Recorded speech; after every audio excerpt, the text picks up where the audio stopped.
Hello guys, welcome to Fiction Read Harry. So in this video, we will see, what if Harry was sent to Azkaban at age 9 for accidental magic and tamed the Dementors. If you enjoy these kinds of stories, don't forget to show us some love by hitting the like button and subscribing to the channel. Your support means the world to us. Now, let's start the story. Chapter 1, The Boy in Cell 13. The new prisoner wouldn't stop screaming.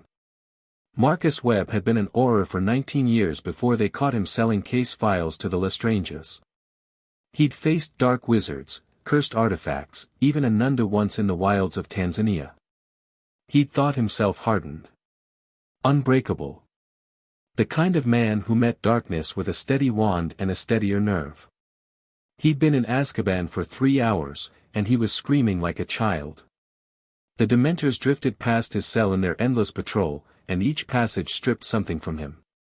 Not memories, exactly, though those came too, bubbling up unbidden. His mother's funeral. The first time he'd killed. The look on his partner's face when they dragged him away in chains. No, what the Dementors took was simpler and more vital. They took the warmth. The sense that anything mattered. The ability to imagine a future where the screaming would stop. He'd clawed his own cheeks bloody trying to feel something other than cold. You'll want to stop that. The voice came from somewhere to his left. Calm. Young. Utterly out of place in this howling darkness. Marcus pressed himself against the far wall of his cell, chains rattling.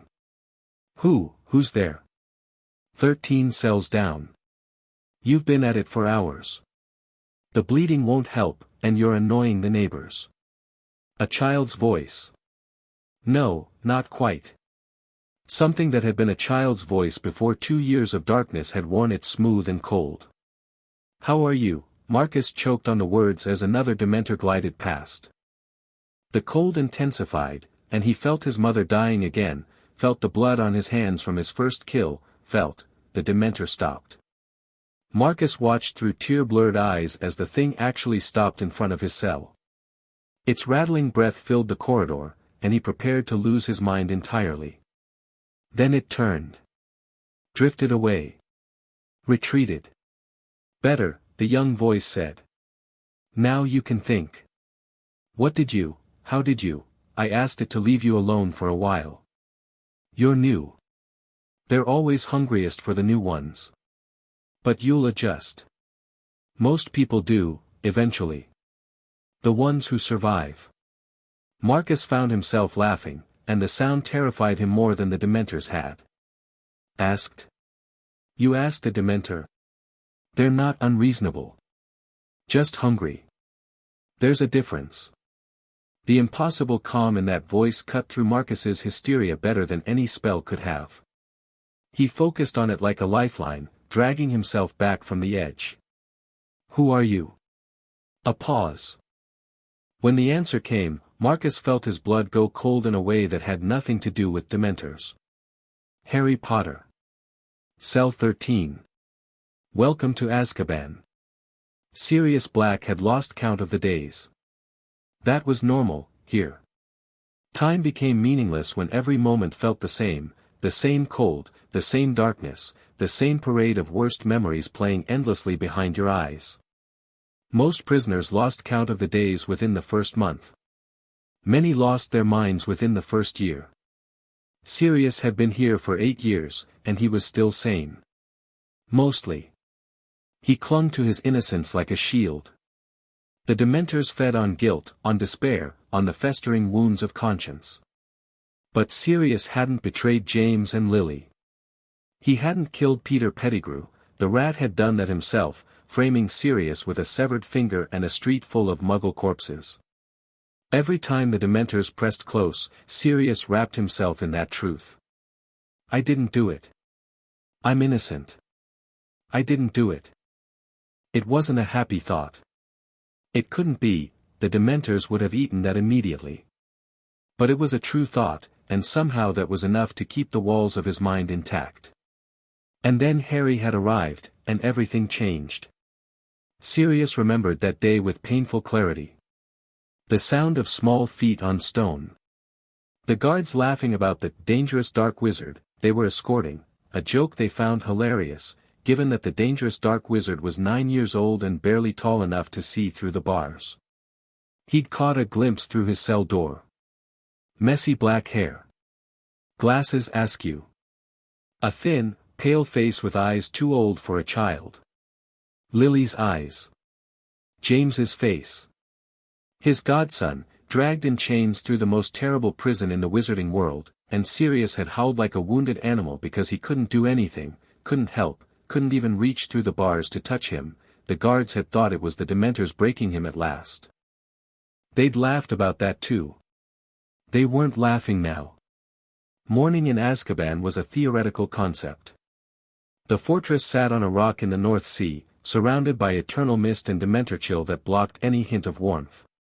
But the prisoners had developed ways of marking time, the changing of guards, the delivery of the thin gruel that passed for meals, the subtle shifts in the Dementors' patrol patterns.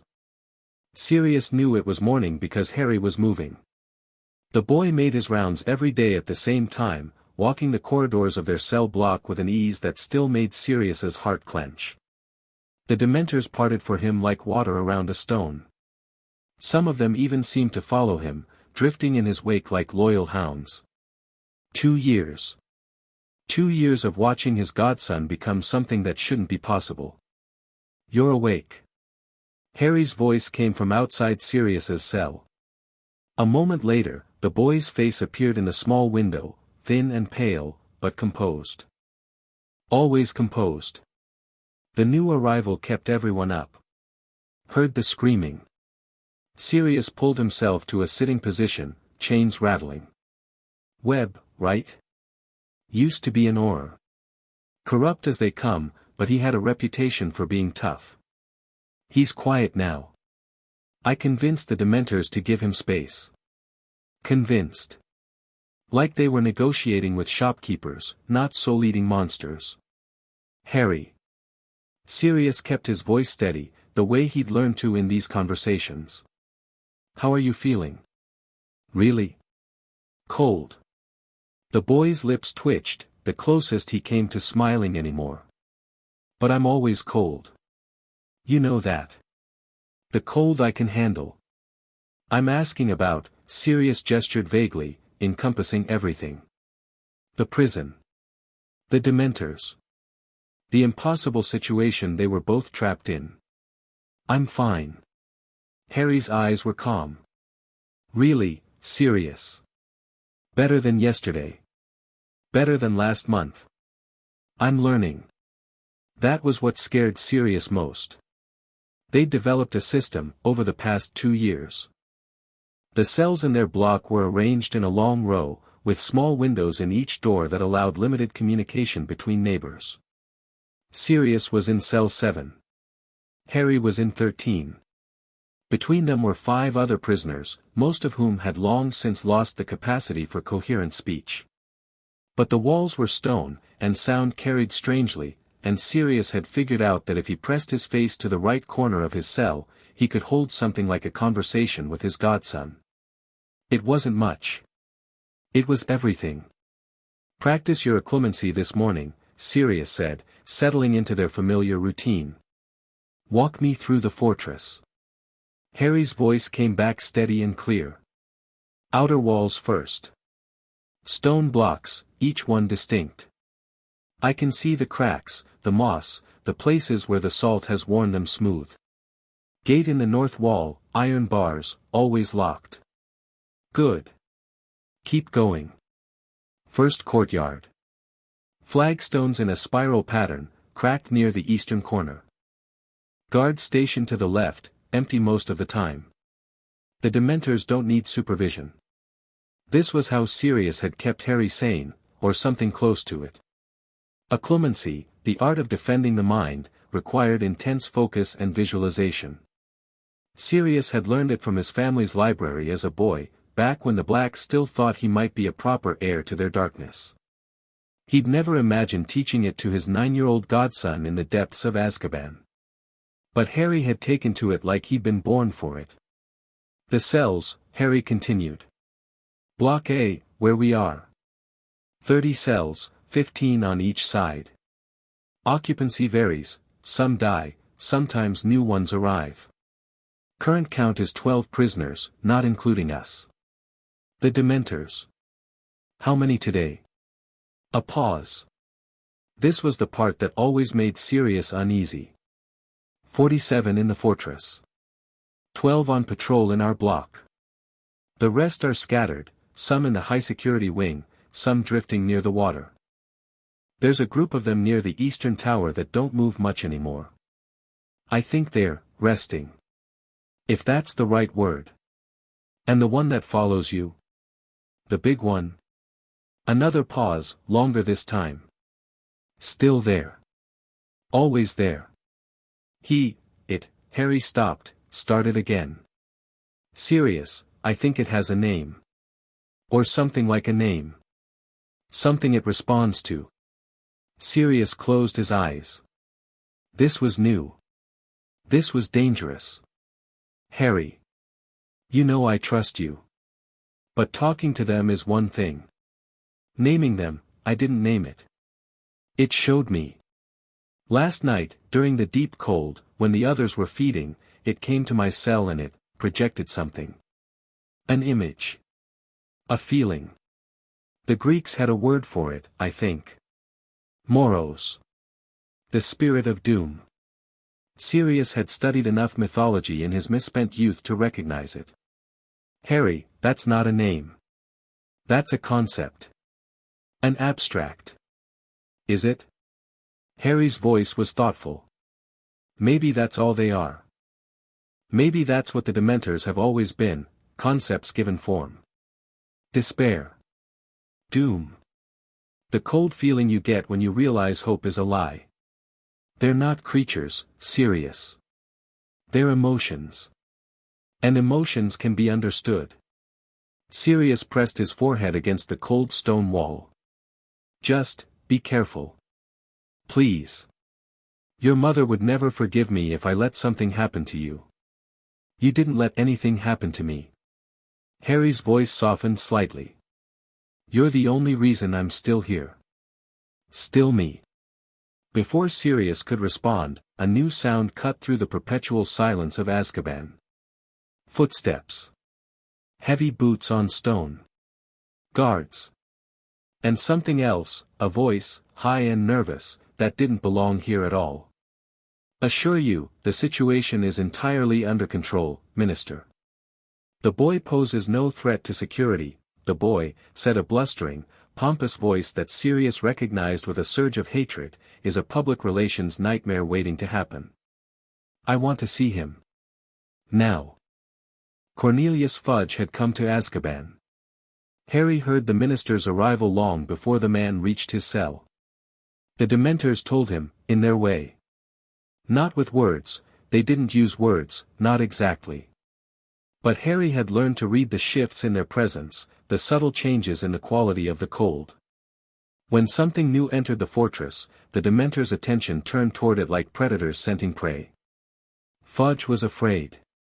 The Dementors could taste it, and so could Harry. He sat on the thin mattress that served as his bed and waited. There was nothing else to do. In Azkaban, there was never anything else to do. The footsteps grew louder.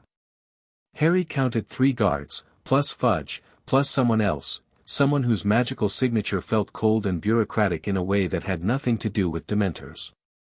An administrator, probably. Someone who signed papers and pretended the people those papers destroyed didn't exist. The group stopped outside his cell. This is it. Fudge's voice was muffled by the thick door. This is where you're keeping him.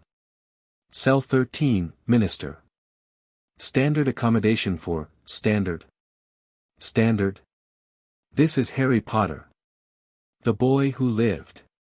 If word gets out that we've been keeping him in squalor, the accommodations are identical to all other prisoners, Minister. The administrator's voice was prim, defensive. The law makes no exceptions based on celebrity status. The law, Fudge muttered. Yes, well. Open it. I want to see him. Keys rattled. The heavy iron door swung open on rusted hinges. Harry looked up at the Minister of Magic and felt nothing at all. Fudge was a small man with a lime-green bowler hat clutched in his hands. His face was pale beneath a sheen of sweat, and his eyes darted constantly to the shadows, as if expecting a Dementor to lunge at him from every corner. He looked exactly like what he was, a politician who had wandered into somewhere he didn't belong and was desperately pretending he wasn't terrified. Harry. Fudge's voice cracked slightly. He cleared his throat and tried again. Harry, my boy. How are you, holding up? Harry considered the question. 2 years of cold and darkness and soul-eating monsters. 2 years of learning to survive in a place designed to break the strongest wizards alive. 2 years of screaming prisoners and endless despair and the slow, grinding realization that no one was coming to save him. I'm holding, he said. Fudge flinched at his voice. Harry wondered what the man had expected, a broken child, maybe. A hollow-eyed wreck begging for mercy. That would have been convenient. That would have made everything simpler. Good, good. That's good. Fudge was visibly struggling to maintain his composure. I wanted to come personally, you see. To check on your conditions. Make sure you're being treated, fairly. Fairly. Harry let the word hang in the air. Yes, well. The situation was regrettable. Truly regrettable. But you must understand, the accidental magic incident was significant. The Muggle witnesses, the damage to property, we had to act. For the greater good. The greater good. Harry had heard that phrase before, usually from people trying to justify something unjustifiable. I was 9 years old, he said quietly. Yes. Fudge's eyes skittered away from Harry's face. Yes, you were. But the Wizengamot felt, that is, given the circumstances, the Wizengamot sentenced a 9-year-old child to Azkaban for defending himself against his guardians. Harry's voice didn't rise, didn't change in tone at all. No representation. No witnesses called in my defense. Dumbledore's objection overruled. The trial lasted 11 minutes. Now, see here, I counted. 11 minutes to decide that a child should spend the rest of his life with Dementors. Fudge's face had gone from pale to a mottled red. The decision was made according to proper legal procedure. If there were irregularities, those can be addressed through the appropriate channels, Minister. Harry stood up, and Fudge actually took a step backward. Why are you really here? The question hung in the cold air. Harry watched Fudge's face cycle through several expressions, outrage, fear, calculation, and finally a kind of greasy diplomacy. Your 11th birthday is approaching, Fudge said. In a few weeks. The Hogwarts letters will go out, and yours will be among them. The magic that governs such things cannot be circumvented, not even by current circumstances. Ah. Now they were getting to it. You're worried, Harry said. That my letter will arrive. That people will ask questions. That someone will remember that Harry Potter exists and wonder where he's been for 2 years. Fudge's silence was answer enough. The cover-up must have been difficult. Harry kept his voice conversational, almost pleasant. Keeping my imprisonment quiet. The trial record sealed, the Prophet forbidden from reporting on it. Who helped you arrange all that, Minister?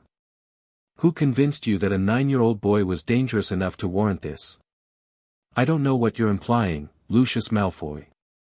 Harry watched Fudge's face carefully and saw the twitch, the momentary widening of the eyes. He's a generous donor to your campaigns, isn't he? A trusted advisor. The kind of man who whispers in your ear and makes you think his ideas are your own. This meeting is over. Fudge's voice had gone high and thin. Guards, I want this prisoner, he stopped. The words died in his throat. The temperature in the corridor had dropped 20 degrees in an instant. Frost crept across the stone walls. The torches flickered, their light struggling against an encroaching darkness. The Dementors had arrived. They filled the corridor behind Fudge, a wall of ragged black cloaks and rattling breath. The guards were already on their knees, overwhelmed by the sudden assault of despair. The administrator had fainted entirely. Only Fudge remained standing, frozen in place by terror. "You wanted to see how I'm holding up," Harry said. He stepped forward, past the minister, into the corridor. The Dementors parted around him like water. "Let me show you." He walked among them. A small figure in threadbare prison clothes, surrounded by nightmares given form. The Dementors drifted in his wake, and Fudge watched with the expression of a man seeing his own death. "They answer to me now." Harry's voice echoed strangely in the frozen air. "Not because I control them. Because I understand them. Because I walked into their darkness and found something they recognized." He turned back to face Fudge, and his eyes, Lily's eyes, were cold as the grave. "You put me here. You and Malfoy and everyone who signed off on a child's destruction. You thought you were disposing of a problem. Instead, you created something new." Harry raised one hand, and the nearest Dementor, the large one, the one he called Moros, drifted closer. Its presence was a weight against Fudge's soul, pressing down, crushing hope. "Run back to your ministry, Minister. Tell your master that Harry Potter says hello. And tell him this: I remember everything. The trial. The chains. The cold. I remember, and I don't forgive." Fudge ran. He didn't walk, didn't maintain any pretense of dignity. He ran, stumbling over the unconscious administrator, shoving past the paralyzed guards, fleeing toward the distant gates as if all the hounds of hell were at his heels. Harry watched him go. Then he turned and walked back to his cell, Moros drifting beside him like a faithful shadow. That was dramatic. Sirius's voice came from several cells down, slightly strained but amused. Effective, but dramatic. He needed to understand. Harry settled back onto his mattress. They all need to understand. I'm not a victim anymore. And what are you, then? Harry considered the question. Outside his cell, the Dementors resumed their endless patrol. The cold was familiar now, almost comfortable. I'm adapting, he said.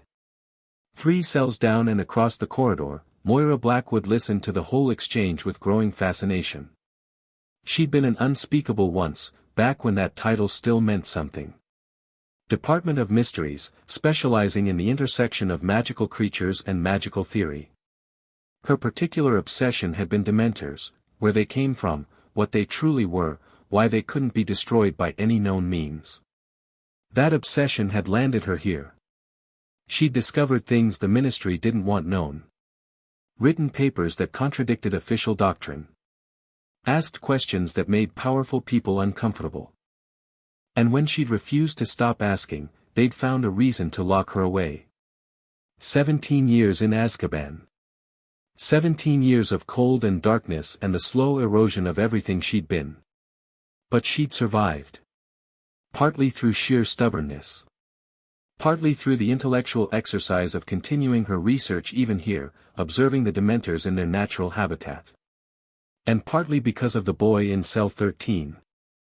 Harry Potter had arrived 2 years ago, a small and terrified child. Moira had expected him to break within months, everyone did, the young ones especially. Instead, she'd watched him do something impossible. He'd made peace with the darkness. Not by fighting it, not by hiding from it, but by understanding it. He'd learned to read the Dementors' movements, to predict their feeding patterns, to find the spaces between their hungers where a human mind could breathe. And then he'd gone further, reaching out to them in ways Moira had only theorized about. The Dementors were emotions given form, she'd always believed that. Not creatures in any biological sense, but manifestations of humanity's collective despair. They fed on happiness because happiness was antithetical to their nature, like fire consuming oxygen. And they couldn't be destroyed because despair itself couldn't be destroyed, only transformed. Harry Potter had transformed it. He'd walked into the heart of despair and come out speaking its language. Mr. Potter. Moira pitched her voice to Carrie, using the stone walls to channel the sound. A moment of your time. A pause. Then, Dr. Blackwood. I was wondering when you'd weigh in. That was quite a display. The minister looked rather shaken. Good. A hint of cold satisfaction. He should be. Indeed. But I find myself curious about the mechanism. When you communicate with the Dementors, not command, I know you don't command them, how does it work? What do you actually say? The question hung in the air. Moira waited, knowing that Harry would answer. He always did, eventually. She was the only person in Azkaban who treated him like a puzzle to be solved rather than a monster to be feared, and she suspected he found that refreshing. It's not words. Harry's voice was thoughtful. Not exactly. It's more like, trading feelings. Emotions as currency. When I want them to do something, I have to give them something in return. A memory.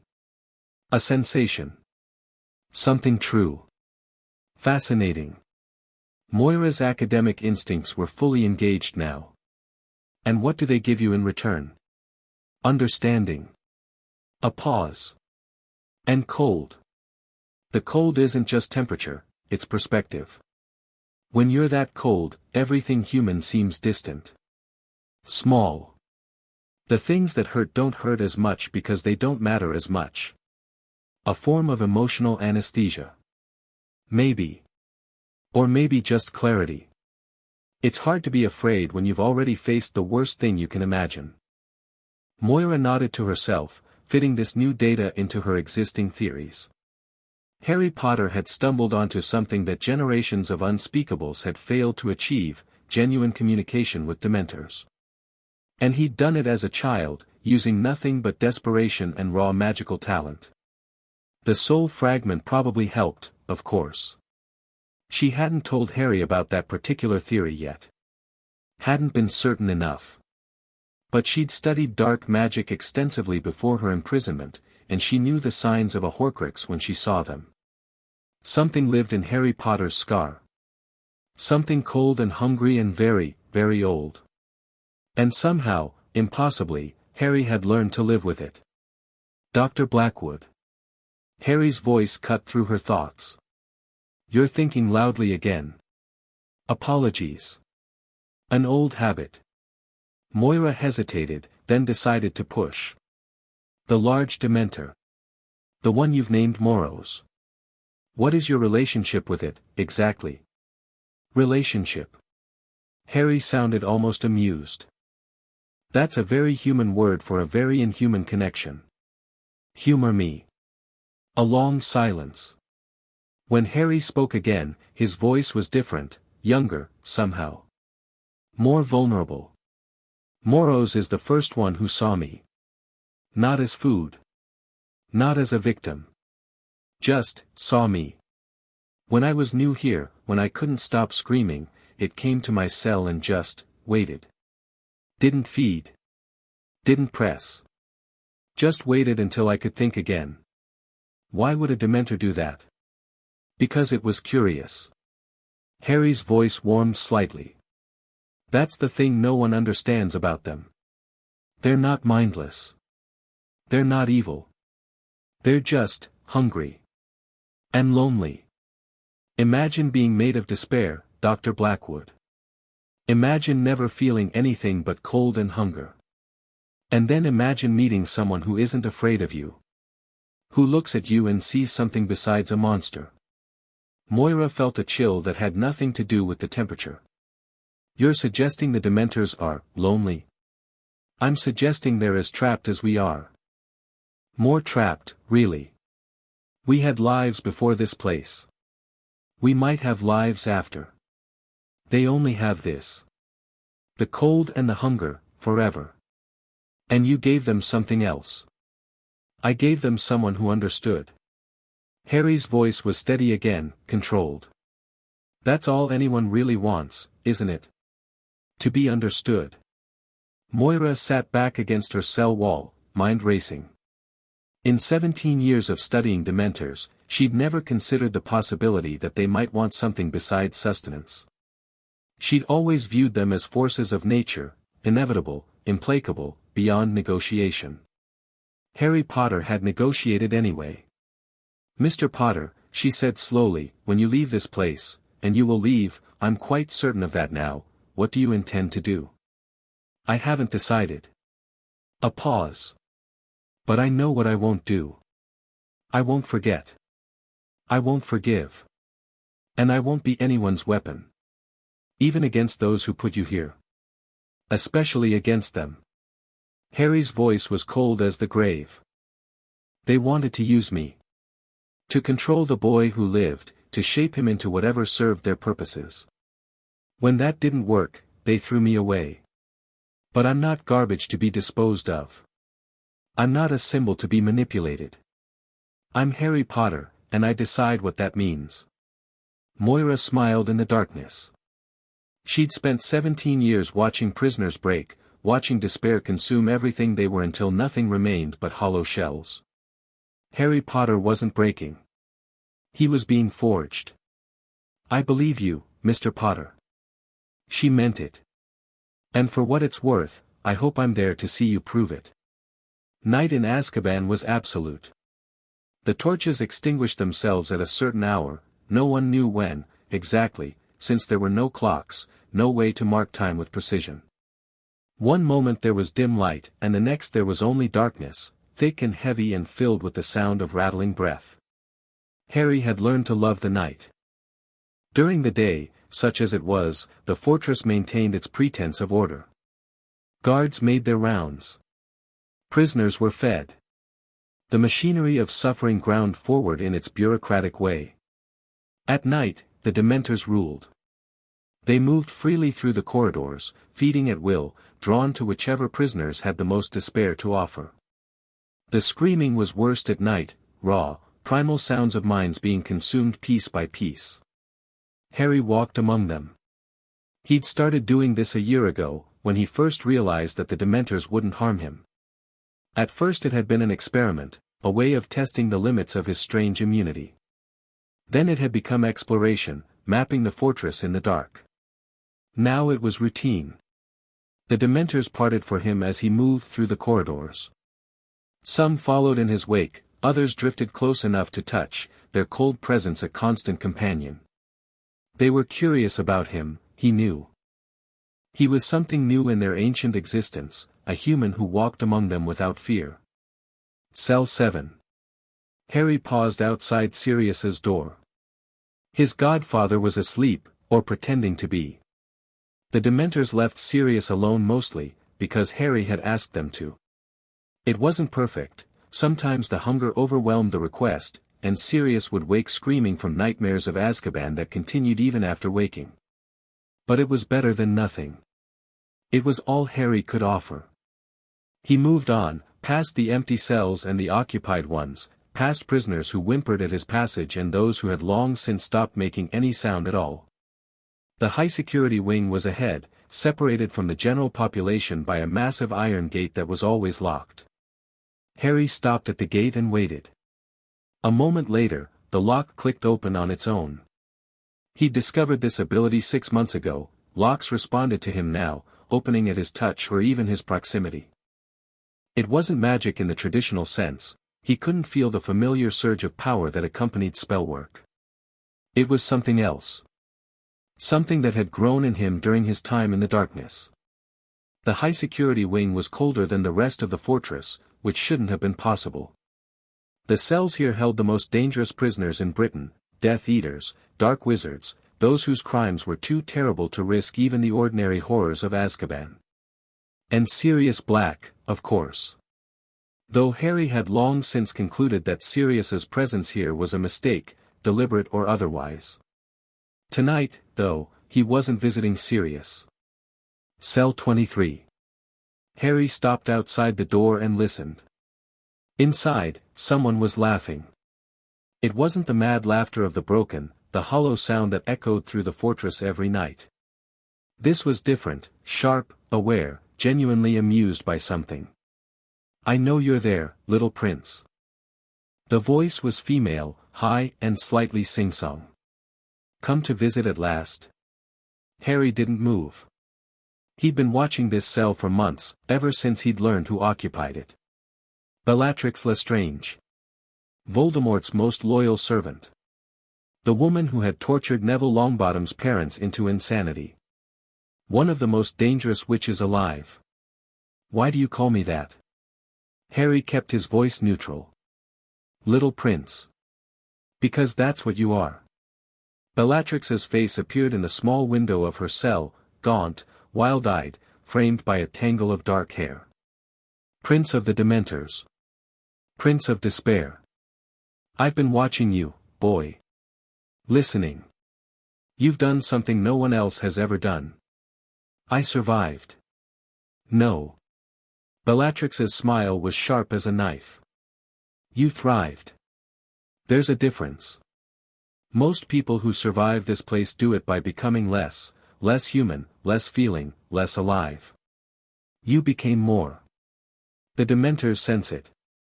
I sense it. There's a darkness in you, Harry Potter. A beautiful, terrible darkness." Harry said nothing. He'd learned to wait, in Azkaban.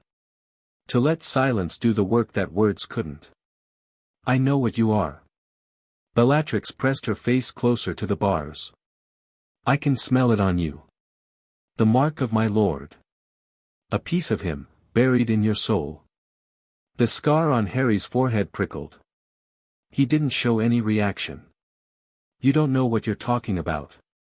"Oh, but I do." Bellatrix's voice dropped to a whisper. "I was there, you know. The night he came for you. I wanted to come along, but he said no, said this one was personal. Said the prophecy demanded it be him alone. And then he failed, and we all fell, and the world moved on without us. He's dead." Harry kept his voice flat. "Voldemort died that night." "Did he?" Bellatrix's smile widened. "Did he really?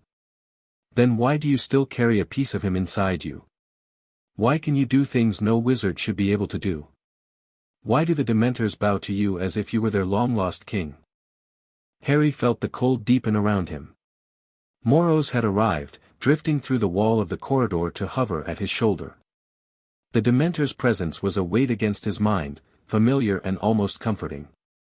"I think," Bellatrix continued, "that my lord was cleverer than anyone knew. I think he found ways to survive that made Dementors look like children's toys.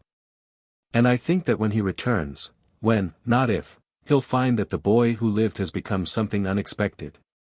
"Is that what you tell yourself?" Harry stepped closer to the bars, close enough that Bellatrix could have reached through to touch him. "That he's coming back. That your years of suffering will be rewarded. I tell myself the truth." Bellatrix's eyes burned with fanatic fire. The Dark Lord was the most powerful wizard who ever lived. Do you really think death could stop him? Death was just another challenge. Another obstacle. He'll overcome it, just as he overcame everything else. And what will you do when he returns? Will you go back to torturing innocents? Killing muggles? Making yourself useful to a master who sees you as a tool? Bellatrix's face contorted. "You don't understand anything. You're just a child playing in darkness you can't comprehend. When the Dark Lord returns, he's not returning." Harry cut her off, his voice going cold. "Not ever. But you know what is coming. Me." He leaned even closer, until his face was inches from hers. "I've spent 2 years learning things in this place. Not just about Dementors, about darkness. About pain. About what it means to have everything taken from you and still survive. Your Lord made me what I am, Bellatrix. He killed my parents and marked me as his equal and threw me into the fire. But I didn't burn.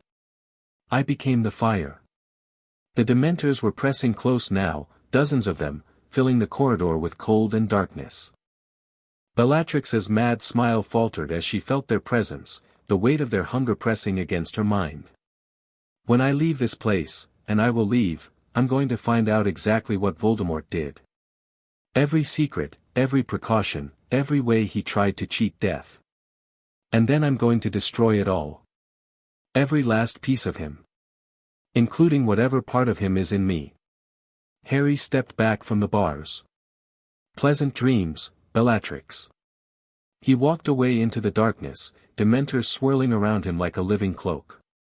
Behind him, he heard Bellatrix's laughter resume, but it sounded different now. Less certain. Less mad. Almost afraid. The Hogwarts letter arrived 3 weeks later. Harry was sitting in his cell, practicing the meditation technique Sirius had taught him, when he felt a shift in the air. A warmth that didn't belong, cutting through the eternal cold like a blade of sunlight. He opened his eyes to find an envelope hovering in front of him. Thick parchment. Green ink. A seal showing a badger, a lion, an eagle, and a serpent arranged around a stylized H, Mr. H, Potter Cell 13 Azkaban Prison North Sea. Harry reached out and took the envelope. It was warm against his fingers, the first warmth he'd felt in months. Magic radiated from it, old magic, powerful magic, the kind that couldn't be stopped or redirected or contained. He broke the seal and read the letter inside. Hogwarts School of Witchcraft and Wizardry Headmaster, Albus Dumbledore, Order of Merlin, First Class, Grand Source, CHF, Warlock, Supreme Mugwump, International Confede, of Wizards. Dear Mr. Potter, we are pleased to inform you that you have been accepted at Hogwarts School of Witchcraft and Wizardry. Please find enclosed a list of all necessary books and equipment. Term begins on September 1st. We await your owl by no later than July 31st. Yours sincerely, Minerva McGonagall. Deputy Headmistress. Harry read the letter twice, then folded it carefully and tucked it inside his thin prison shirt. Outside his cell, the Dementors stirred. They could feel his emotions shifting, not happiness, exactly. Nothing so simple. But something that felt almost like anticipation. Sirius. Harry's voice carried down the corridor. It's time. Time for what? His godfather's reply came back, sharp with sudden alertness. To leave. Harry stood and walked to the door of his cell. He pressed his palm against the cold iron, and the lock clicked open. He'd been able to open his own cell for over a year. He'd never done it before. There had been nowhere to go, nothing to gain by freedom within the prison. Now there was. The door swung open on silent hinges. Harry stepped into the corridor, and the Dementors closed around him like an honor guard. Harry, wait. Sirius's voice was urgent now. You can't just, the guards, the wards, the guards answer to the ministry. The wards are designed to keep wizards in. Harry began walking toward Sirius's cell. Neither of those things will stop me anymore. He reached cell 7 and pressed his palm to the lock. It opened, and Sirius Black stumbled out, gaunt, ragged, his eyes wide with something between hope and fear. Merlin's beard, Harry. You're serious about this? I've been serious for 2 years. Harry met his godfather's eyes. The letter changes things. People are going to remember I exist. Questions are going to be asked. And I'd rather be asking them from a position of strength. The ministry will send orders.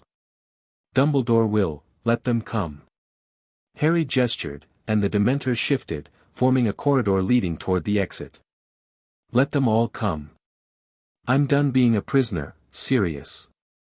I'm done being forgotten. It's time the wizarding world remembered what they did to me. Sirius stared at his godson, this small, cold figure who spoke with such certainty, who commanded creatures of nightmare as easily as breathing. James would be proud of you, he said finally. Your mother too. Terrified, probably. But proud. Something flickered in Harry's eyes. For just a moment, the cold mask slipped, and Sirius glimpsed the child underneath, the boy who had lost everything, who had survived the unsurvivable, who still wanted nothing more than to be loved. Then the mask returned. "Come on." Harry turned and began walking toward the exit. "We have a ministry to ruin." They found the guards at the main gate. There were 6 of them, chosen for their resistance to Dementor influence, armed with wands and the cold iron of professional indifference. They'd been told that Harry Potter was a dangerous prisoner. They'd been told that any escape attempt should be stopped with maximum force. They hadn't been told that the prisoner had brought an army. The Dementors came first, flowing through the corridors like a black tide. The guards raised their wands, shouted patron uses, and achieved nothing. The silver shapes flickered and died against the sheer mass of darkness bearing down on them. Harry walked through the chaos like a ghost. "Stand aside." His voice was quiet, but it carried. "I'm leaving. My godfather is leaving with me. Anyone who tries to stop us will regret it." One guard, braver or more foolish than the others, leveled his wand at Harry's chest. "Boy, I don't care what you think you," Morrow struck. The Dementor moved faster than thought, engulfing the guard in cold darkness. Not a full kiss, Harry wouldn't allow that. But a taste, enough to show the man what a Dementor could really do when it wasn't holding back. The guard collapsed, screaming.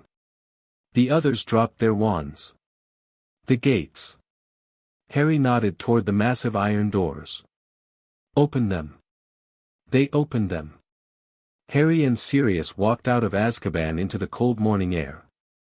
The sea stretched around them, grey and endless, and the fortress loomed at their backs like a monument to cruelty. "What now?" Sirius asked. He was shaking, from the cold, from the shock, from the sheer impossibility of what was happening. Harry looked up at the sky. Somewhere out there, a world was waiting. A world that had forgotten him, that had thrown him away. "Now," he said, "we remind them I exist." Behind them, drifting out of Azkaban's gates for the first time in centuries, the Dementors followed their king. Chapter 1 and Chapter 2, What the Dark Remembers. Amelia Bones had served the ministry for 23 years. She'd started as a junior Auror, fresh from Hogwarts, full of idealism and righteous fury. She'd fought in the last war, watched friends die, buried her brother and his entire family after Death Eaters came calling. She'd risen through the ranks on merit and stubbornness, becoming head of magical law enforcement through sheer competence in a system that rewarded neither. In 23 years, she thought she'd seen everything the wizarding world could throw at her. She was wrong. "Say that again." Her voice was dangerously quiet. Slowly. The junior Auror standing before her desk looked like he wanted to disappear into the floor. "Harry Potter, ma'am. The boy who lived. He's been in Azkaban. For 2 years. That's impossible. I have the records, ma'am." The Auror, Jenkins, she thought his name was, placed a folder on her desk with trembling hands. "Cell 13, Block 8, sentenced by emergency session of the Wisingamat on August 15, 1989. Charges were catastrophic accidental magic resulting in exposure of the magical world to Muggle witnesses." Amelia stared at the folder. She didn't open it. She didn't need to. "Who authorized this?" "The minister, ma'am. Personally." "Who else knew?" Jenkins swallowed hard. "I don't, the records were sealed. Level black classification. I only found them because Harry Potter walked out of Azkaban this morning." Jenkins's voice cracked. "With Sirius Black. And approximately 40 Dementors." The silence that followed was absolute. Amelia Bones had seen many things in her career. She had learned to control her reactions, to present a face of calm authority even when everything inside her was screaming. "But this, get out," she said. "Ma'am. Get out of my office. Speak to no one." If I find out you've breathed a word of this to anyone, I will personally ensure you spend the rest of your career counting pixie droppings in the Department of Magical Creatures. Am I clear? Jenkins fled. Amelia sat alone in her office, staring at the folder on her desk, and felt something she hadn't felt in years. Rage. Cornelius Fudge was having breakfast when Amelia found him. The minister's private dining room was ostentatious in the way that insecure men often preferred: gilded mirrors, velvet drapes, a table large enough to seat 20, though Fudge invariably ate alone. He was working his way through a plate of eggs and sausages when the door burst open, and Amelia Bones strode in like a force of nature. Cornelius. Her voice could have frozen fire. We need to talk. Fudge looked up, a forkful of egg halfway to his mouth. Amelia. What a pleasant surprise. I wasn't expecting, Harry Potter. The fork clattered to the plate.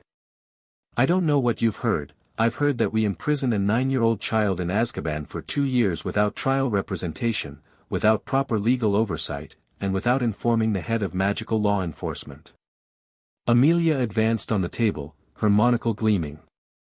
I've heard that this was done at your personal authorization.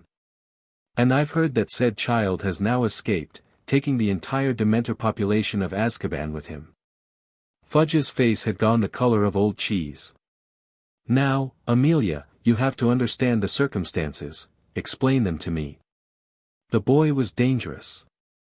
The accidental magic incident, the Muggle witnesses, Dumbledore was interfering, trying to place the boy with his own people, and we needed to. You needed to what, Cornelius?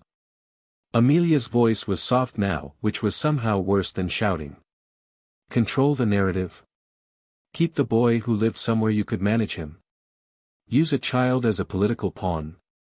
That's not, I never, who else was involved? Fudge's eyes darted to the door, as if hoping for rescue. None came. Lucius Malfoy, Amelia said flatly. He suggested this, didn't he? He's been whispering in your ear for years. He convinced you that imprisoning Harry Potter was somehow in the best interests of the wizarding world. Lucius is a respected member of the community. Lucius is a Death Eater who bought his way out of Azkaban with galleons and convenient amnesia. Amelia planted both hands on the table, leaning forward until she was inches from Fudge's face. And you let him help you imprison the child who defeated his master. The child whose parents died fighting against everything Malfoy stood for. Do you have any idea what you've done? Fudge seemed to collapse in on himself. It was supposed to be temporary. A few months, just until we could figure out what to do with him. But then the trial records were sealed, and Dumbledore stopped asking questions, and it was easier to just let it continue. Easier. Amelia straightened, her face a mask of contempt. You condemned a child to Azkaban because it was easier. What was I supposed to do? The boy was powerful, too powerful. The accidental magic he produced nearly leveled a Muggle neighborhood. If word got out that the boy who lived was some kind of uncontrollable weapon, so you made him into something worse. Amelia turned away, unable to look at him anymore. You took a frightened child and threw him into the worst place on earth. And now he's out, and he has an army of Dementors, and I have to somehow fix the catastrophe you've created. Can you fix it? Fudge's voice was small, hopeful. Perhaps if we negotiate, offer him compensation, Amelia laughed. It was not a pleasant sound. Harry Potter spent 2 years having his soul fed upon by Dementors. He watched prisoners go mad around him.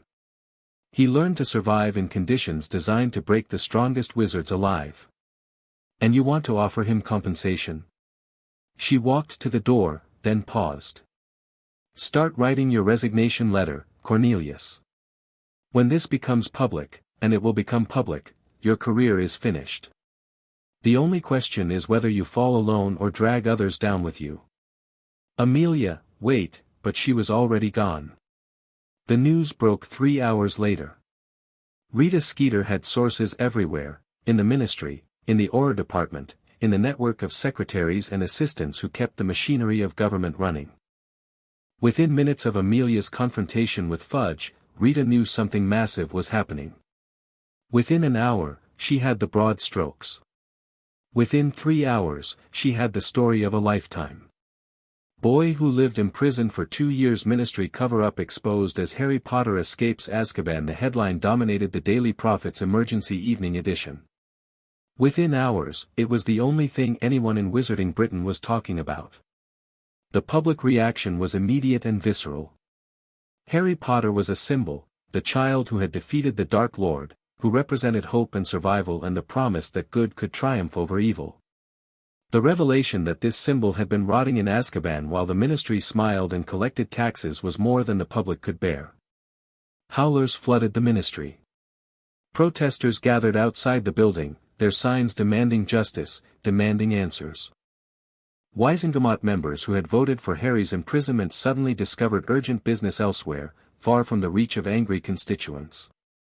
And in the midst of the chaos, Albus Dumbledore read the Evening Prophet and felt something he hadn't felt in decades. Failure. The headmaster's office at Hogwarts was a marvel of accumulated wisdom. Portraits of former headmasters lined the walls, pretending to sleep while they listened to everything. Delicate silver instruments whirred and clicked on spindle-legged tables.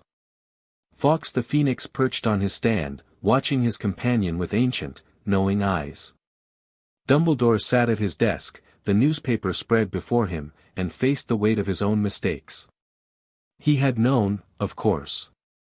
Not immediately, Fudge's people had been careful to keep the truth hidden, but he had learned eventually. 6 months after Harry's imprisonment, one of his contacts in the Ministry had sent a coded message: "The boy is in Azkaban. They're never letting him out." Dumbledore had been outraged. He had demanded meetings with Fudge, filed protests with the Wizengamot, reached out to every ally he had in the government. And at every turn, he had been blocked. The trial records were sealed. The charges were classified. The minister regretted that he could not discuss matters of national security. And eventually, inevitably, Dumbledore had let it go. There were other concerns. Voldemort's followers were still active, still dangerous. The political landscape required constant attention. The school needed him. The Order of the Phoenix needed him. The greater good required difficult choices.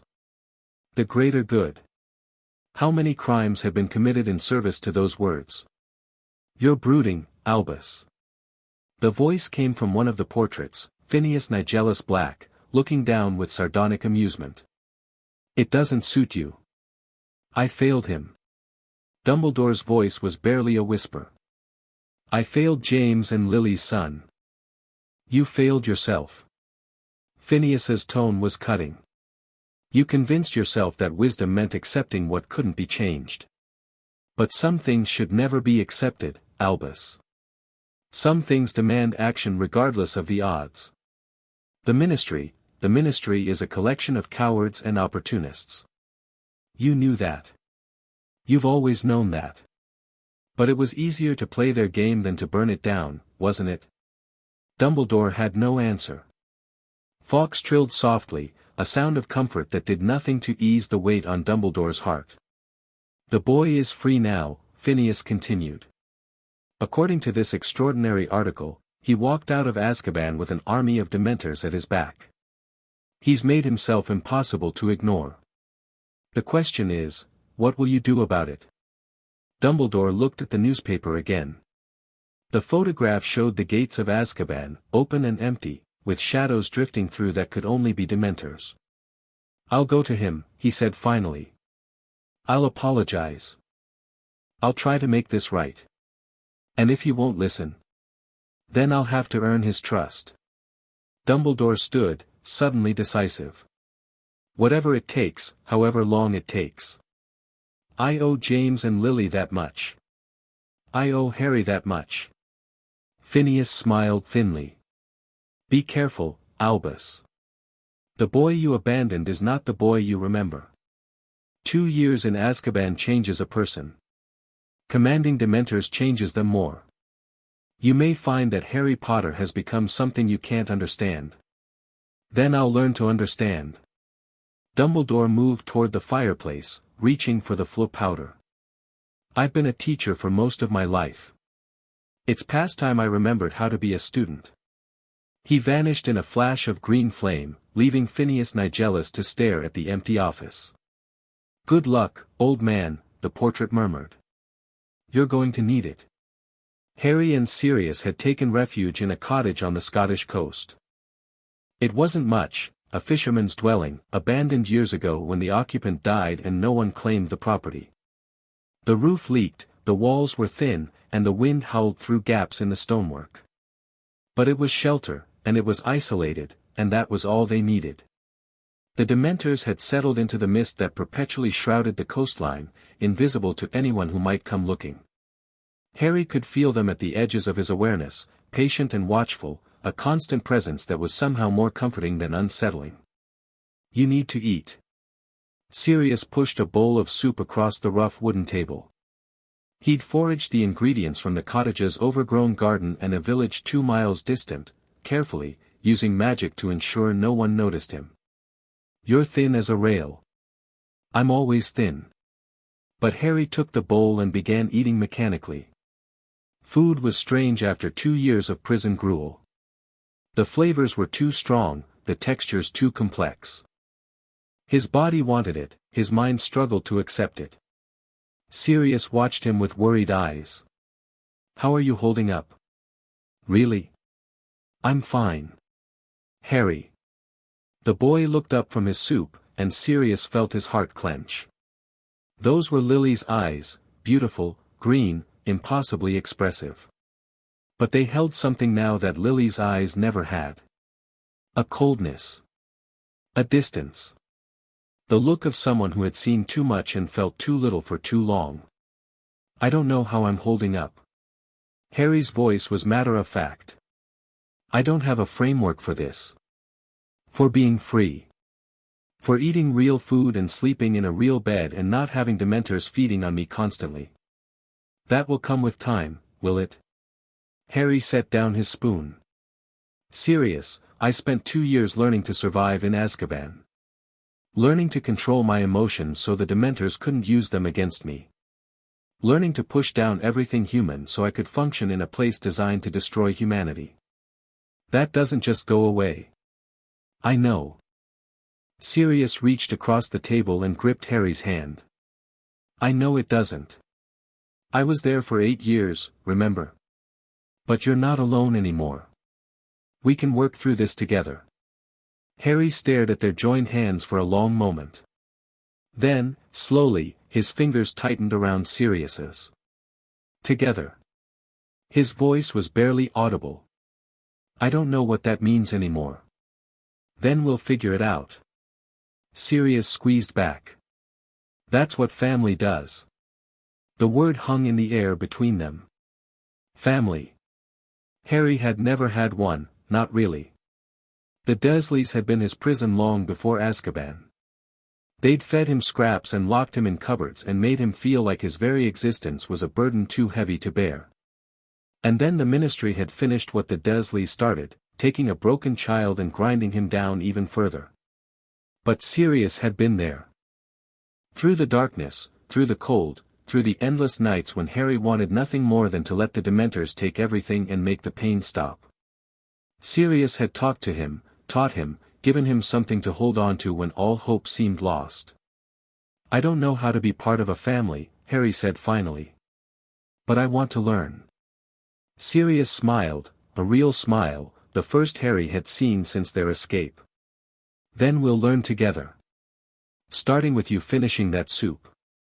Harry almost smiled back. Almost. Before he could respond, the temperature in the cottage dropped by 20 degrees. Moros materialized through the wall, its presence filling the small space with cold and darkness. Harry stood immediately, his connection to the Dementor flooding him with images, impressions, urgency. Someone's coming. His voice shifted, becoming flat and controlled. A wizard. Powerful. He's approaching from the south, following our trail.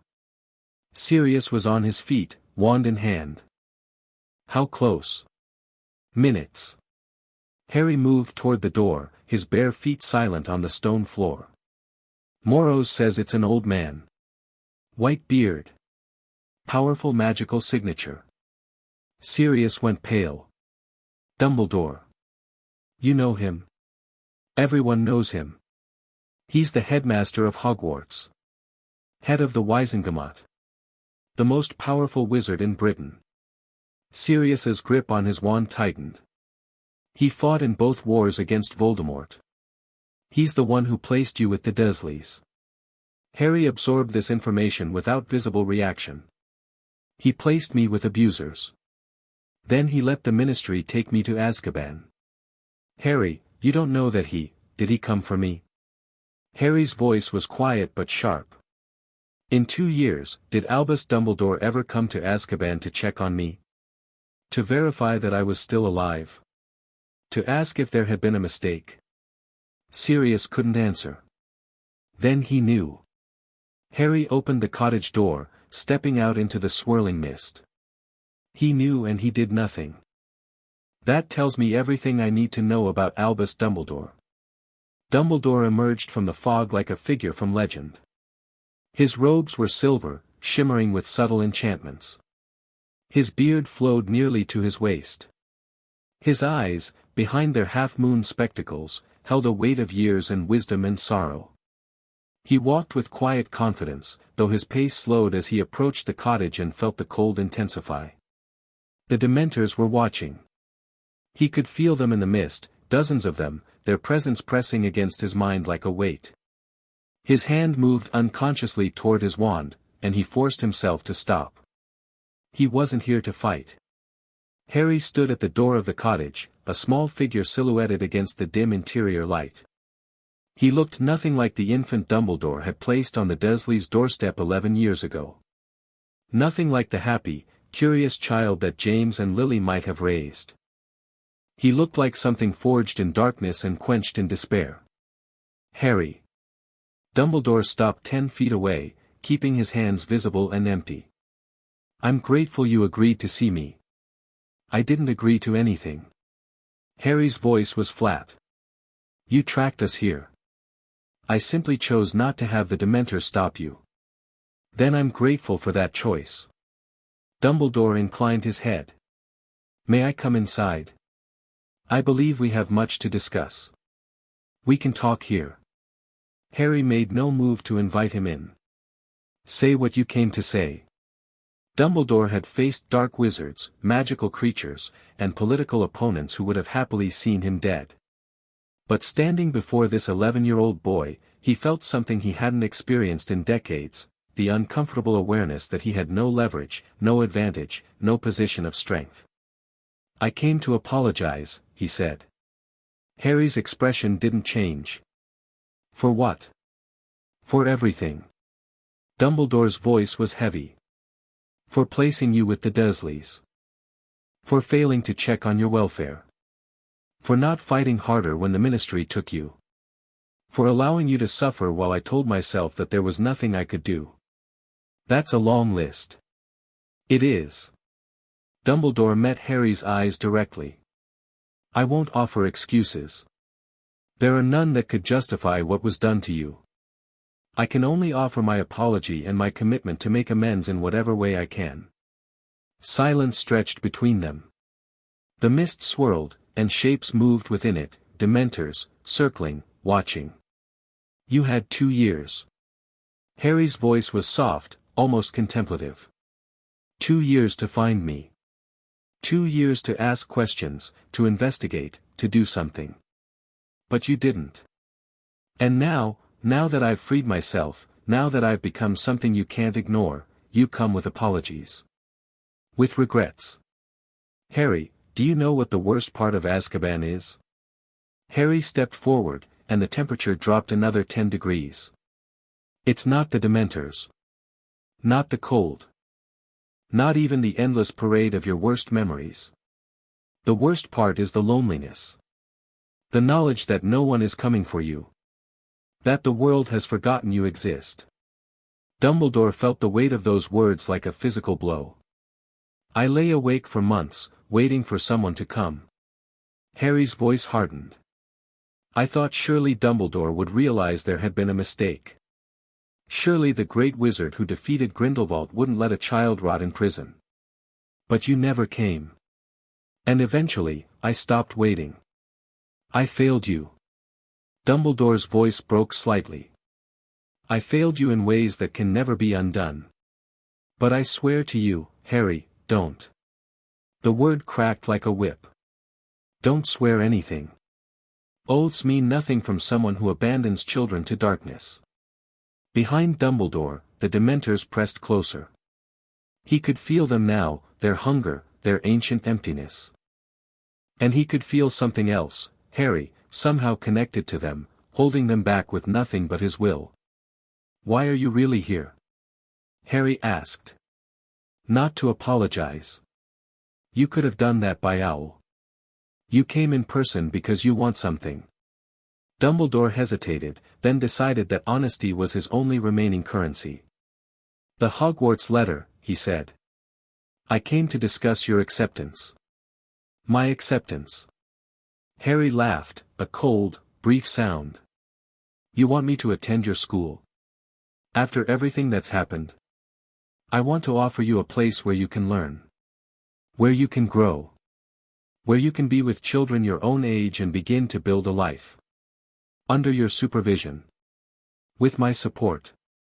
Harry turned away, looking out into the mist where his Dementors waited. When he spoke again, his voice was thoughtful rather than angry. Hogwarts. He seemed to taste the word. I've read about it. Sirius told me stories. A castle full of magic, where children learn to master their gifts. He paused. Where children are supposed to be safe. You would be safe there. I swear it. Your oaths. Harry shook his head. No. If I come to Hogwarts, it won't be because you promised safety. It will be because I choose to come. On my terms. Dumbledore felt a flicker of hope. What terms? First, I'm not a prisoner. Not anymore. If I want to leave, I leave. No wards, no restrictions, no magic designed to keep me contained. Agreed. Second, Sirius comes with me. Harry turned back to face Dumbledore. He was wrongly convicted. I know he's innocent, he told me everything, and I believed him when no one else did. You're going to clear his name. Publicly. Dumbledore's eyebrows rose. That would require, I don't care what it requires. Veritaserum. Pensive testimony. Whatever it takes. Sirius Black is innocent, and the world is going to know it. The old wizard studied Harry for a long moment. Clearing Sirius would mean acknowledging ministry failures, reopening old wounds, challenging the official narrative of the First War. It would be politically costly. But it was also right. I'll make it happen, Dumbledore said. Third. Harry's voice went cold. The Dementors go where I go. Harry, you can't, they answer to me. Not the ministry. Not you. Me. Harry's eyes gleamed in the dim light. I'm not asking permission. I'm telling you how this works. If I come to Hogwarts, they come with me. They'll stay in the Forbidden Forest, away from the students, but they'll be there. The parents will never allow, the parents can complain to the minister. Maybe he'll listen, between resigning in disgrace and answering questions about why he imprisoned a child. Dumbledore stared at Harry, truly seeing him for the first time. This wasn't a traumatized child begging for help. This was a strategist, someone who had spent 2 years with nothing to do but think, plan, and prepare. Harry had emerged from Azkaban with more than just Dementors. He'd emerged with a vision. Is there anything else? Dumbledore asked quietly. One more thing. Harry stepped closer, and Dumbledore had to fight the urge to step back. You're going to tell me everything. Everything you know about my parents. About Voldemort. About why he came for me that night. About what really happened and what you know that you've been keeping secret. Harry, some things are not appropriate for, I've spent 2 years in Azkaban. Harry's voice was ice. I've had Dementors feed on my soul every day. I've watched prisoners go mad and listened to them scream themselves to death. Don't tell me what's appropriate. I stopped being a child the moment you let them take me. The words hit Dumbledore like a physical blow. And he knew, in that moment, that Harry was right. The boy standing before him had been through more than most adults would survive. He had earned the right to know the truth. I'll tell you everything, Dumbledore said. In time. Now. Harry, now. The Dementors pressed closer, and Dumbledore felt cold seep into his bones. Or I walk away from this conversation and find my own answers. Dumbledore looked at Harry, really looked. At the cold eyes and the controlled expression and the army of Dementors hovering at his command. At the boy who had survived the unsurvivable and come out the other side as something new. And he made a decision. There was a prophecy, he said. They sat inside the cottage now, Dumbledore on one side of the rough wooden table and Harry and Sirius on the other. The fire had been lit, but it did nothing to dispel the cold that radiated from Harry's presence. Dumbledore told them everything. The prophecy, made by Sybil Trelawney in a pub in Hogsmeade. The one with the power to vanquish the Dark Lord approaches, born as the 7th month dies. Voldemort's obsession with preventing his own destruction. His decision to target the Potters, based on information leaked by a spy. Peter Pettigrew, Sirius said, his voice rough with old fury. We trusted him. James made him secret keeper because we thought he was too insignificant for Voldemort to bother with. We underestimated him, Dumbledore agreed. We underestimated his cowardice, his capacity for betrayal. By the time we realized what had happened, James and Lily were dead and you were in Azkaban. And Harry was on my sister's doorstep. Sirius's hands clenched. You knew what they were like. You must have known. I knew they were not ideal guardians. Dumbledore's voice was heavy with regret. But the protection, Lily's sacrifice, required Harry to live with blood relatives. The enchantments I placed around the house would keep him safe from Voldemort's followers as long as he called it home. Safe. Harry's voice was flat. They starved me. Beat me. Locked me in a cupboard under the stairs. They told me my parents were drunks who died in a car crash. Dumbledore flinched. The protection you're so proud of, Harry continued, kept me alive. But it didn't keep me safe. Nothing kept me safe. Not you, not your enchantments, not any of the powerful wizards who should have been watching out for me. I know. Dumbledore couldn't meet Harry's eyes. I know that now. I trusted others to check on you, and they failed. I told myself that you were too important to risk visiting personally, that my attention might draw unwanted notice. But the truth is, I was afraid.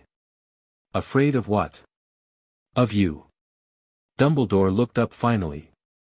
Of what you might become. The prophecy marked you as Voldemort's equal, Harry. I watched you that night, when I took you from the ruins of your home. I felt the power in you, even as an infant. And I was afraid that if I grew too close, I might be tempted to shape you into a weapon. So instead you abandoned me.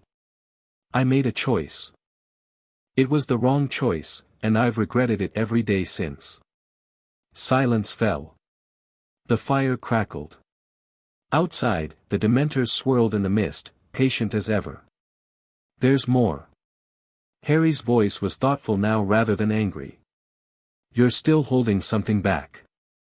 I can feel it. Dumbledore hesitated. This was the moment he'd been dreading, the truth he'd hoped to delay for years, until Harry was older, stronger, better equipped to handle it. But Harry was right. He'd stopped being a child long ago. Your scar. Dumbledore spoke slowly, choosing each word with care. It's not just a wound, Harry. When Voldemort's curse rebounded, when it destroyed his body, something happened. A piece of his soul, torn loose by the violence of the act, latched onto the only living thing it could find. Harry's hand rose unconsciously to his forehead. "You're saying there's a piece of Voldemort inside me." "I'm saying there's a piece of his soul attached to yours. A Horcrux, in the terminology of dark magic. It's why you can speak to snakes, why you feel a connection to the Dementors. The fragment of Voldemort's soul understands darkness in ways that no living person should." Sirius went white. "Albus, if that's true, it complicates things." Dumbledore's voice was grave. "If Voldemort ever returns, and I believe he will try, destroying his Horcruxes will be essential. But destroying the one in Harry would kill me." Harry's voice was eerily calm. "You're saying that to defeat Voldemort completely, I have to die." "I don't know that for certain. There may be other options, other ways to, but that's the most likely outcome." Harry nodded slowly, as if confirming something he'd already suspected. "The prophecy says I'm supposed to defeat the Dark Lord. But the truth is, I'm supposed to die doing it." Dumbledore couldn't deny it. "Well." Harry stood up, moving toward the cottage window. "That explains a great deal. Harry, the Dementors were drawn to me. I thought it was because I was powerful, or because of something I'd done. But it was him, wasn't it? The piece of Voldemort in my head. They could sense it. They wanted it. It's possible. And now they obey me." Harry's voice was wondering. "Because I speak the language of the dead. Because part of me is already dead." He turned back to face Dumbledore, and the old wizard saw something in those green eyes that made his heart clench. Not despair. Not anger. Something worse. Acceptance. "Thank you for telling me," Harry said. "I know it wasn't easy. Harry, we will find another way. I've spent years researching Horcruxes, looking for alternatives, maybe." Harry shrugged. "Or maybe there's no alternative. Either way, at least I know the truth now. That's more than I ever had before." He walked to the door, pulling it open. The cold rushed in, and the mist seemed to reach for him like a living thing. "I'll come to Hogwarts," Harry said. "On the terms I specified. Send me the details by owl." "And the Dementors?" "They go where I go." Harry glanced back over his shoulder. "But don't worry, Headmaster. I won't let them hurt anyone who doesn't deserve it." Harry, but the boy was already gone, walking out into the mist, disappearing among the shadows of his Dementor army. Sirius rose to follow, then hesitated at the door. "You hurt him," he said to Dumbledore. "Again. With that truth. He deserved to know." "Maybe." Sirius's voice was cold. "But he's had enough pain for one lifetime. If you cause him any more, I know." Dumbledore suddenly looked every one of his years. "Believe me, Sirius. I know."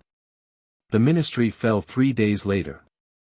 Not literally, the building still stood, the bureaucrats still shuffled papers, the essential machinery of government continued to grind forward. But politically, the house of cards that Cornelius Fudge had built came crashing down. It started with the Prophet. Rita Skeeter, sensing blood in the water, published a series of devastating exposés detailing every aspect of Harry's imprisonment. The sealed trial records were leaked. The names of Wisengamot members who had voted for conviction were made public. The financial connections between Fudge and Lucius Malfoy were traced and documented. Then Harry gave an interview. He met with a young reporter named Persephone Clearwater, a recent Hogwarts graduate who had written a passionate editorial demanding justice for Harry. The interview was quiet, controlled, devastating. Harry didn't rant or rage. He simply told his story, the cupboard under the stairs, the accidental magic that had been a desperate child's attempt at self-defense, the 11-minute trial, the 2 years of cold and darkness. He didn't have to exaggerate.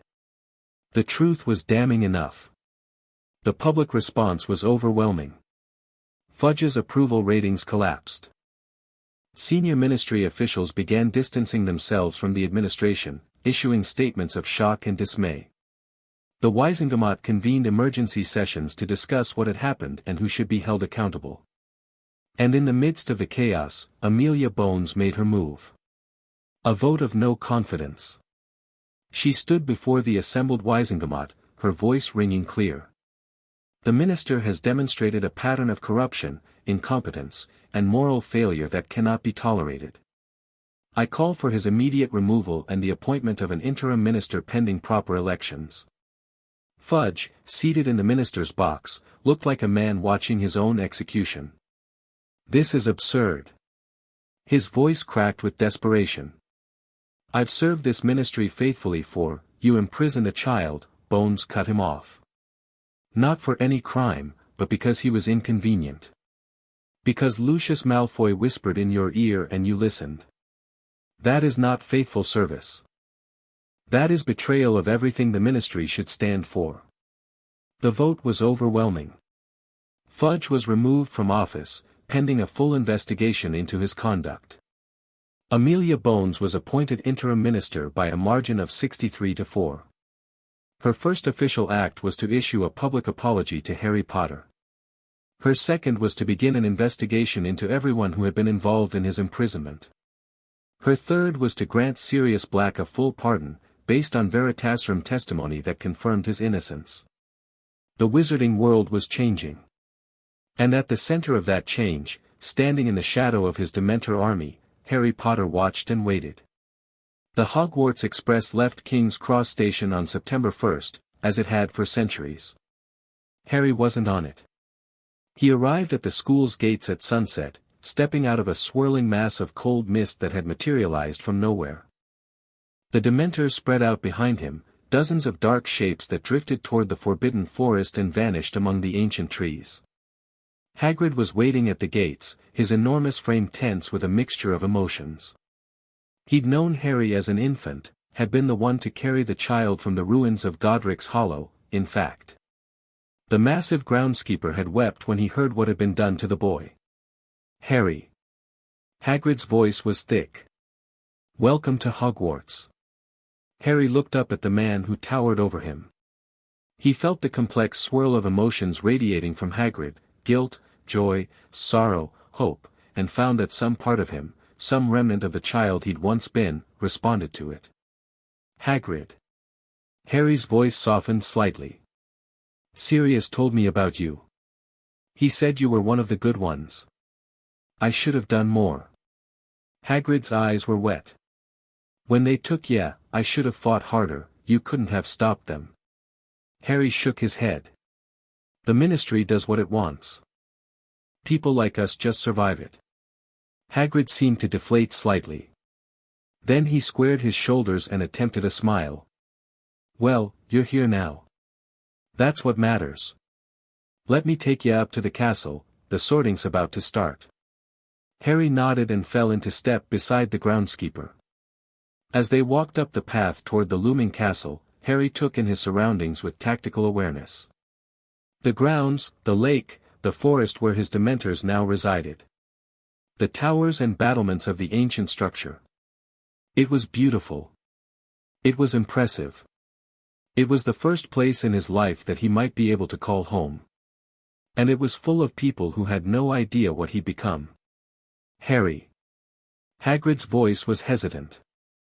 I don't mean to pry, but, the Dementors. How did ya, how is it possible? I learned to understand them. Harry kept his eyes on the castle ahead. When you understand something completely, you stop being afraid of it. And when you stop being afraid, you can communicate. Communicate. Hagrid shuddered. With Dementors. They're not evil, Hagrid. They're hungry. There's a difference. The groundskeeper didn't seem convinced, but he didn't argue. They walked the rest of the way in silence, past the front doors, through the entrance hall, to the massive wooden doors of the Great Hall. The other first years came by boat, Hagrid said. You'll join them for the sorting. Professor McGonagall will, I know. Harry could feel the hundreds of students inside, their emotions a jumbled cacophony of excitement and nervousness and curiosity. "I'll be fine." He pushed open the doors and walked into the great hall. The conversation stopped the moment he entered. Hundreds of faces turned toward him, their expressions ranging from curious to fearful to awed. The floating candles flickered as if stirred by a cold wind. The enchanted ceiling, displaying a perfect replica of the night sky, seemed to darken slightly at his presence. Harry walked forward without hesitation. The first years were clustered near the front of the hall, waiting their turn at the sorting hat. They parted before him like water, their eyes wide. Harry took his place among them, ignoring the whispers that erupted in his wake. "The boy who lived, spent 2 years in Azkaban, commands Dementors. Is he even human anymore?" Professor McGonagall stood beside the sorting hat, her expression carefully neutral. But Harry could feel the tension in her, the uncertainty. She'd been one of Dumbledore's closest allies. She'd known about Harry's imprisonment and done nothing. "When I call your name," McGonagall announced, her voice only slightly strained, "you will come forward and place the hat on your head." The sorting proceeded alphabetically. Harry watched each student take their turn, studying the hat's pronouncements, the cheers from the appropriate tables. Gryffindor for the bold. Ravenclaw for the clever. Hufflepuff for the loyal. Slytherin for the ambitious. Where did someone like him belong? Potter, Harry. The whispers exploded into open conversation. McGonagall had to call for silence twice before the hall quieted enough for Harry to approach. He walked to the stool with measured steps, picked up the hat, and placed it on his head. "Well, well, well." The voice appeared in his mind, ancient and amused. "This is unexpected. I'm told I'm full of surprises." "That you are." The hat seemed to rifle through his memories, and Harry let it, he had nothing to hide. "My goodness. Azkaban at 9 years old. Dementor communion. A soul fragment that isn't yours. You're quite the puzzle, Mr. Potter. I've been called worse." "I imagine you have." The hat's presence shifted, becoming more serious. "The question is, where to put you. You have courage, tremendous courage, to survive what you survived. You have intelligence, you taught yourself occlumency in a prison cell. You have loyalty, to your godfather, to the Dementors who became your companions. And you have ambition. Yes. You want to change everything." The hat's voice was soft. "The ministry, the system, the world that allowed a child to be destroyed. You want to tear it all down and build something better. Is that wrong?" "Wrong? No. Dangerous?" "Certainly." The hat paused. "You could do great things in any house, Harry Potter. But there's only one house that will teach you what you need to know. Only one house that will prepare you for the battles ahead." Harry waited. "Better be." The hat seemed to take a breath. "Slytherin." The silence that followed was absolute. Harry removed the hat and walked toward the Slytherin table. The students there stared at him with expressions that ranged from shock to calculation to outright hostility. He found an empty seat at the end of the table and sat down, meeting no one's eyes. The boy who lived. The Dementor King. In the house of Voldemort himself. Harry could feel the weight of 100 stares pressing against him. He could feel the fear and the fascination and the hatred. He could feel, at the edge of his awareness, the Dementors in the forest, waiting. He was exactly where he needed to be. The feast passed in a blur of rich food and whispered speculation. Harry ate mechanically, still unused to the abundance after years of prison gruel. The other Slytherins kept their distance, shooting him glances that varied from curious to calculating. No one attempted conversation. That suited him fine. He was studying the room, cataloging faces and reactions. The professors at the high table, with their varying degrees of discomfort at his presence. Dumbledore, watching him with those penetrating blue eyes that seemed to see everything in nothing. Snape, the potions master, Sirius had said, and a former Death Eater, whose expression was utterly unreadable. And at the Gryffindor table, a red-haired boy was staring at him with undisguised hostility. Harry filed that away for later consideration. When the feast ended and the prefects rose to lead the first years to their dormitories, a voice cut through the general noise. "Potter." Harry turned. A boy his own age stood before him, pale and pointed-featured, with white blonde hair slicked back from his face. His robes were immaculate, his posture aristocratic. Draco Malfoy. Harry recognized the resemblance to Lucius immediately. "You'll want to choose your friends carefully." Draco's voice was smooth, practiced. "Slytherin can be treacherous for those who don't understand how things work. I can help you navigate. Can you?" Harry's voice was flat. "My family has connections throughout the ministry." "My father, your father," Harry interrupted, "spent 2 years lobbying to have me killed. He convinced Cornelius Fudge to imprison a 9-year-old in Azkaban. He's currently under investigation for conspiracy and corruption." Draco's polished composure cracked. Those are lies, they're documented facts." Harry stepped closer, and the temperature around them dropped noticeably. "I spent 2 years in the dark, Draco. I had nothing to do but think. I know exactly who put me there, and I know exactly who profited from it. My father is innocent, your father is going to prison." Harry's voice was ice. "The only question is whether you want to go with him." Draco's face went white.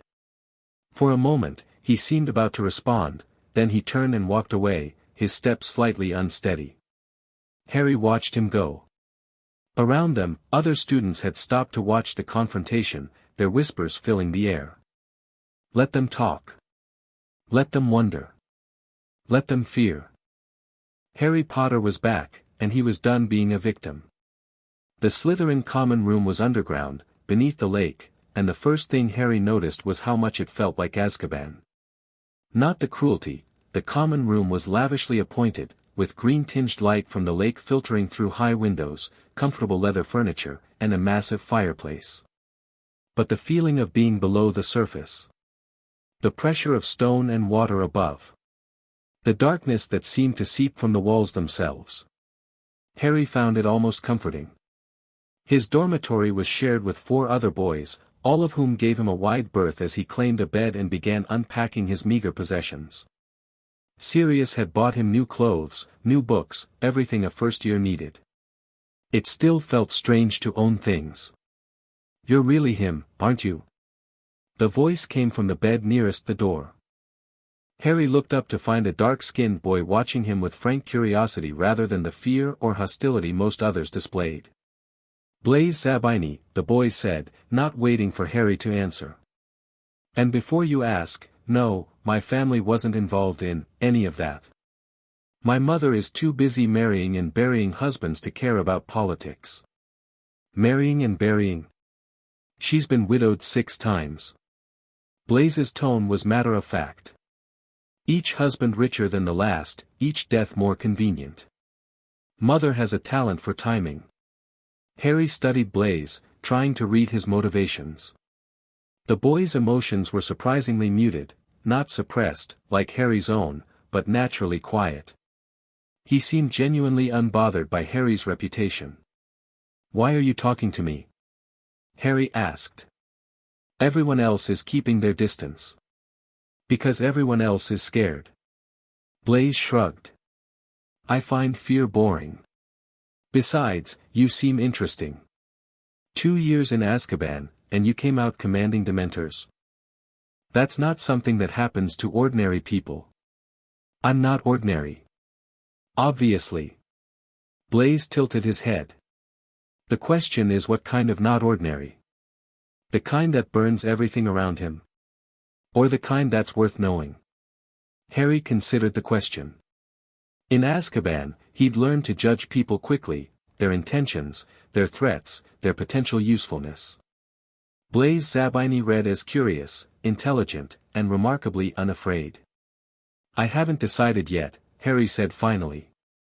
Fair enough. Blaze's lips quirked in a slight smile. Let me know when you figure it out. In the meantime, welcome to Slytherin. Try not to destroy anything important. He turned over and went to sleep, leaving Harry alone with his thoughts. Night settled over Hogwarts like a heavy blanket. The castle quieted as students drifted off to sleep, the corridors emptying, the torches dimming. Somewhere above, owls hooted in the Olary. Somewhere below, the giant squid stirred in the depths of the lake. Harry lay in his bed, staring at the ceiling, and did not sleep. He could feel them out there, his Dementors, spread through the forbidden forest, their cold presence a constant weight at the edge of his awareness. They were waiting, patient as always, connected to him in ways he still didn't fully understand. Moros. The thought went out into the darkness, and a moment later, he felt the response. Cold agreement. Steadfast loyalty. The strange, alien affection that Dementors expressed in their own way. I made it. I'm here.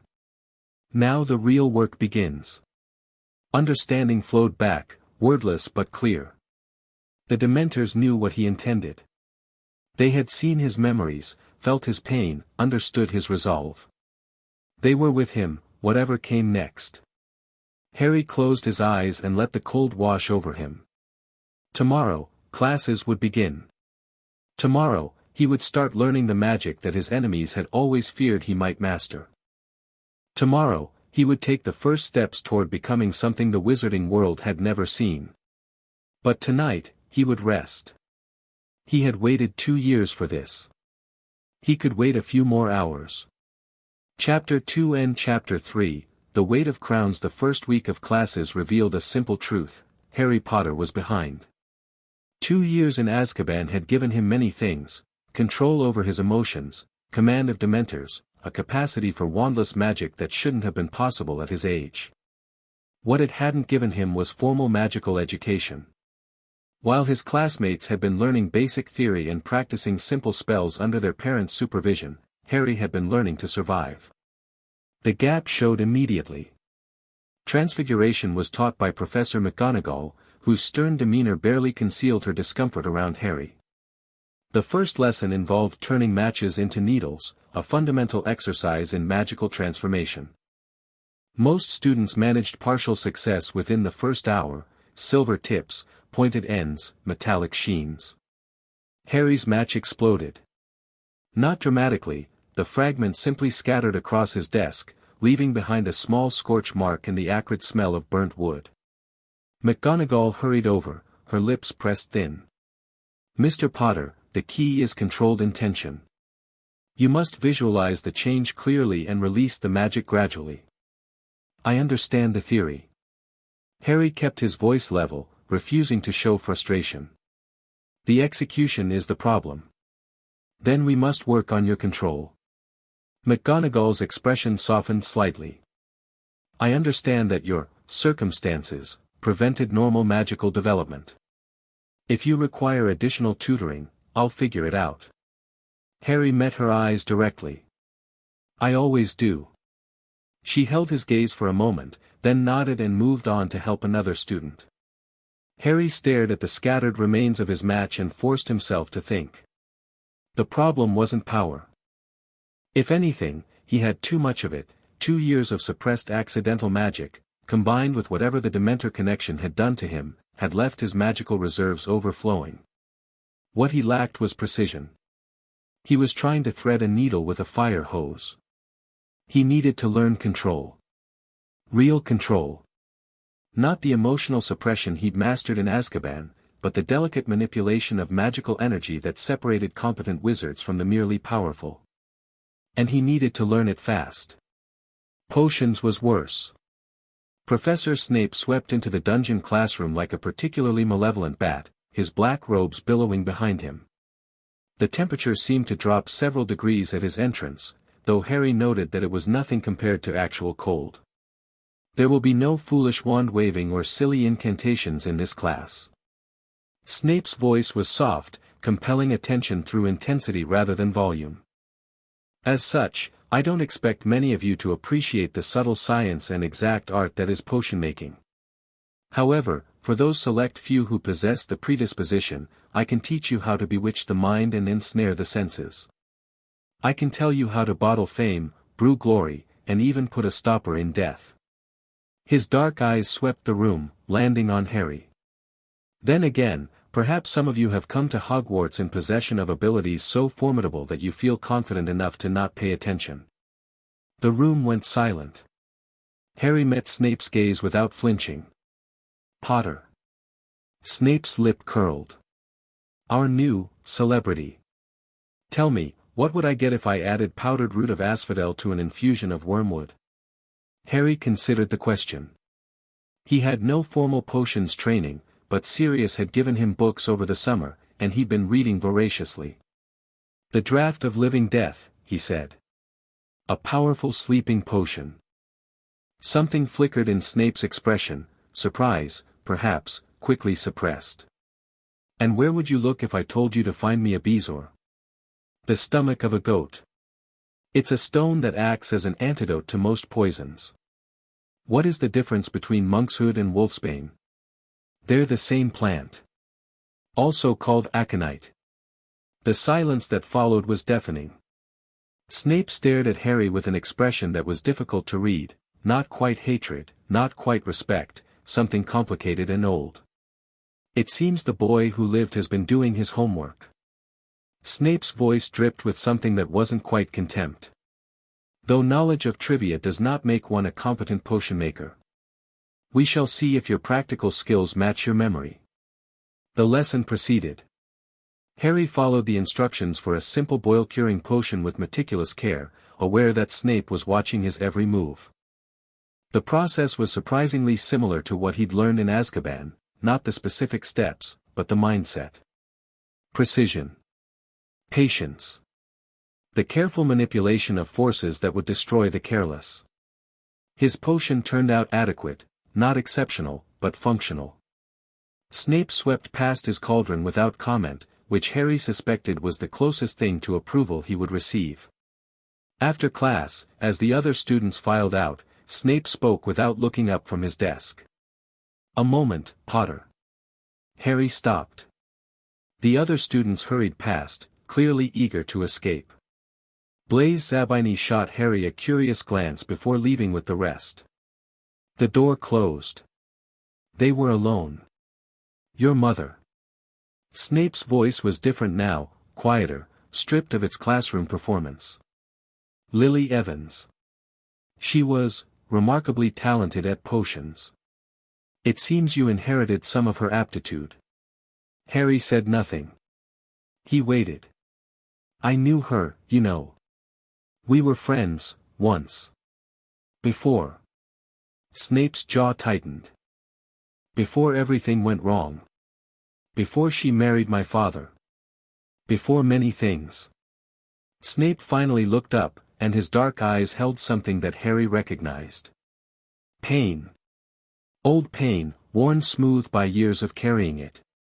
I will not pretend to like you, Potter. You look far too much like your father for that. But I will not allow my personal feelings to interfere with your education. I didn't ask for special treatment. No. You wouldn't. Snape studied him with unsettling intensity. The headmaster told me what was done to you. The prison. The Dementors. He believes you've emerged, changed. Dumbledore believes many things. Indeed. A ghost of a smile crossed Snape's face. You're not what I expected. I thought you would be like James, arrogant, attention-seeking, convinced of your own importance. I spent 2 years in Azkaban, Harry said flatly. That tends to cure arrogance. Yes. Snape's expression became unreadable again. I imagine it would. You may go, Potter. But remember this, in my class, I care nothing for fame or reputation. Only results. If you want to succeed in potions, you'll have to earn it. I wouldn't have it any other way. Harry left the dungeon, his mind turning over the encounter. Snape was complicated, hostile on the surface, but something else underneath. A man who had loved his mother and hated his father and was now faced with their son, trying to reconcile the two. He filed the information away. In Slytherin, knowledge of people's weaknesses was currency. Defense against the dark arts was a joke. Professor Quirrell was a nervous, stuttering man who seemed terrified of his own shadow. He wore a ridiculous purple turban that he claimed was a gift from an African prince, and his classroom reeked of garlic, which he said was to ward off a vampire he'd offended in Romania. Harry sat through the first lecture, a rambling, disjointed overview of dark creatures, and felt his patience wearing thin. This was supposed to be the class that taught students to defend themselves against the darkness. Instead, they were getting bedtime stories from a man who flinched at loud noises. What bothered Harry more was what he sensed beneath the surface. Quirrell's emotions were wrong. The nervousness, the fear, the stuttering uncertainty, they were all genuine, but they overlay something else. Something cold and calculating that Harry caught glimpses of when the professor thought no one was watching. And there was something else. A presence that made Harry's scar prickle with distant pain.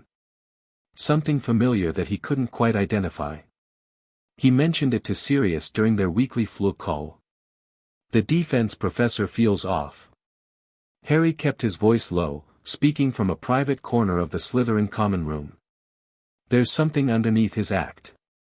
Sirius's face in the flames was concerned. Off how? I don't know.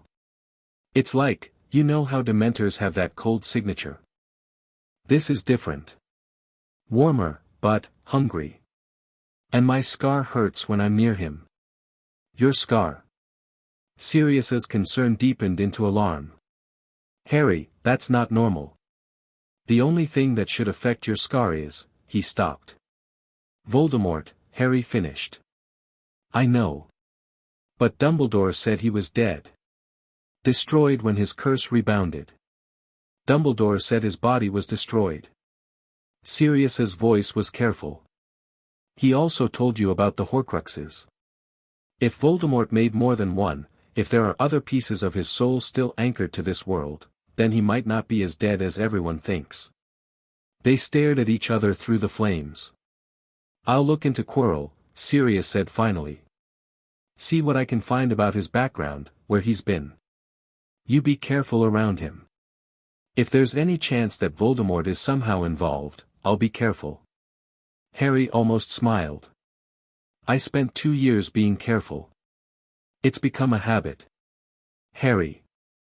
Sirius's voice softened. I know you can take care of yourself. But you don't have to do it alone anymore. Remember that. I remember. The flames flickered out, and Harry was left alone with his thoughts. Voldemort. The man, the monster, who had killed his parents. Who had tried to kill him. Who had, according to Dumbledore, left a piece of his soul embedded in Harry's very being. If there was even a chance that he was still out there, still alive in some form. Harry needed to know. He needed to understand. And he needed to be ready. The library became his second home. Between classes, after dinner, late into the night when other students were sleeping, Harry haunted the stacks of Hogwarts' vast library. He read voraciously, absorbing everything he could about magical theory, defensive spells, the history of dark magic. And Horcruxes. The information was scarce, the darkest of dark magic, forbidden to discuss in most circles.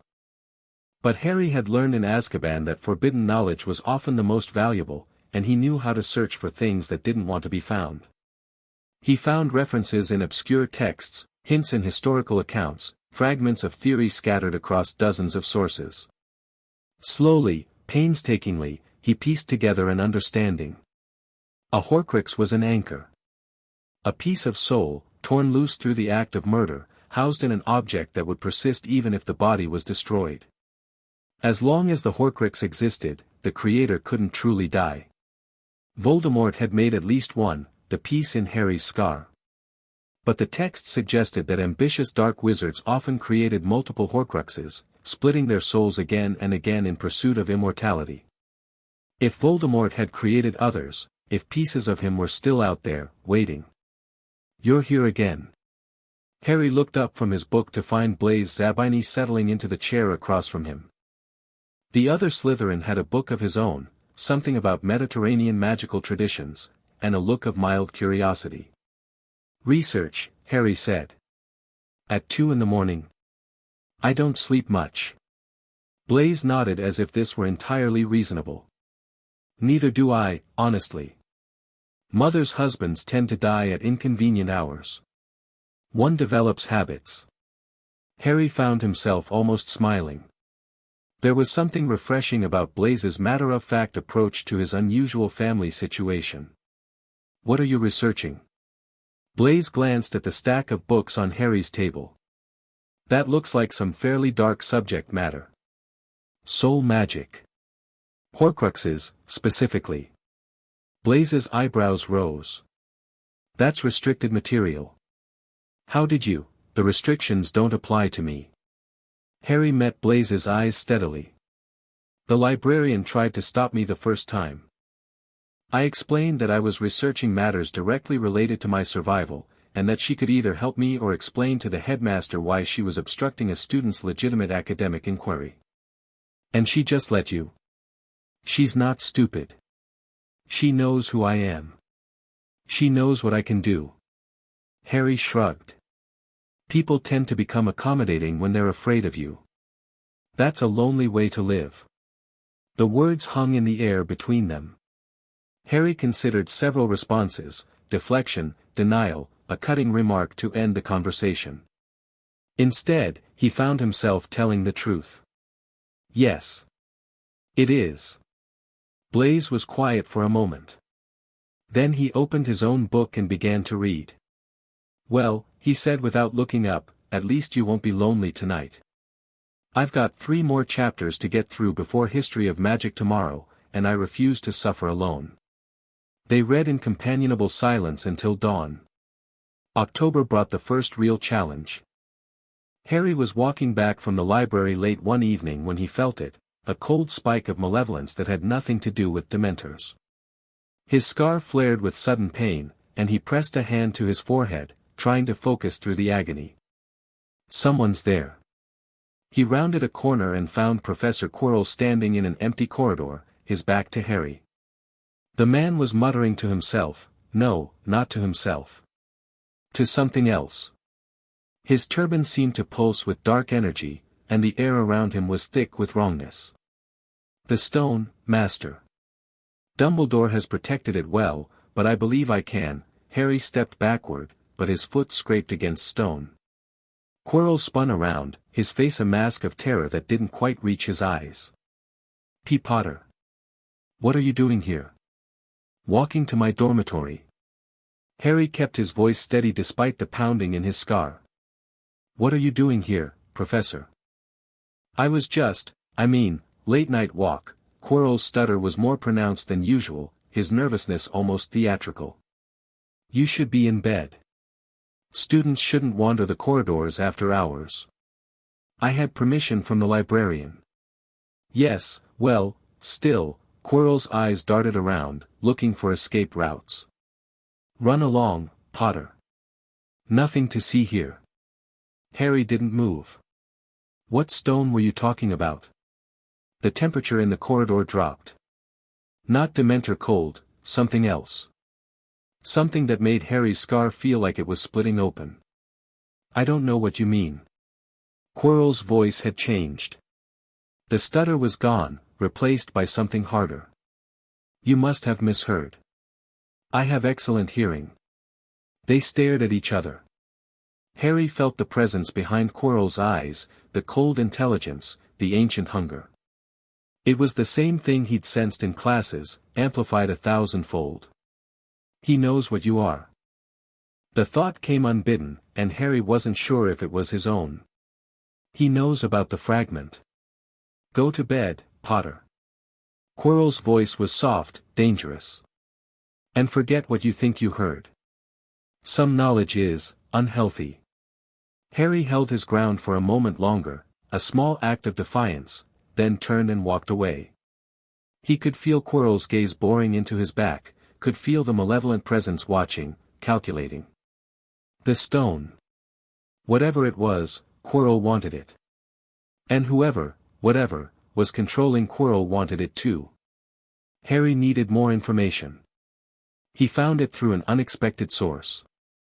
Neville Longbottom was a round-faced Gryffindor who seemed perpetually nervous about everything. His potions were consistently disastrous, his transfiguration barely adequate, and his confidence was essentially non-existent. Most students dismissed him as a bumbling incompetent. Harry saw something else. They met in herbology, one of the few classes that mixed Slytherin and Gryffindor students. Harry was struggling with a particularly aggressive specimen of bouncing bulb when Neville appeared at his elbow. "You need to grip it here," the Gryffindor said quietly, indicating a spot near the base of the plant. "And talk to it. They respond to calm voices." Harry tried it. The bulb settled immediately, its frantic bouncing subsiding into gentle swaying. "Thanks." Harry studied Neville with new interest. "You're good at this." "It's the only thing I'm good at." Neville's voice was resigned. "Plants make sense to me. People, not so much. People are overrated." Neville almost smiled. Then his expression clouded. "I should probably go. The other Gryffindors don't like me talking to you." "Why?" "You're Slytherin. And you're, you know, scary." Harry considered this. "Do I scare you?" Neville thought about it seriously. "A little. But not as much as Professor Snape. Or my grandmother. Or the Mandrakes we're repotting next week. That's a lot of things to be scared of." "I know." Neville's voice was small. "Gran says fear is a weakness. She says I should be braver, like my parents." "Your parents?" The pain that crossed Neville's face was immediate and raw. "They were Aurors. During the war. They. Death Eaters got them. Tortured them until they went mad. They're still alive, but they don't recognize me anymore." Harry felt something shift inside him. He knew what it was like to be shaped by trauma, to carry wounds that never fully healed. "The Lestranges," he said quietly. "Bellatrix Lestrange tortured them." Neville nodded, unable to speak. "I met her. In Azkaban." Harry's voice was careful, measured. "She's insane, but she's also brilliant in a terrible way. Your parents must have been formidable, to require such extreme measures. Everyone says they were heroes." Neville's voice cracked. "But I can't even cast a proper spell. I'm nothing like them." "Courage isn't about casting spells." Harry met Neville's eyes. "It's about facing what scares you anyway. You came and talked to me even though you were frightened. That took courage." Neville stared at him, clearly uncertain how to respond to a Slytherin offering encouragement. "I should go," he said finally. "But, thanks. For saying that." He hurried away, but Harry noticed that he walked a little straighter than before. The encounter with Quirrell had raised too many questions. Harry spent the following weeks gathering information, observing the professor in class, noting his movements, piecing together fragments from overheard conversations and careful research. The picture that emerged was troubling. Quirrell spent an unusual amount of time on the third-floor corridor, which Harry had learned was forbidden to students.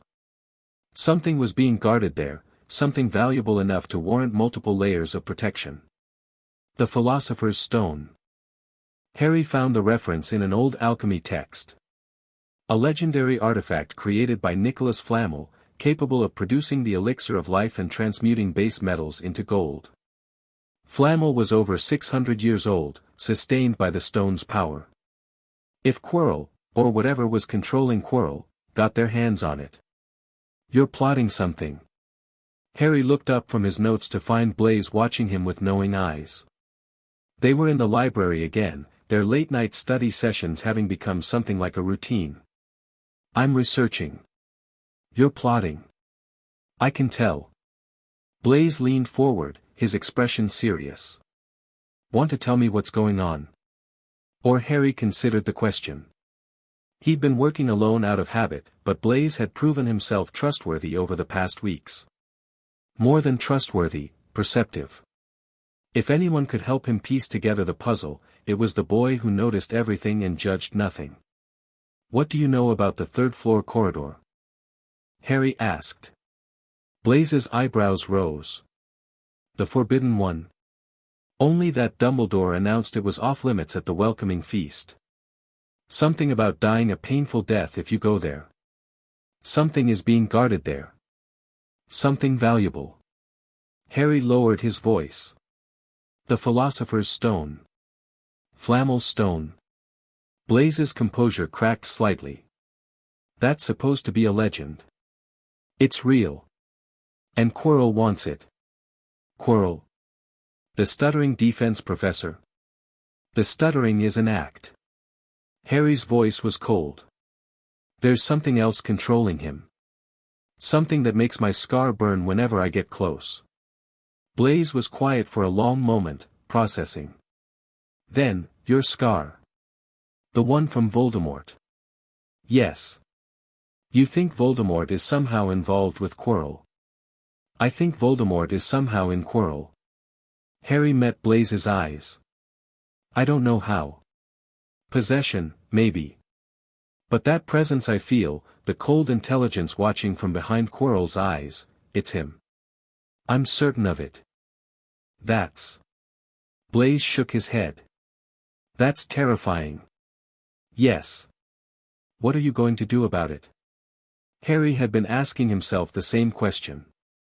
The obvious answer was to tell Dumbledore, but something held him back. Dumbledore had known about Harry's imprisonment and done nothing. Dumbledore had known about the Horcrux in Harry's head and kept it secret. Harry didn't trust him, not entirely. I'm going to find out exactly what Quirrell is planning, Harry said. And then I'm going to stop him. How? Harry smiled, and it wasn't a pleasant expression. I have resources that Quirrell doesn't know about. The Dementors had been waiting for him to call. Harry slipped out of the castle after midnight, making his way to the Forbidden Forest through passages he'd discovered during his nightly wanderings. The Dementors met him at the tree line, their cold presence washing over him like a welcome embrace. Moros. He reached out with his mind. I need your help. The great Dementor drifted closer, its rattling breath forming clouds in the frigid air. Harry felt its attention focus on him, its ancient awareness brushing against his thoughts. There's someone in the castle who serves my enemy. Someone who wears a mask of weakness but carries darkness underneath. I need to know what he's planning. Understanding flowed back, wordless, but clear. The Dementors could sense emotions, feed on memories, drift through walls as easily as air. They could watch without being watched. Find him. Follow him. Show me what he does when he thinks no one is looking. The Dementors spread out, gliding toward the castle like shadows given form. Harry watched them go, feeling their presence at the edge of his awareness. He was done being reactive. Done waiting for others to make moves while he responded.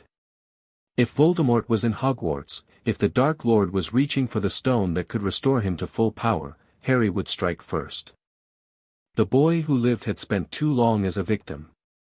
It was time to become a predator. The information came in fragments over the following weeks. The Dementors watched Quirrell obsessively, his meetings with himself in darkened classrooms, his muttered conversations with the presence under his turban, his attempts to bypass the protections around the stone. Harry pieced together the picture through their shared memories, seeing what they saw, feeling what they felt. Quirrell was a vessel. Whatever remained of Voldemort had attached itself to the back of the professor's head, hiding beneath the turban, directing his actions. The Dark Lord was weak, barely more than a spirit, but he was determined to use the stone to regain his body. The protections were formidable. Each professor had contributed a challenge, a three-headed dog guarding a trapdoor, devil's snare, flying keys, a giant chess set, a logic puzzle with potions, and finally, something involving the mirror of Erist. Quirrell had solved most of them. Only the mirror remained, its secret eluding him despite weeks of study. Harry watched. Waited. Planned. And then Halloween arrived, and everything changed. The troll came during the feast. Harry felt it before anyone saw it, a massive, primal presence entering the castle through the dungeons. His connection to the Dementors gave him a sensitivity to magical signatures that bordered on precognition. He was already on his feet when Quirrell burst through the great hall doors. Troll. In the dungeons. The professor's performance was masterful, pale face, trembling voice, a perfectly timed collapse. Thought you ought to know. Chaos erupted. Students screamed. Teachers shouted orders. Dumbledore's voice cut through the panic, directing prefects to lead their houses to safety. Harry didn't follow the Slytherins to the dungeons. He slipped away in the confusion, following a hunch that had been building for weeks. The troll wasn't an accident. It was a distraction. He made for the third floor. The corridor was empty when he arrived, but Harry could sense movement ahead. He pressed himself against the wall, using the shadows as cover, and watched as Quirrell emerged from behind a tapestry, his face twisted with anticipation. Tonight, Master. The professor's voice was different, no stutter, no fear. While they deal with the troll, I'll have time to study the mirror properly. A cold, high voice responded, muffled by the turban, do not fail me again, Quirrell.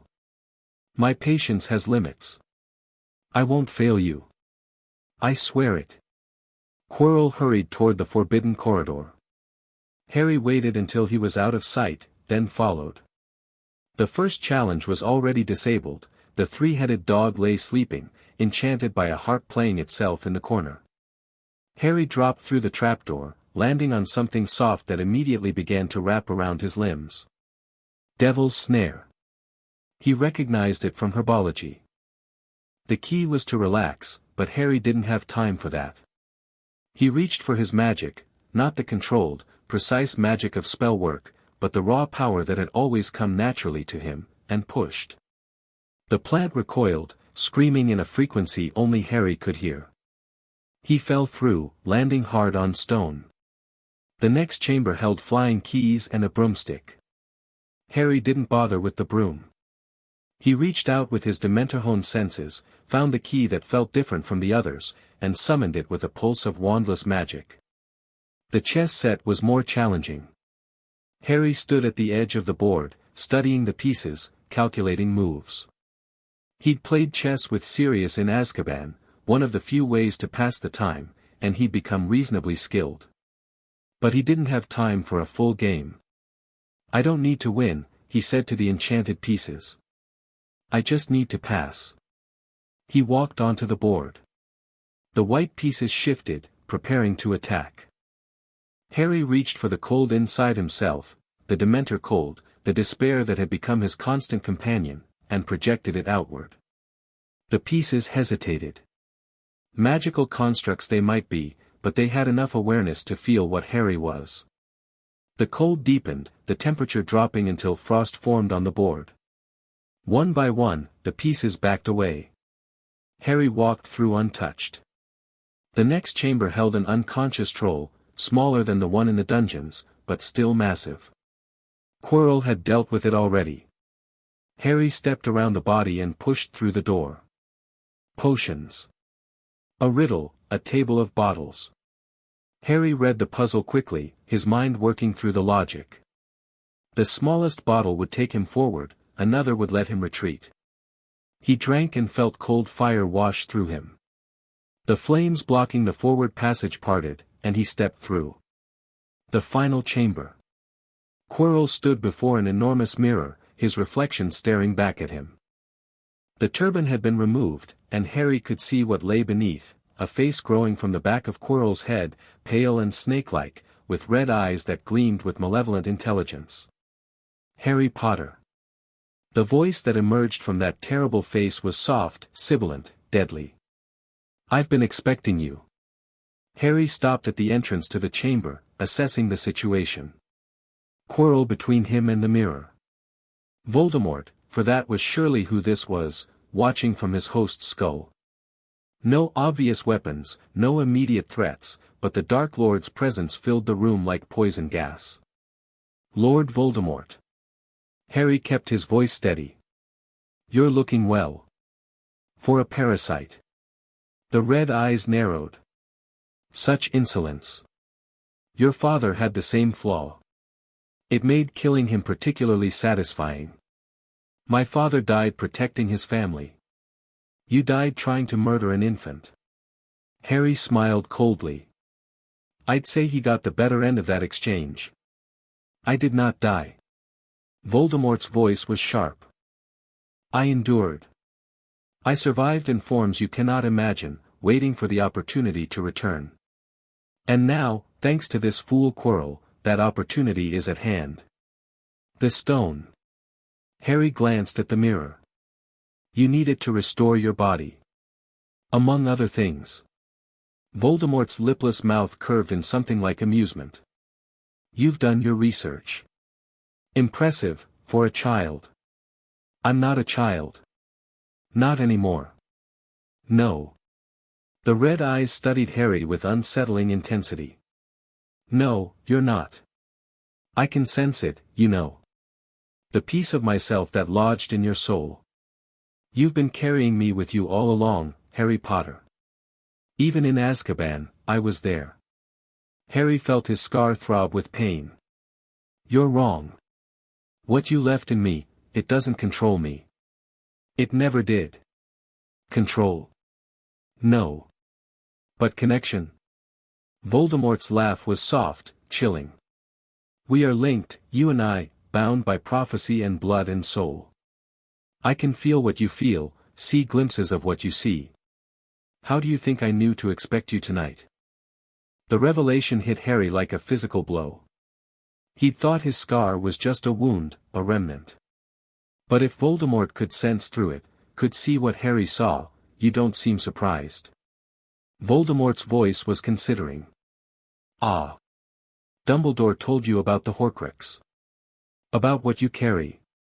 Did he tell you what it means? That you cannot truly kill me without dying yourself? He mentioned it. And yet you came anyway.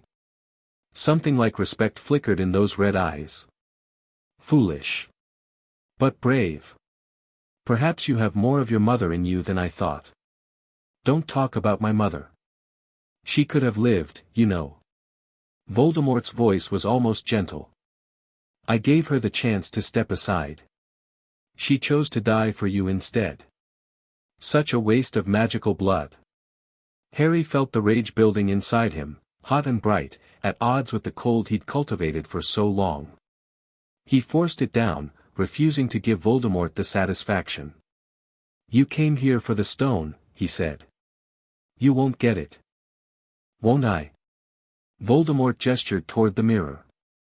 The mirror shows the deepest desire of whoever looks into it. For most, that's useless. But the stone is hidden inside, Dumbledore's final protection. Only someone who wants to find the stone but not use it can retrieve it. Then you can't get it. You want to use it more than anything. True. But Quirrell cannot get it either, for the same reason. Voldemort's smile widened. You, on the other hand, you don't want to use the stone. You want to keep it from me. To protect it. Harry understood with horrible clarity. You want me to retrieve it for you. Step up to the mirror, Harry. Look into it. Get me the stone, and I will let you live. I may even spare your precious godfather. But refuse, and I will tear the knowledge from your mind by force. Harry didn't move. His mind raced, calculating options. The mirror was the key. If he could keep Voldemort from getting the stone, the Dark Lord would remain a powerless spirit, dependent on hosts like Quirrell. But if Voldemort was telling the truth about their connection, about being able to sense what Harry sensed. You're lying, Harry said. If you could tear knowledge from my mind, you would have done it already. The connection doesn't work that way. Something flickered in Voldemort's expression. Annoyance, perhaps. Clever boy. Very well, no mind magic. But there are other ways to compel cooperation. Voldemort's voice hardened. Quirrell. Convince him. Quirrell moved with sudden speed, his wand flashing. Harry dodged the first curse, the second, but the third caught him and sent him crashing against the chamber wall. Pain lanced through his body. Harry pushed himself up, ignoring the protests of bruised ribs, and faced Quirrell's advancing form.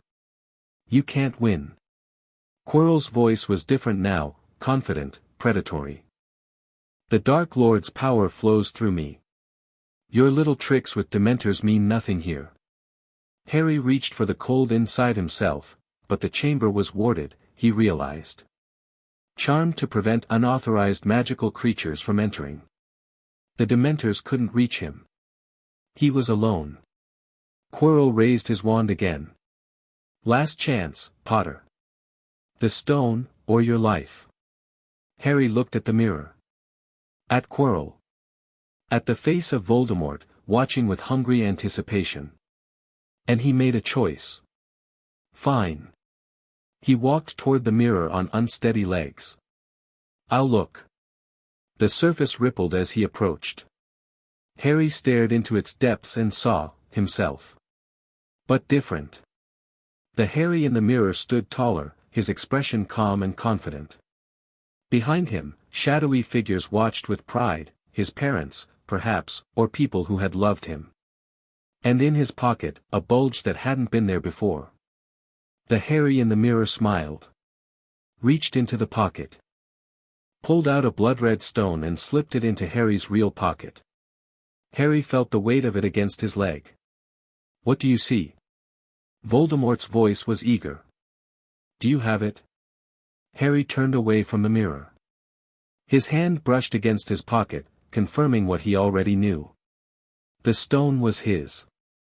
Now he just had to survive long enough to do something about it. He has it, Master. Quirrell's voice was exultant.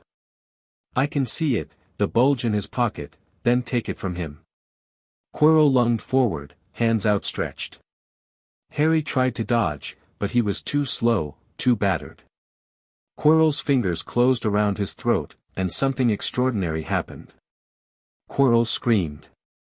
His hands, where they touched Harry's skin, began to blister and burn. Smoke rose from his flesh, and the smell of cooking meat filled the chamber. He staggered backward, staring at his ruined palms in horror. What is this? Voldemort's voice was sharp with alarm. What magic, my mother's protection. Harry remembered what Dumbledore had told him. She died for me. Her love, it's in my blood. Your host can't touch me without burning. Harry lunged forward. He grabbed Quirrell's face with both hands, pressing his palms against the man's cheeks. Quirrell's screams rose to an inhuman pitch as his skin began to blacken and crumble. The body thrashed, trying to escape, but Harry held on with desperate strength. No.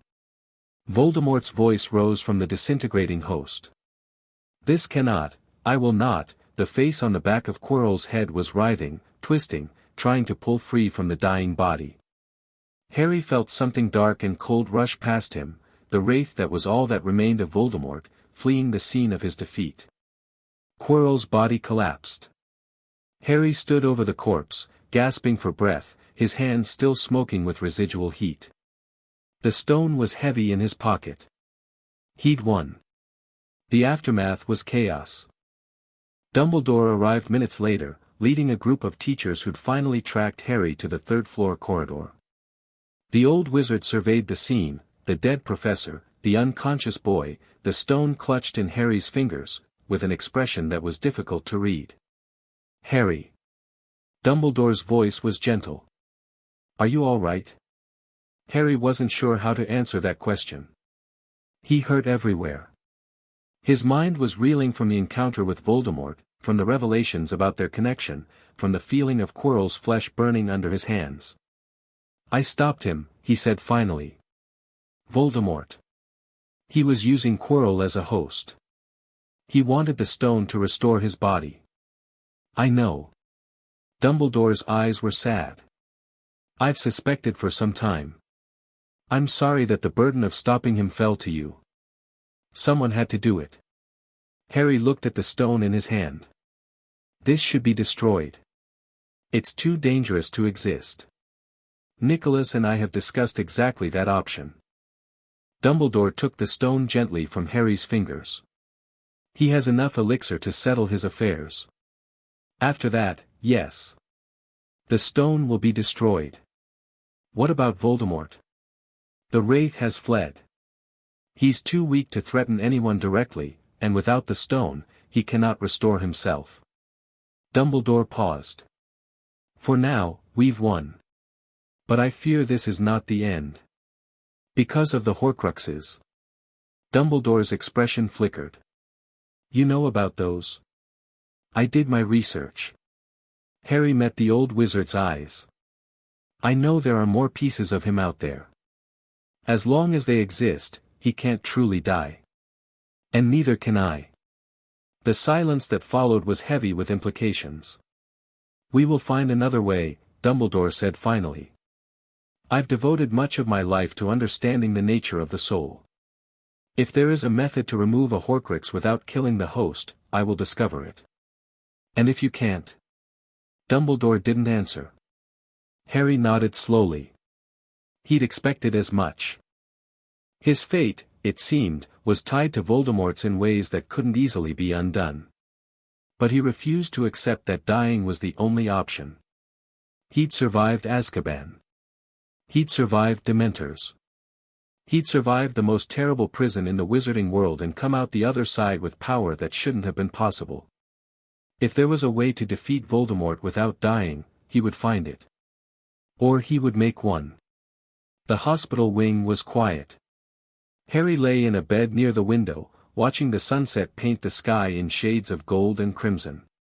His injuries had been healed, his strength restored, but sleep eluded him.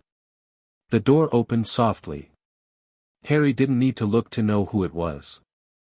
You should be resting. Sirius settled into the chair beside his bed. Madame Pomfrey says you took quite a beating. I've had worse. That's not as reassuring as you think it is. Sirius reached out and gripped Harry's hand. I came as soon as I heard. Dumbledore sent word. I'm fine. You killed a man. The words hung in the air. Harry stared at the ceiling, feeling the weight of what he'd done pressing down on him. He was trying to resurrect Voldemort, he said finally. He would have killed me if I hadn't stopped him. And Quirrell himself, he was already dead, in a way. What Voldemort did to him, I'm not judging you. Sirius's voice was gentle. I killed people in the war. Most of us did. But it changes you, Harry. Taking a life. Even when it's necessary. I know. Harry turned to look at his godfather. I felt him die. I felt his flesh burn under my hands. I'll remember that for the rest of my life. And that's why I know you're still you. Sirius squeezed his hand. A monster wouldn't care. You care.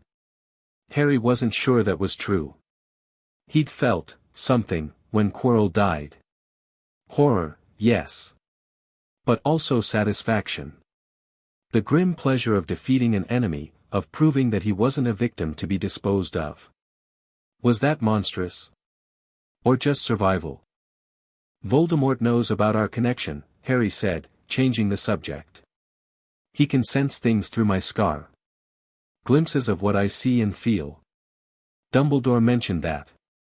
Sirius's expression was troubled. He thinks your occlumency training might help.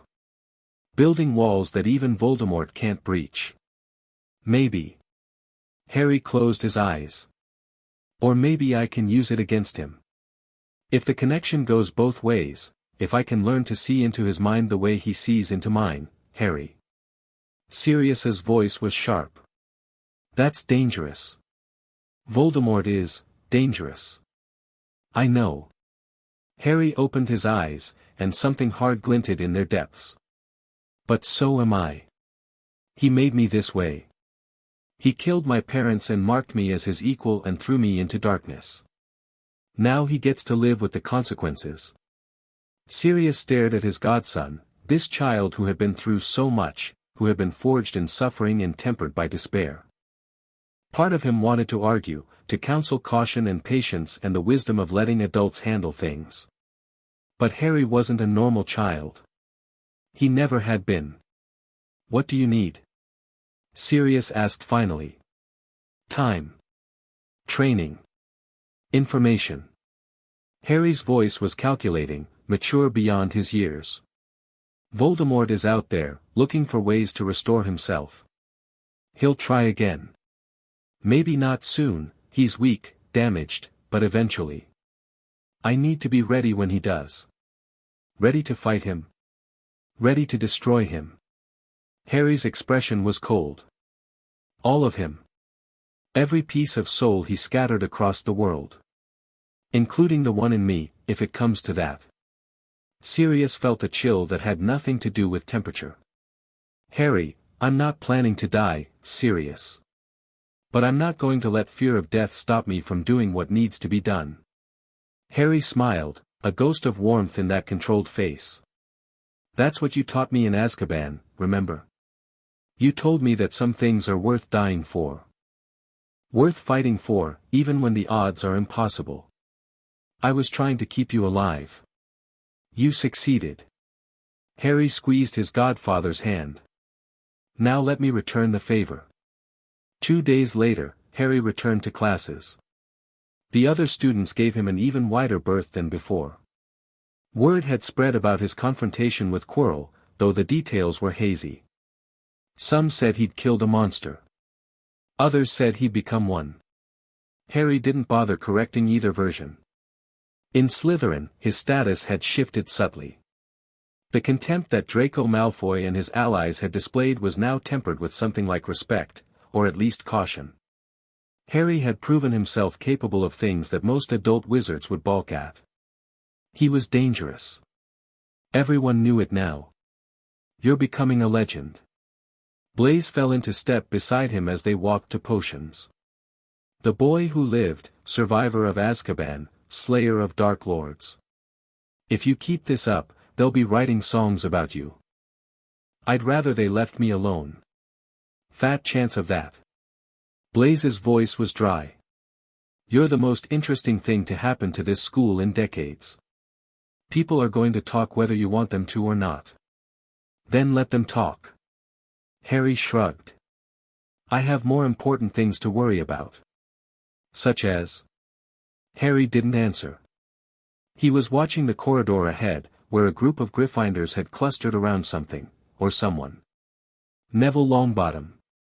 Pinned against the wall by Draco Malfoy and his cronies. Pathetic excuse for a wizard, Draco was saying, his voice carrying clearly. Can't even cast a proper Lumos. The Longbottom family used to mean something. Now look at you. Leave me alone. Neville's voice was small, frightened. Or what? You'll cry to your mad parents? Draco's laugh was cruel. Oh wait, they don't even remember your name. Harry stopped walking. Something cold uncoiled in his chest. Malfoy. The single word cut through the corridor like a knife. Everyone turned, students, portraits, even the torches seemed to dim slightly. Harry walked forward, his footsteps echoing in the sudden silence. Leave him alone. Draco's sneer faltered. This is none of your business, Potter. I'm making it my business. Harry stopped a few feet away, his green eyes fixed on Draco's gray ones. Walk away. Now. Or what? Draco's voice wavered slightly.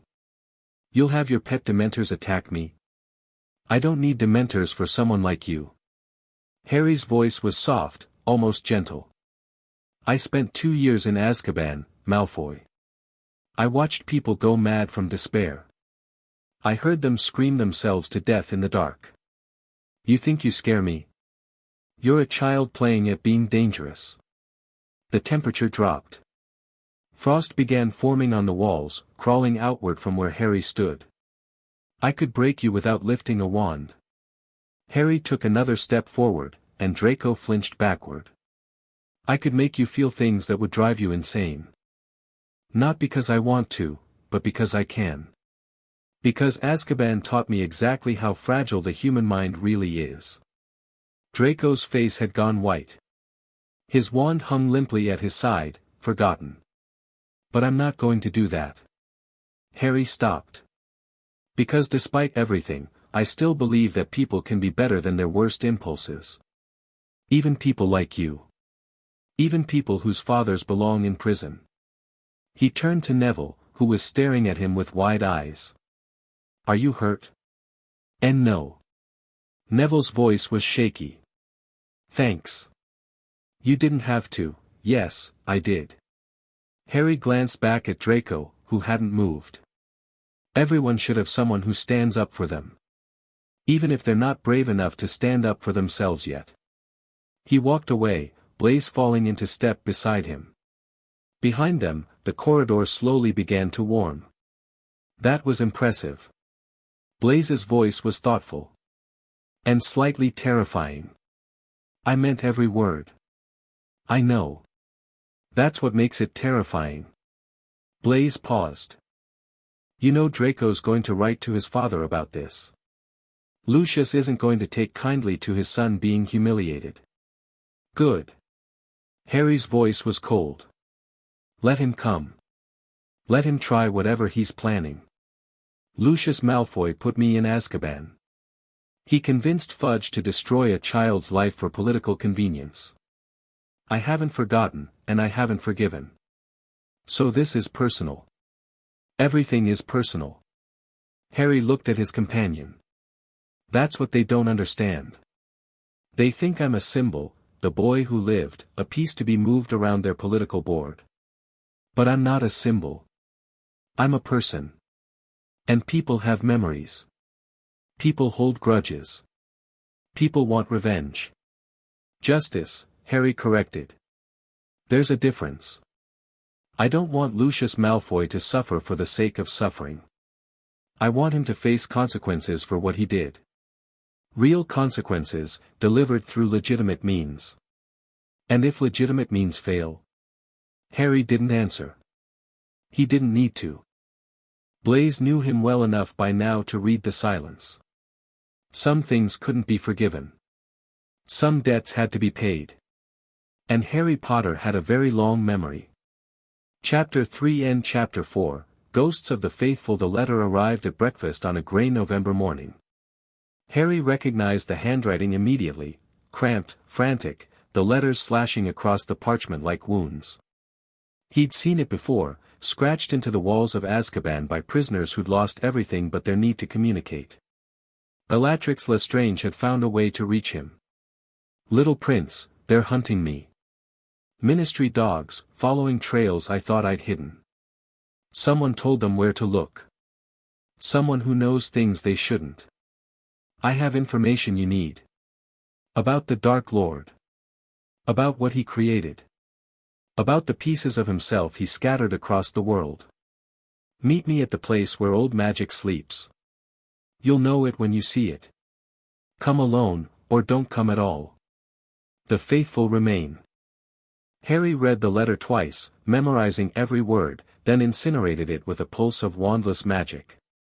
The ash scattered across his breakfast plate, drawing curious glances from nearby students.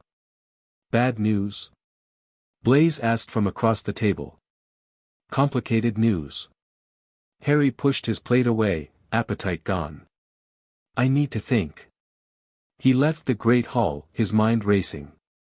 Bellatrix was dangerous, mad, devoted to Voldemort, responsible for torturing Neville's parents into insanity. Every rational instinct screamed at him to ignore the letter, to let the Ministry hunt her down. But she had information about Horcruxes. Information he needed. And she was right about one thing, someone had betrayed her location to the Ministry. Someone who knew things they shouldn't. That suggested a larger game being played, pieces moving on a board Harry couldn't yet see. He needed to understand before he could act. The news broke 3 days later.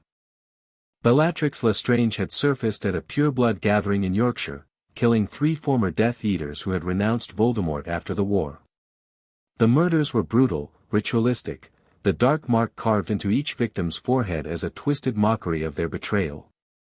The Prophet's headline screamed, "Lestrange loose, Ministry blames Azkaban breach." Harry read the article in the common room, surrounded by whispers and frightened glances. The Ministry was blaming him, of course. When he'd taken control of the Dementors, when he'd walked out of Azkaban with them trailing behind, some prisoners had apparently taken advantage of the chaos to escape. Including Bellatrix. "They're saying you're responsible." Blaise had settled into the chair beside him, his voice low. "That your little demonstration at Azkaban let her slip out. I know what they're saying. Is it true?"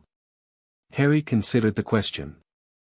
He hadn't intended to free anyone, his focus had been entirely on his own escape, on Sirius's freedom, on making the Ministry pay for what they'd done. But the Dementors' distraction had created opportunities. "Probably," he said finally. "I wasn't paying attention to anything except getting out. If she escaped during the confusion, then it's your fault." "Partially." Harry's voice was flat. "The Ministry put her there in the first place. They could have executed her after the war, but they wanted the spectacle of keeping Voldemort's followers alive and suffering. Now they're dealing with the consequences of their own choices. That's a very Slytherin way of looking at it. I learned from the best." Harry stood, folding the newspaper. "I need to deal with this." "Deal with it how?" Harry didn't answer. He was already walking toward the door, his mind turning over possibilities. Bellatrix wanted to meet. She had information about Horcruxes. And now she'd killed 3 people, drawing attention to herself in a way that seemed almost deliberate. She was sending a message. The question was, to whom? The Forbidden Forest at midnight was a place of shadows and whispers. Harry moved through the trees with practiced ease, his Dementor-honed senses alert for any sign of danger. The forest was home to things far more dangerous than trees, centaurs, acromantulas, creatures that had no names in any human language. But the Dementors had claimed this territory as their own, and nothing challenged their master. Moros materialized beside him as he walked, the great Dementor's presence a cold comfort in the darkness. "She's here." Harry projected the thought outward. "I can feel her." Understanding flowed back. The Dementors had sensed Bellatrix's approach, had tracked her through the forest to a clearing ahead. She was alone, as promised, though her emotions burned with the distinctive fever of madness. Harry stepped into the clearing and found her waiting. Bellatrix Lestrange looked worse than she had in Azkaban. Her hair was wild, her robes torn, her face gaunt with hunger and exhaustion. But her eyes, those dark, burning eyes, were alive with the same fanatical fire he remembered. "Little Prince." Her voice was a cracked whisper. "You came. You have information I need." So direct. Bellatrix laughed, the sound jarring in the silent forest. "No pleasantries. No threats. I killed 3 people, you know. Former allies. Men who swore oaths to the Dark Lord and then broke them. I read the papers. Did you understand why?" Bellatrix circled him slowly, her movements predatory despite her weakened state. "They weren't just traitors. They were loose ends. People who knew things about the Dark Lord's plans, his real plans, not the political theater everyone focused on." "What kind of plans?" "The kind that involve immortality." Bellatrix stopped, her eyes fixed on Harry's scar. "You carry a piece of him. I knew it the moment I saw you in Azkaban. The Dementors recognized it too, that's why they bowed to you. You speak the language of the dead because part of you is dead. I know about the Horcrux." "One Horcrux." Bellatrix's smile was sharp. "There are others. 6, to be precise." The Dark Lord split his soul 7 ways, believing 7 to be the most powerfully magical number. Your scar was an accident, a piece that broke off when his curse rebounded. But the others were intentional. Carefully crafted. Hidden. Harry felt his heart rate quicken, though he kept his expression neutral. Where are they? Ah. Bellatrix wagged a finger. That's the question, isn't it? The Dark Lord didn't share all his secrets, even with his most faithful servants. But I know some of them. I know where he hid his treasures. Tell me. And what do I get in return? Bellatrix's voice turned calculating. I'm a fugitive, little prince. The ministry wants me dead or worse. I need protection. Resources. A place to hide while I continue my work. Your work being what? Killing more people. My work being loyalty. Bellatrix's voice rose with sudden passion. The Dark Lord will return. He always returns. And when he does, I will be there, faithful as always, ready to serve. But I need to survive long enough to see that day. Harry studied her, this broken, brilliant woman who had dedicated her life to a monster. She was everything he despised, cruel, fanatical, utterly devoted to someone who saw her as nothing more than a tool. But she was also right about one thing. She had information he needed. I won't help you kill innocent people, he said finally. And I won't hide you from justice for what you've done. Then we have nothing to discuss. I wasn't finished. Harry's voice hardened. I won't protect you from justice. But I might protect you from injustice. The ministry that wants you dead is the same ministry that imprisoned a 9-year-old child in Azkaban. They don't care about law or morality, they care about appearances. Bellatrix tilted her head, curiosity flickering in her mad eyes. Go on. Help me find the Horcruxes. Help me understand what Voldemort created and how to destroy it. In exchange, I'll make sure you get a fair trial when this is over, not a summary execution, not a Dementor's kiss, but actual justice. Justice. Bellatrix spat the word. Your justice put me in Azkaban for 17 years.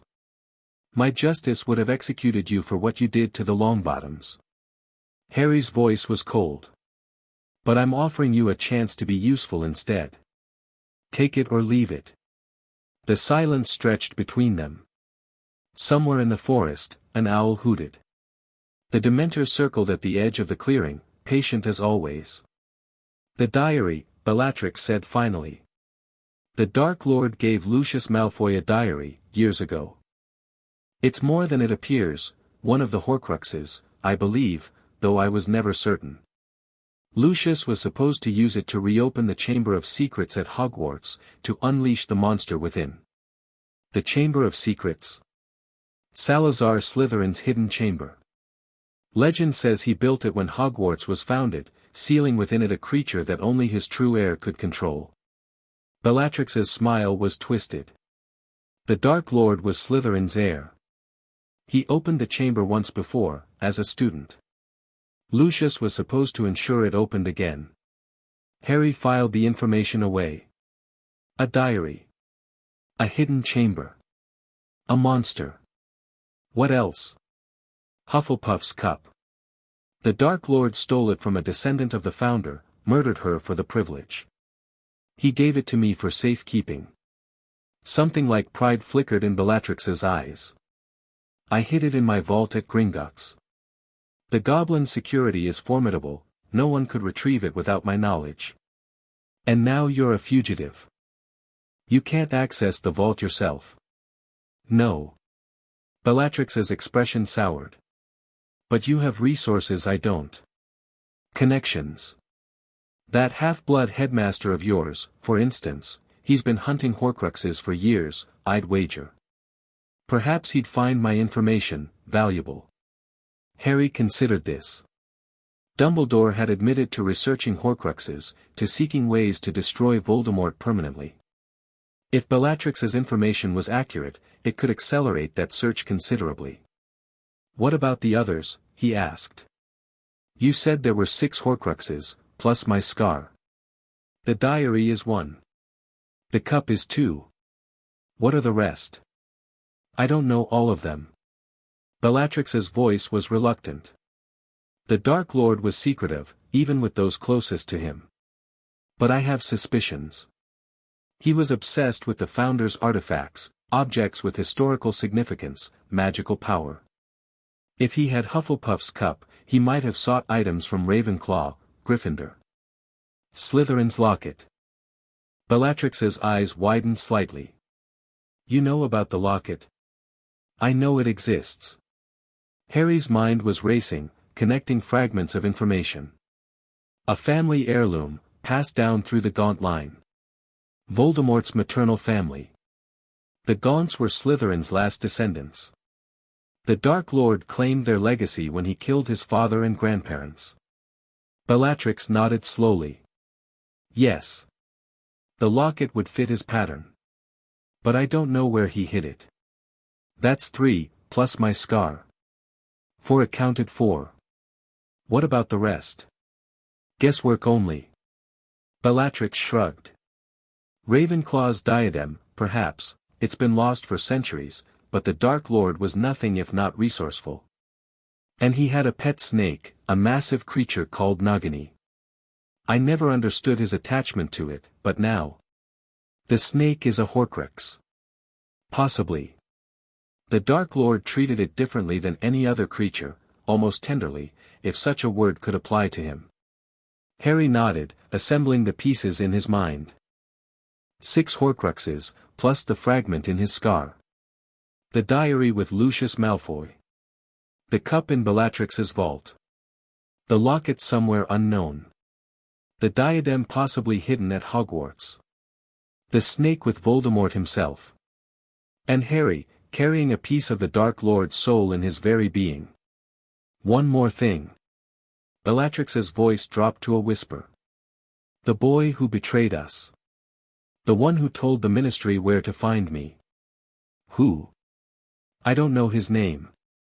Young, nervous, terrified of what he'd gotten himself into. But he knew things he shouldn't have known, about my movements, my plans. Someone fed him information. Someone who wants me dead before I can share what I know. Who would want that? Bellatrix's smile was chilling. Think, little prince. Who benefits if the Horcruxes remain hidden? Who loses if the Dark Lord's immortality is destroyed? His followers. His true followers. Bellatrix leaned closer. Not everyone who wore the dark mark was faithful. Some joined out of fear, others for power. They don't want the Dark Lord to return, they've built new lives, accumulated wealth and influence. His resurrection would destroy everything they've built. Harry thought of Lucius Malfoy. The man who had orchestrated his imprisonment. The man who possessed one of Voldemort's Horcruxes. Lucius doesn't want Voldemort back, he said slowly. He's better off with the Dark Lord gone. He has power, wealth, political influence, everything he could want. And if the Dark Lord returned, he'd have to give it all up. Return to being a servant instead of a master. Bellatrix's voice was bitter. Lucius was always the pragmatic one. He'll do anything to maintain his position, including betraying his former master. Including having you killed before you could reveal what you know. Precisely. Bellatrix stepped back, her expression hardening. We're out of time, little prince. The Ministry dogs are getting closer, and I've already stayed too long. Remember what I've told you. Find the Horcruxes. Destroy them. And when you face the Dark Lord, what? Bellatrix's smile was almost sad. Kill him properly this time. She vanished into the forest, leaving Harry alone with his Dementors and his thoughts. The next morning, Harry sought out Dumbledore. The headmaster's office was as he remembered it, cluttered with silver instruments, lined with sleeping portraits, dominated by the massive desk where Dumbledore sat reviewing papers. Fawkes the Phoenix trilled a greeting as Harry entered, the sound unexpectedly warm. Harry. Dumbledore set down his quill, his expression carefully neutral. This is a pleasant surprise. I trust the term has been going well. Well enough. Harry settled into the chair opposite the desk. I have information. About Voldemort. About his Horcruxes. Something flickered in Dumbledore's eyes, surprise, perhaps, or cautious hope. Indeed? And where did you acquire this information? Bellatrix Lestrange. The silence that followed was heavy with implication. Dumbledore's expression didn't change, but Harry could feel the sudden tension in the room. You've been in contact with a fugitive murderer. I've been gathering intelligence from a valuable source. Harry kept his voice level. She knows things, Professor. Things that could help us destroy Voldemort permanently. At what cost? A promise of fair treatment if she's captured. Not protection from justice, just assurance that she won't be summarily executed. Dumbledore studied him for a long moment. Then, slowly, he nodded. Tell me what you've learned. Harry told him everything, the diary, the cup, the locket, the diadem, the snake. He explained Bellatrix's theory about Lucius Malfoy, about the network of former Death Eaters who wanted Voldemort to stay dead for their own selfish reasons. When he finished, Dumbledore sat back, his expression thoughtful. This confirms much of what I've suspected, he said finally. I've been researching Horcruxes for years, trying to understand how Tom Riddle, Voldemort, achieved his twisted immortality. Some of what Bellatrix told you aligns with my own findings. But not all of it. The diary concerns me. Dumbledore's voice was grave. If Lucius Malfoy possesses a Horcrux, if he intends to use it to reopen the Chamber of Secrets, the implications are troubling. The Chamber of Secrets, Harry repeated. Bellatrix mentioned it. A hidden chamber containing some kind of monster. A basilisk, I believe. A serpent of enormous size and power, capable of killing with its gaze. Salazar Slytherin was said to have placed it there to purge the school of Muggle-born students. Dumbledore's expression darkened. Tom Riddle opened the chamber during his time at Hogwarts. A student died. And now Lucius might try to open it again. The diary is dangerous in ways beyond its nature as a Horcrux. Tom poured more than just a fragment of his soul into it, he invested memories, personality, the capacity to influence those who write in its pages. Dumbledore's voice was heavy. If someone were to find that diary, to begin communicating with the presence within, they could be possessed. Or manipulated. Convinced to do terrible things in service to a shadow of Tom Riddle. Dumbledore met Harry's eyes. We need to find that diary before Lucius can deploy it. How? We can't exactly search Malfoy Manor. No. But there are other approaches. Dumbledore's expression became calculating. Lucius is under investigation for his role in your imprisonment. The Ministry may soon have authority to search his properties.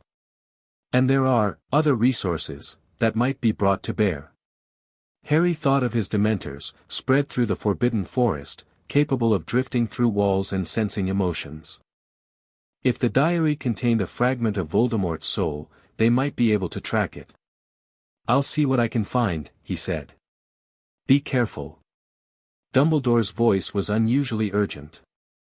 Lucius Malfoy is dangerous, not through magical power, but through cunning and resources.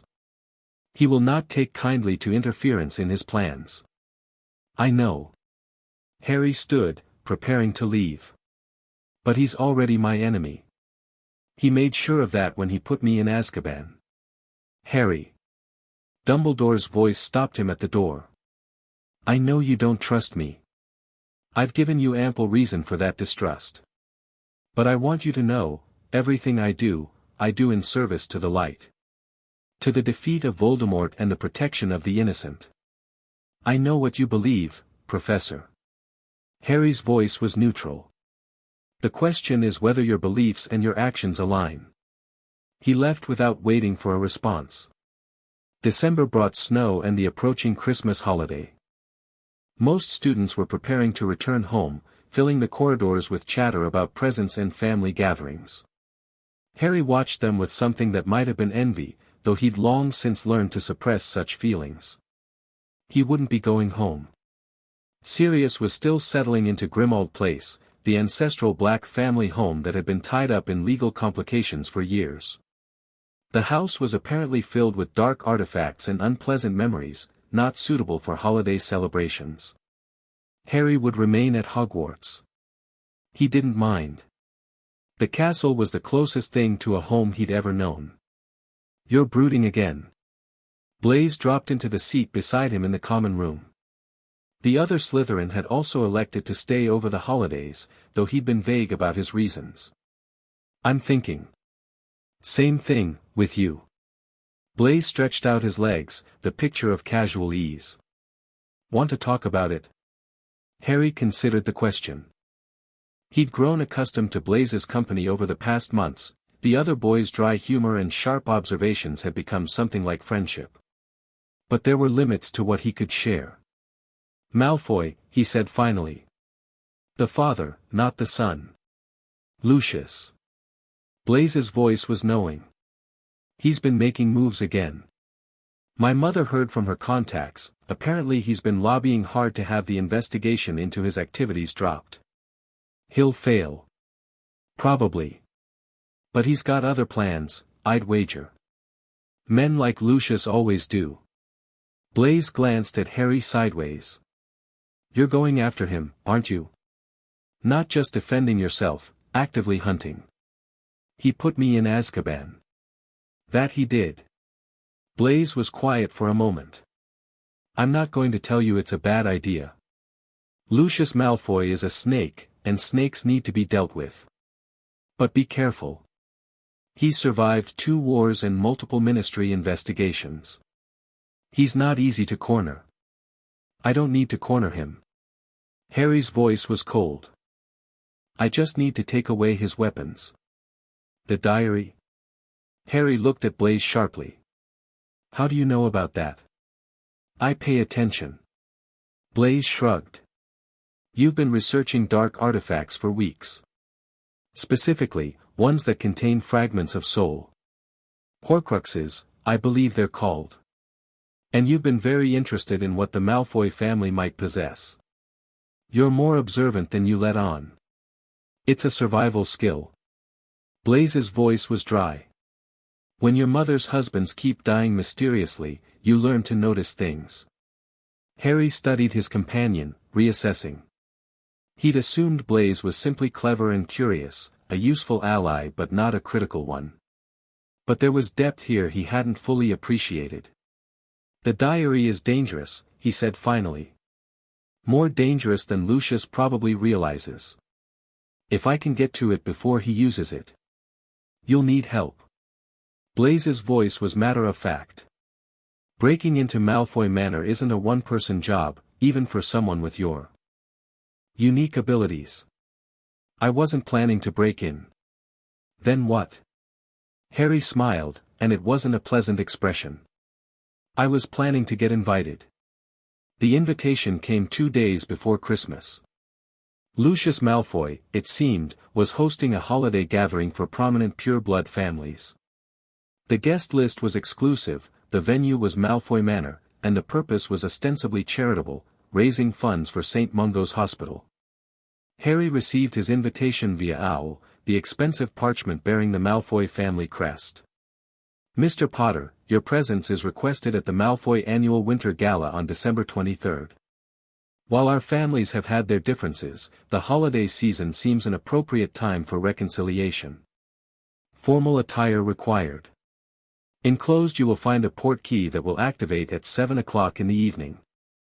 Regards, Lucius Malfoy." Harry read the letter 3 times, looking for hidden meanings.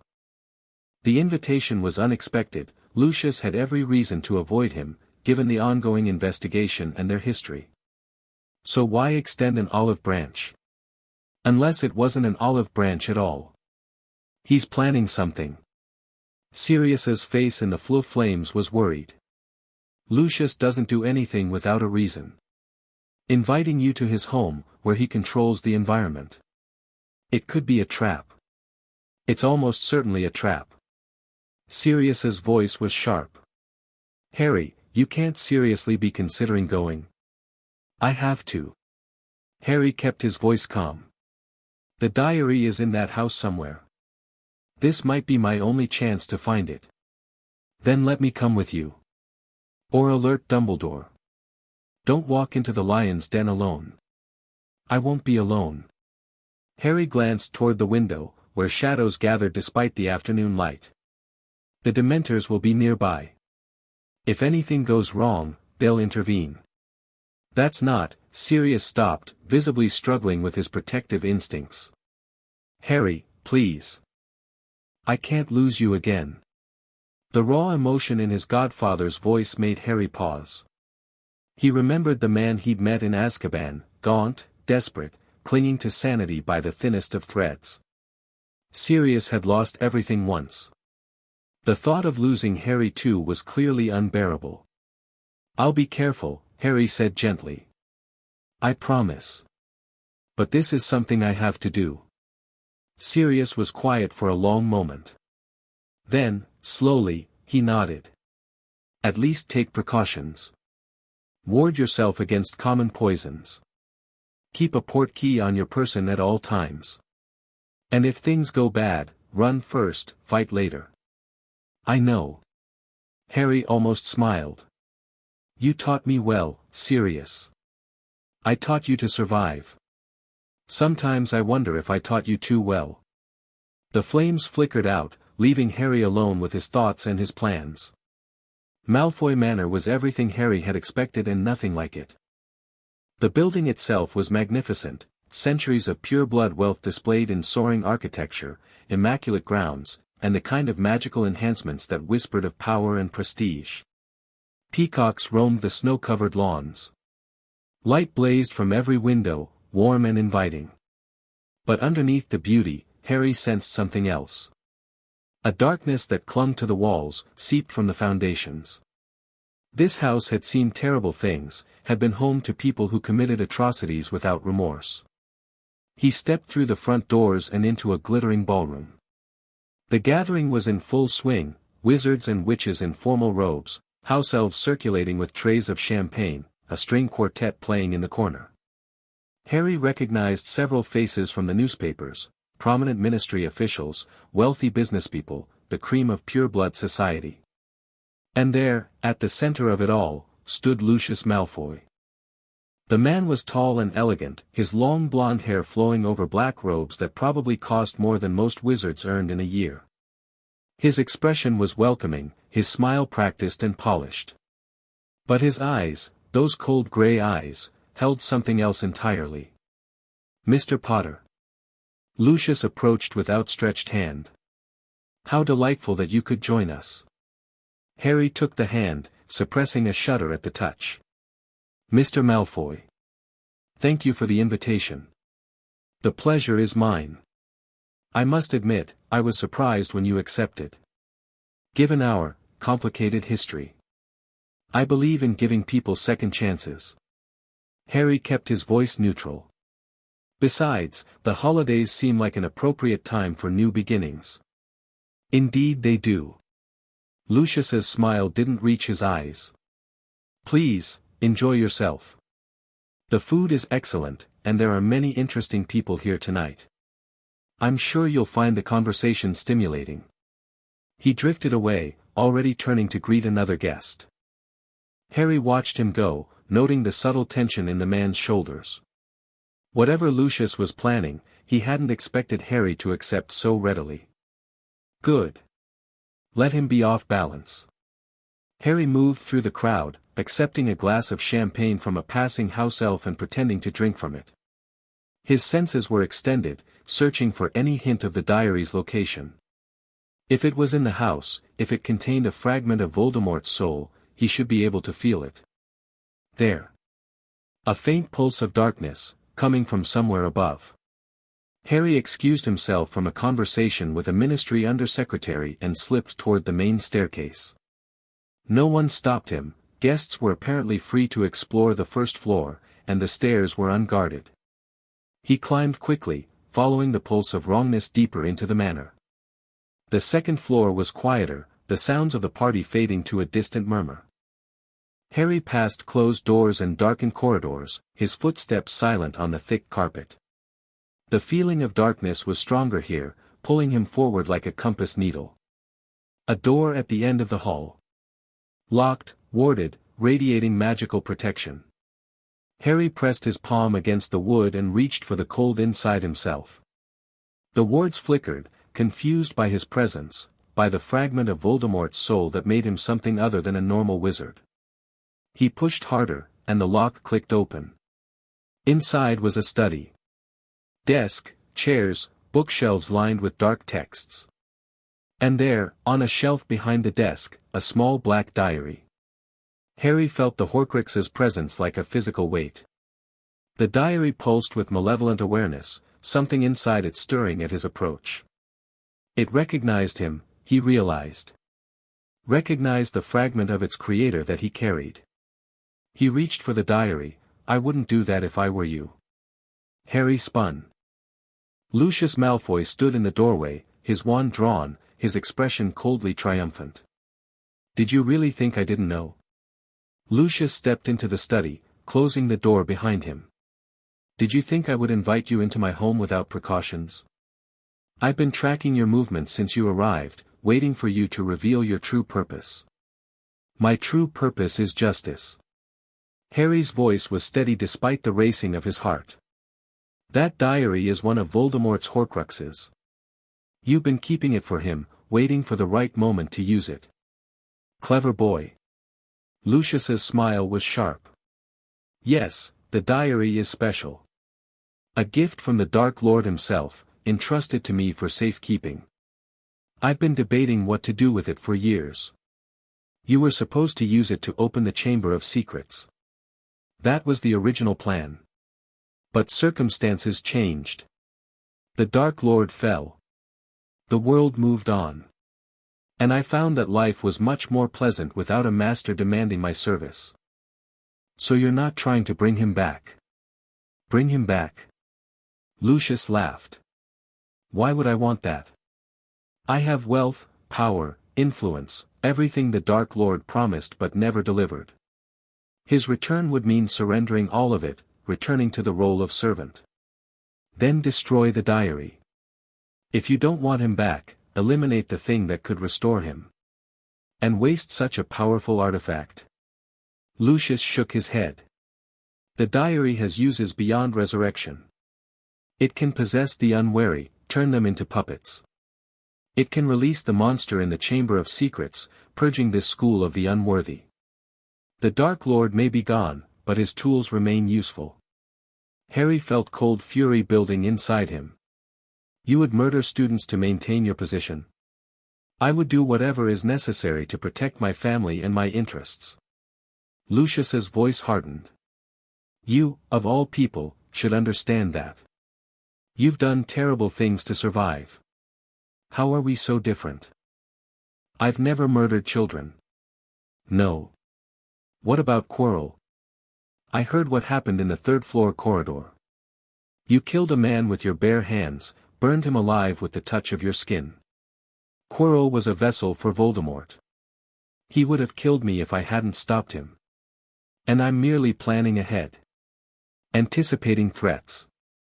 Eliminating obstacles before they become problems. Lucius raised his wand. You should never have come here, Potter. You should have stayed at Hogwarts, stayed safe, let the adults handle matters beyond your understanding. Funny. Harry's voice was ice. That's what everyone keeps telling me.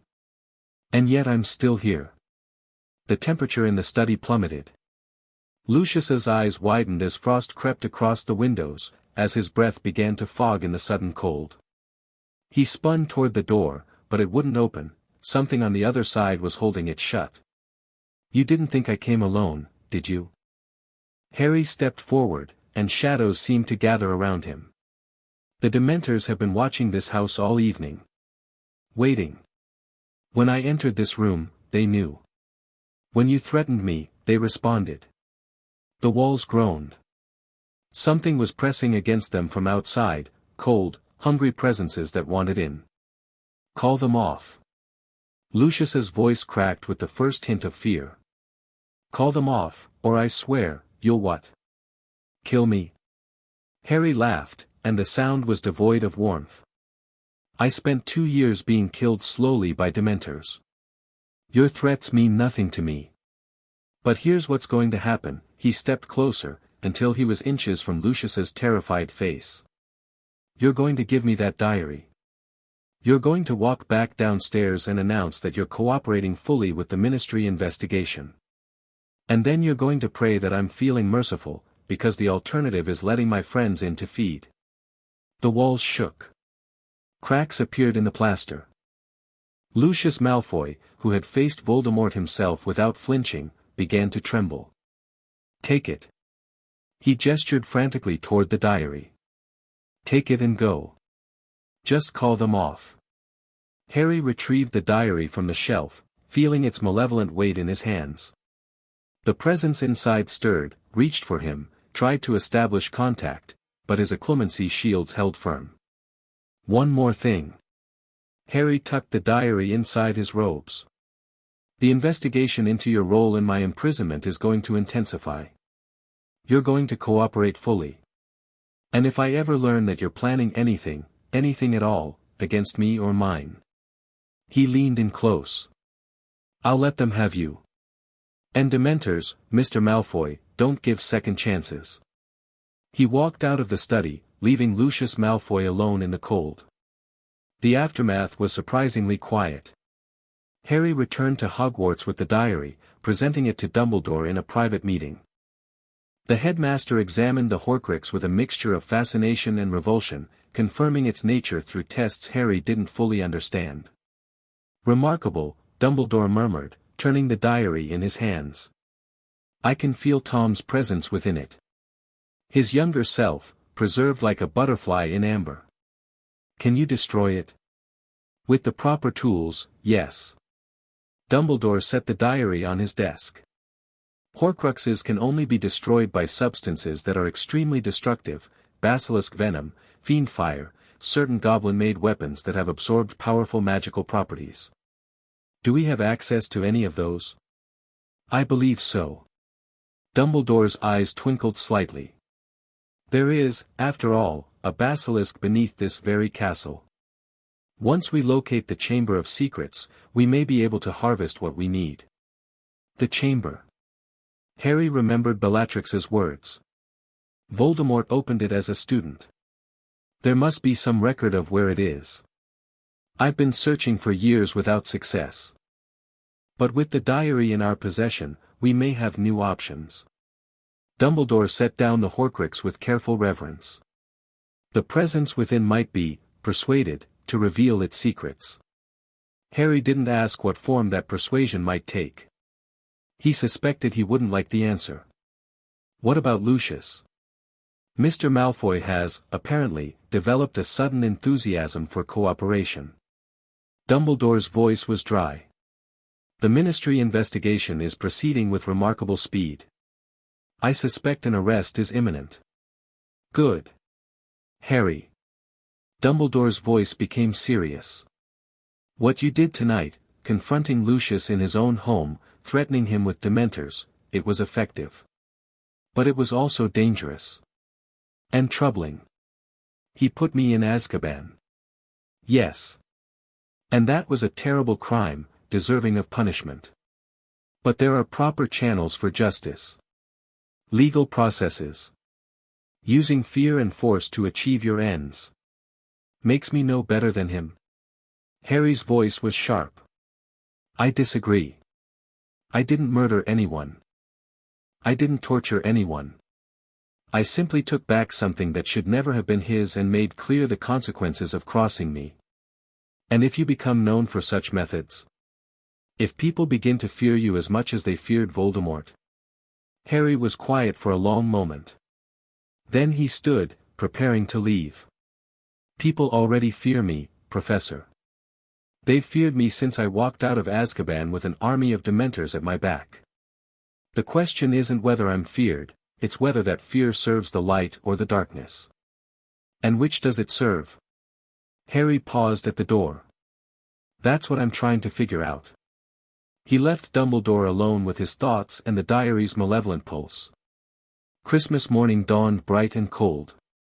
Harry woke to find a small pile of presents at the foot of his bed, the first Christmas presents he could remember receiving. A warm sweater from Mrs. Weasley, forwarded through Sirius, who had apparently made contact with the Weasley family. A book on advanced defensive magic from Blaise. A set of enchanted quills from Dumbledore. And from Sirius, a photo album. Harry sat on his bed, turning the pages slowly. His parents smiled up at him from every photograph, James with his messy hair and confident grin, Lily with her bright green eyes and warm laugh. There were pictures of their wedding, their friends, their life together before everything fell apart. And there, on the last page, a photograph of Harry himself. Barely a year old, laughing as his mother tickled him, his father watching with undisguised love. Harry stared at the image for a long time. He didn't cry. He'd forgotten how, somewhere in the cold darkness of Azkaban. But he felt something, a warmth in his chest, a loosening of the tight control he maintained over his emotions. His parents had loved him. They had died for him. And their legacy lived on, not just in his scar or his fame or the prophecy that bound him to Voldemort, but in moments like this. Simple moments of connection, of remembrance, of love. Harry closed the album and held it against his chest. Merry Christmas, he thought. And in the cold heart of the Dementor King, something almost like hope stirred. The new year brought new challenges. Lucius Malfoy was arrested in early January, charged with conspiracy, corruption, and a host of other crimes that the Ministry investigation had uncovered. The trial was scheduled for February, and the evidence was reportedly overwhelming. Draco Malfoy became a ghost in the hallways of Hogwarts.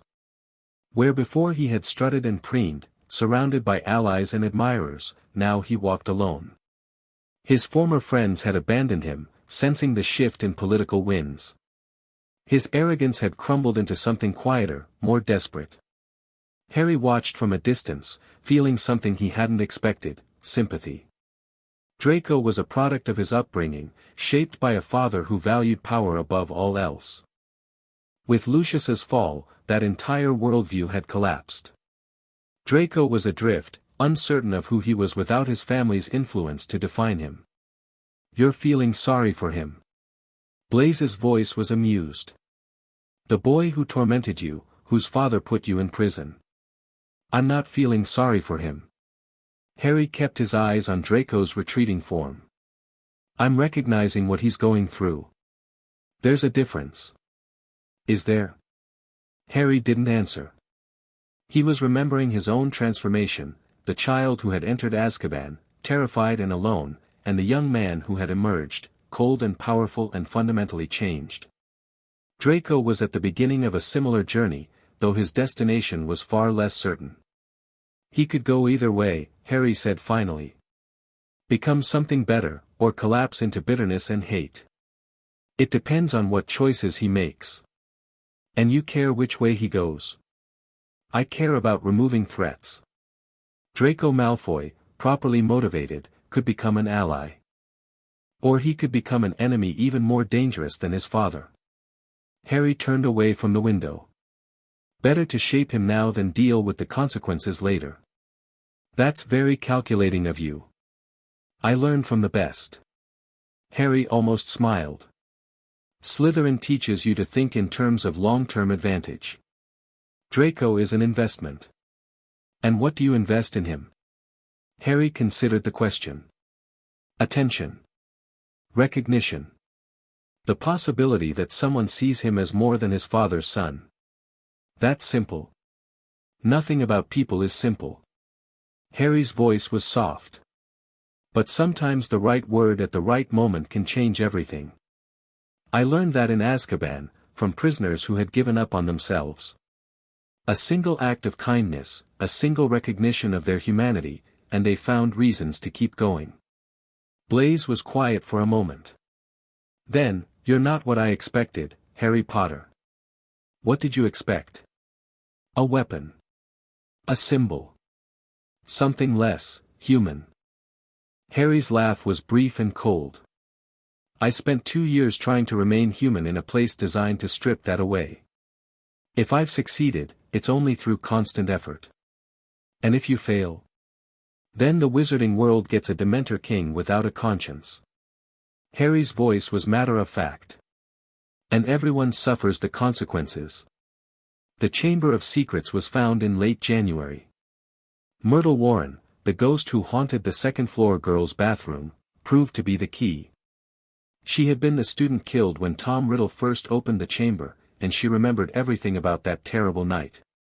He spoke to the sink, she wailed, her voice echoing off the tile walls. Hissed at it, like a snake.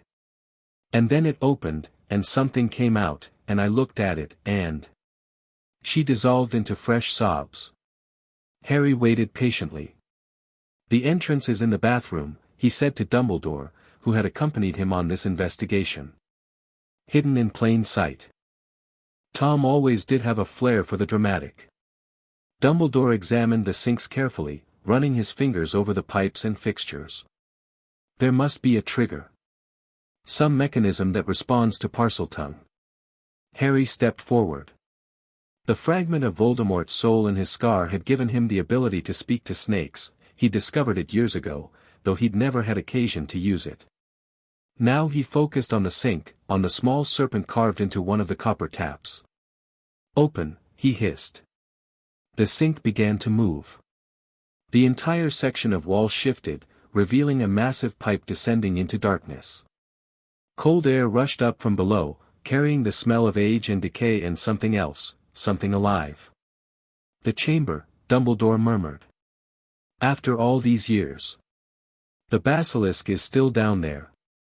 Harry could feel it, a massive presence, ancient and hungry, coiled in the darkness far below. It's been sleeping for decades, but it's still alive. We'll need to proceed carefully.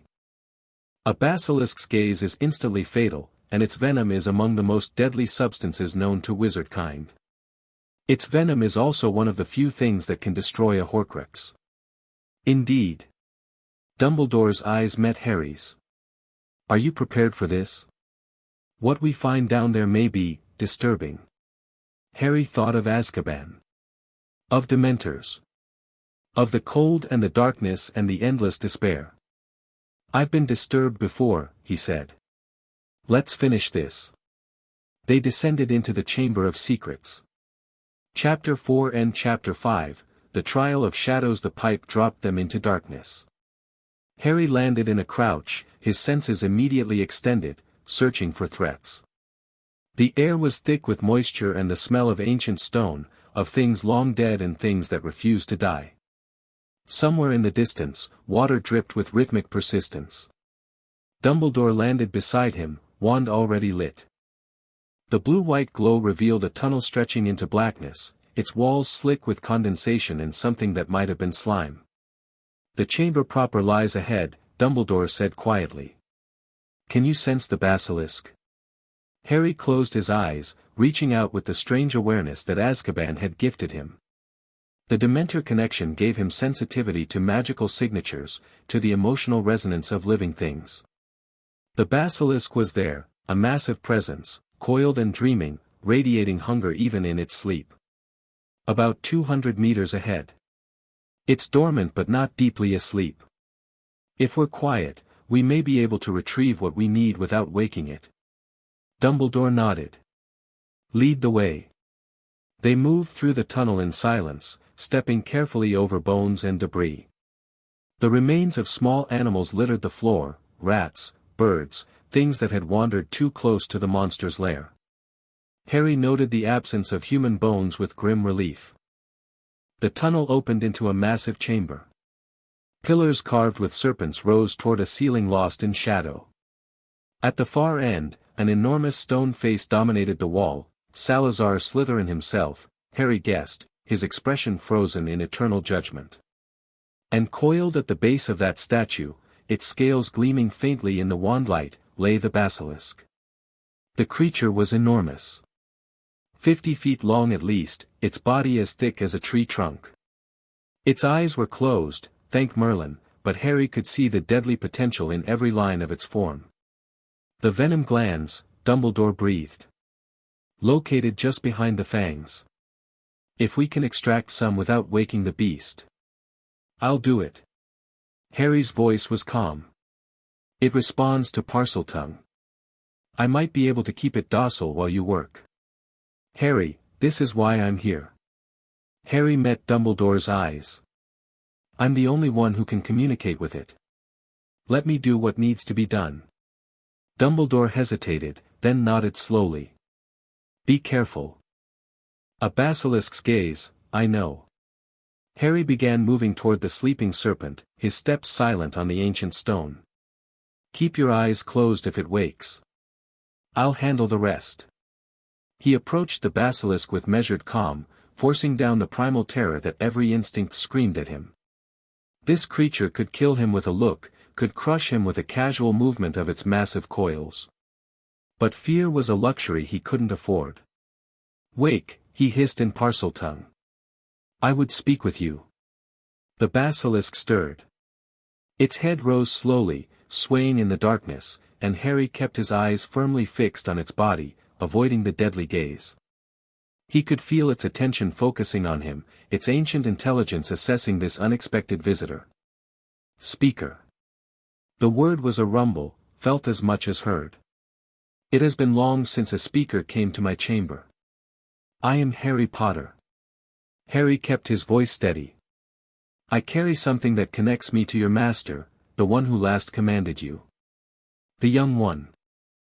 Something like memory stirred in the basilisk's voice. He came to me, long ago. Commanded me to hunt. But then he left, and I slept, and the years passed. He's dead now. The one who commanded you. He tried to kill me, and it destroyed him. The basilisk's great head lowered, bringing it closer to Harry's level. He could feel its breath, warm and fetid, washing over him. Then I am masterless.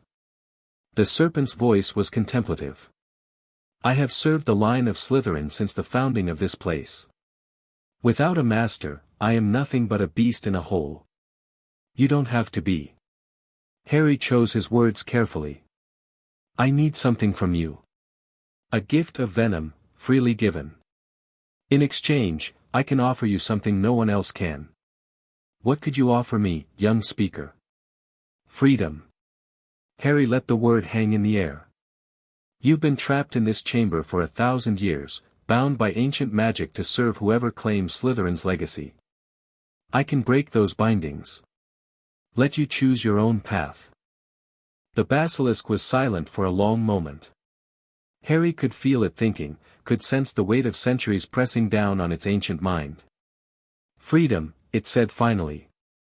I had forgotten what that word meant. Very well, young speaker.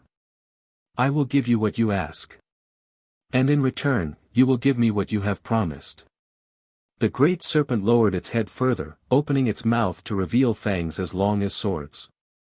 Harry reached out with a conjured vial, a trick Dumbledore had taught him before they descended, and pressed it against the venom gland. Liquid death flowed into the container, thick and iridescent. It is done. Harry stepped back, sealing the vial. Now hold still. Breaking the binding will hurt. He reached for the magic he'd cultivated in Azkaban, not the cold of the Dementors, but something deeper. The raw power of his own being, amplified by years of suffering and survival. He could feel the chains of ancient enchantment wrapped around the basilisk's soul, binding it to this place and to the will of Slytherin's heirs. He pulled. The basilisk screamed, a terrible sound that shook the chamber, brought dust raining from the ceiling. Harry gritted his teeth and kept pulling, tearing away bindings that had existed for a millennium. And then it was done. The serpent lay gasping on the cold stone, its massive body trembling. But something had changed, Harry could feel it. The oppressive weight of ancient magic was gone. The basilisk was free. What have you done to me? Its voice was wondering. Given you what I promised. Harry stepped back, exhausted but triumphant. You can leave this chamber now. Find somewhere else to live. Or stay here, if you prefer, but as a choice, not a prison. The basilisk raised its head, testing this new reality. I am old. So very old. I do not know if I can survive in the world above. Then don't go above. There are other places, deep caves, underground lakes, territories where no human ever ventures. Harry's voice was gentle. You've served long enough. It's time to live for yourself. The serpent was quiet for a long moment. Then, slowly, it began to move, not toward Harry, but toward a dark opening in the chamber's far wall that he hadn't noticed before. Thank you, young speaker. Its voice echoed as it slithered into the darkness. Perhaps we will meet again someday. Perhaps we will. The basilisk vanished into the depths, and Harry was left alone with Dumbledore and a vial of the deadliest venom in existence. That was remarkable. Dumbledore's voice held genuine awe as they climbed back through the pipe. I've never seen anyone communicate with a basilisk so effectively. Or free one from binding magic. It seemed like the right thing to do. Harry kept his eyes forward, focused on the climb. The creature was as much a prisoner as any of us. Trapped by someone else's choices, forced to serve purposes it never chose. You empathize with it. I understand it. Harry pulled himself up onto the bathroom floor, turning to help Dumbledore up after him. There's a difference. Myrtle Warren watched them emerge with wide, ghostly eyes. Did you see it? The monster. We spoke with it. Harry's voice was calm. It won't bother anyone anymore. You spoke with it. Myrtle's voice rose to a shriek. It killed me. It looked at me and I died. I know. And I'm sorry. Harry met her eyes steadily. But killing it wouldn't bring you back. Freeing it at least means no one else has to die. Myrtle stared at him for a long moment. Then, slowly, her expression softened. You're different from the other boys, she said finally. Sadder. But kinder too. She drifted away through the wall, leaving Harry alone with Dumbledore and the vial of venom. The diary, Harry said. Let's finish this. They destroyed the Horcrux in Dumbledore's office. The headmaster had constructed a containment circle, runes of protection and binding carved into the stone floor, designed to prevent the Horcrux from fighting back. Harry placed the diary at the center and stepped back, watching as Dumbledore prepared the final stroke. The venom must pierce the container directly, Dumbledore explained. The diary is more than paper and leather, it's a vessel for a fragment of Tom's soul. To destroy the soul, we must destroy what holds it. Will it react? Almost certainly. Dumbledore's expression was grave. Horcruxes fight for survival. The fragment within will do everything in its power to prevent its own destruction. Harry nodded, bracing himself. Dumbledore raised the vial of venom, then, with careful precision, poured a single drop onto the diary's cover. The reaction was immediate. The diary screamed, not with sound, but with raw magical force that buffeted Harry like a physical blow. The pages flew open, revealing words that hadn't been there before, words that formed and reformed in desperate patterns. Stop, you don't understand. I can help you, I can give you power, I can bring them back, your parents, I can bring them back. Harry felt something pull at him, a hook in his chest, drawing him toward the diary. The fragment of Voldemort in his scar resonated with its dying brother, screaming at him to save it, to preserve it, to know. His voice was ice. You're a lie. You're a monster wearing my enemy's face. And you're finished. He reached out and poured the rest of the venom onto the diary. The screaming intensified, became something that transcended sound. Harry watched as the pages blackened and curled, as ink ran like blood from the wounds the venom carved. The presence within thrashed and fought and begged, and then it was gone. The diary lay still and silent, nothing but ash and ruined leather. The temperature in the office gradually returned to normal. Fawkes the Phoenix trilled a note of triumph. "One down," Harry said quietly. "How many more to go?" "The cup in Bellatrix's vault. The locket, wherever it may be. The diadem, if my suspicions are correct. And Nagini, when we can locate Voldemort himself." Dumbledore's voice was heavy. "And the fragment in your scar. We'll deal with that last." Harry's voice was firm. "I'm not dying until every other piece of him is destroyed. There may be another way." Dumbledore's eyes were troubled. "I've been researching alternatives, methods that might separate the Horcrux from its host without killing the host." "Found anything?" "Possibilities. Theories. Nothing certain." Dumbledore sighed. "The Dementors may be our best hope." Harry looked up sharply. "The Dementors? They consume souls. It's their nature. But they can also extract them. Separate a soul from a body, drawing it out piece by piece." Dumbledore met Harry's eyes. "If a Dementor could be convinced to extract only the Horcrux, to leave your own soul intact while removing Voldemort's fragment, it might work." Harry's mind was racing. "Moros has that kind of precision. He's shown me memories, extracted specific emotions. If he could do the same with a piece of soul, it would be dangerous. Unprecedented. There's no guarantee it wouldn't simply consume your entire being. But it's a chance." Harry felt something unfamiliar stirring in his chest: hope. "It's better than walking to my death." "Indeed it is." Dumbledore smiled slightly. "You've given me much to think about, Harry. But first, we have other Horcruxes to destroy. One step at a time." Harry nodded, but his mind was already elsewhere, racing ahead to possibilities, to plans, to a future where he might actually survive. One step at a time. February brought the trial. The Wizengamot assembled in full formal session, 50 purple-robed witches and wizards arranged in the circular chamber that had witnessed centuries of magical justice. Lucius Malfoy sat in the defendant's chair, his elegant robes replaced by the plain grey of an accused criminal. Harry watched from the gallery. He hadn't intended to attend, trials were public record, and he could have read the transcripts later. But something had drawn him here, some need to see this through to the end. To witness the fall of the man who had stolen 2 years of his life. Lucius Abraxas Malfoy. The voice of the chief warlock, Dumbledore himself, rang through the chamber. "You stand accused of conspiracy to pervert justice, abuse of governmental authority, and complicity in the unlawful imprisonment of Harry James Potter. How do you plead?" "Not guilty." Lucius's voice was steady, but Harry could see the strain around his eyes. "The charges are politically motivated, designed to, the defendant will confine himself to his plea." Dumbledore's voice was mild but firm. "The prosecution may present its case."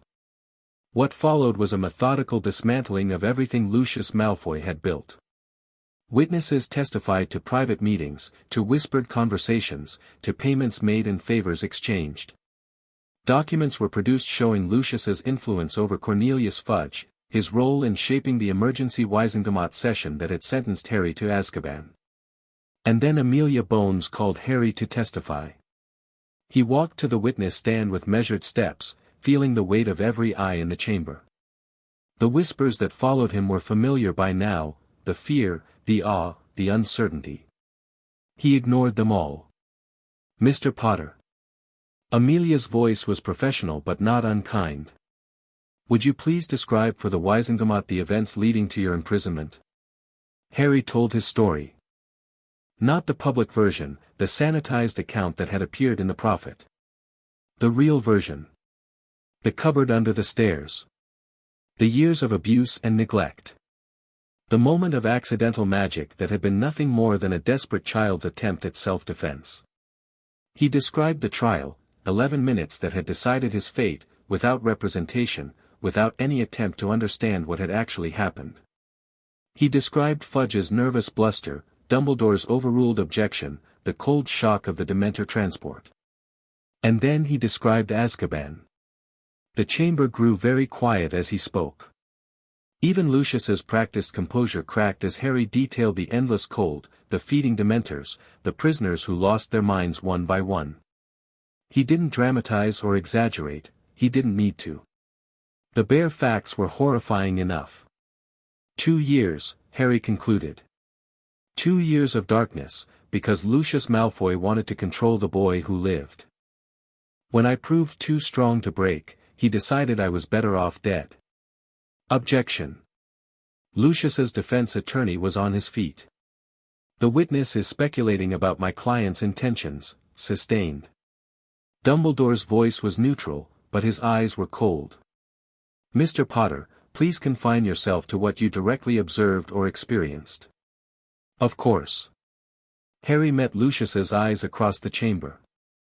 Let me rephrase. Lucius Malfoy visited me in Azkaban shortly before my escape. He expressed concern about my continued existence and suggested that complications might arise if I were ever released. The murmur that swept the chamber was ugly. No further questions. Amelia Bones sat down, her expression satisfied. The defense's cross-examination was brief and ineffective. Harry answered every question with calm precision, refusing to be rattled or led into contradictions. By the time he stepped down from the witness stand, the outcome was clear. Lucius Malfoy was finished.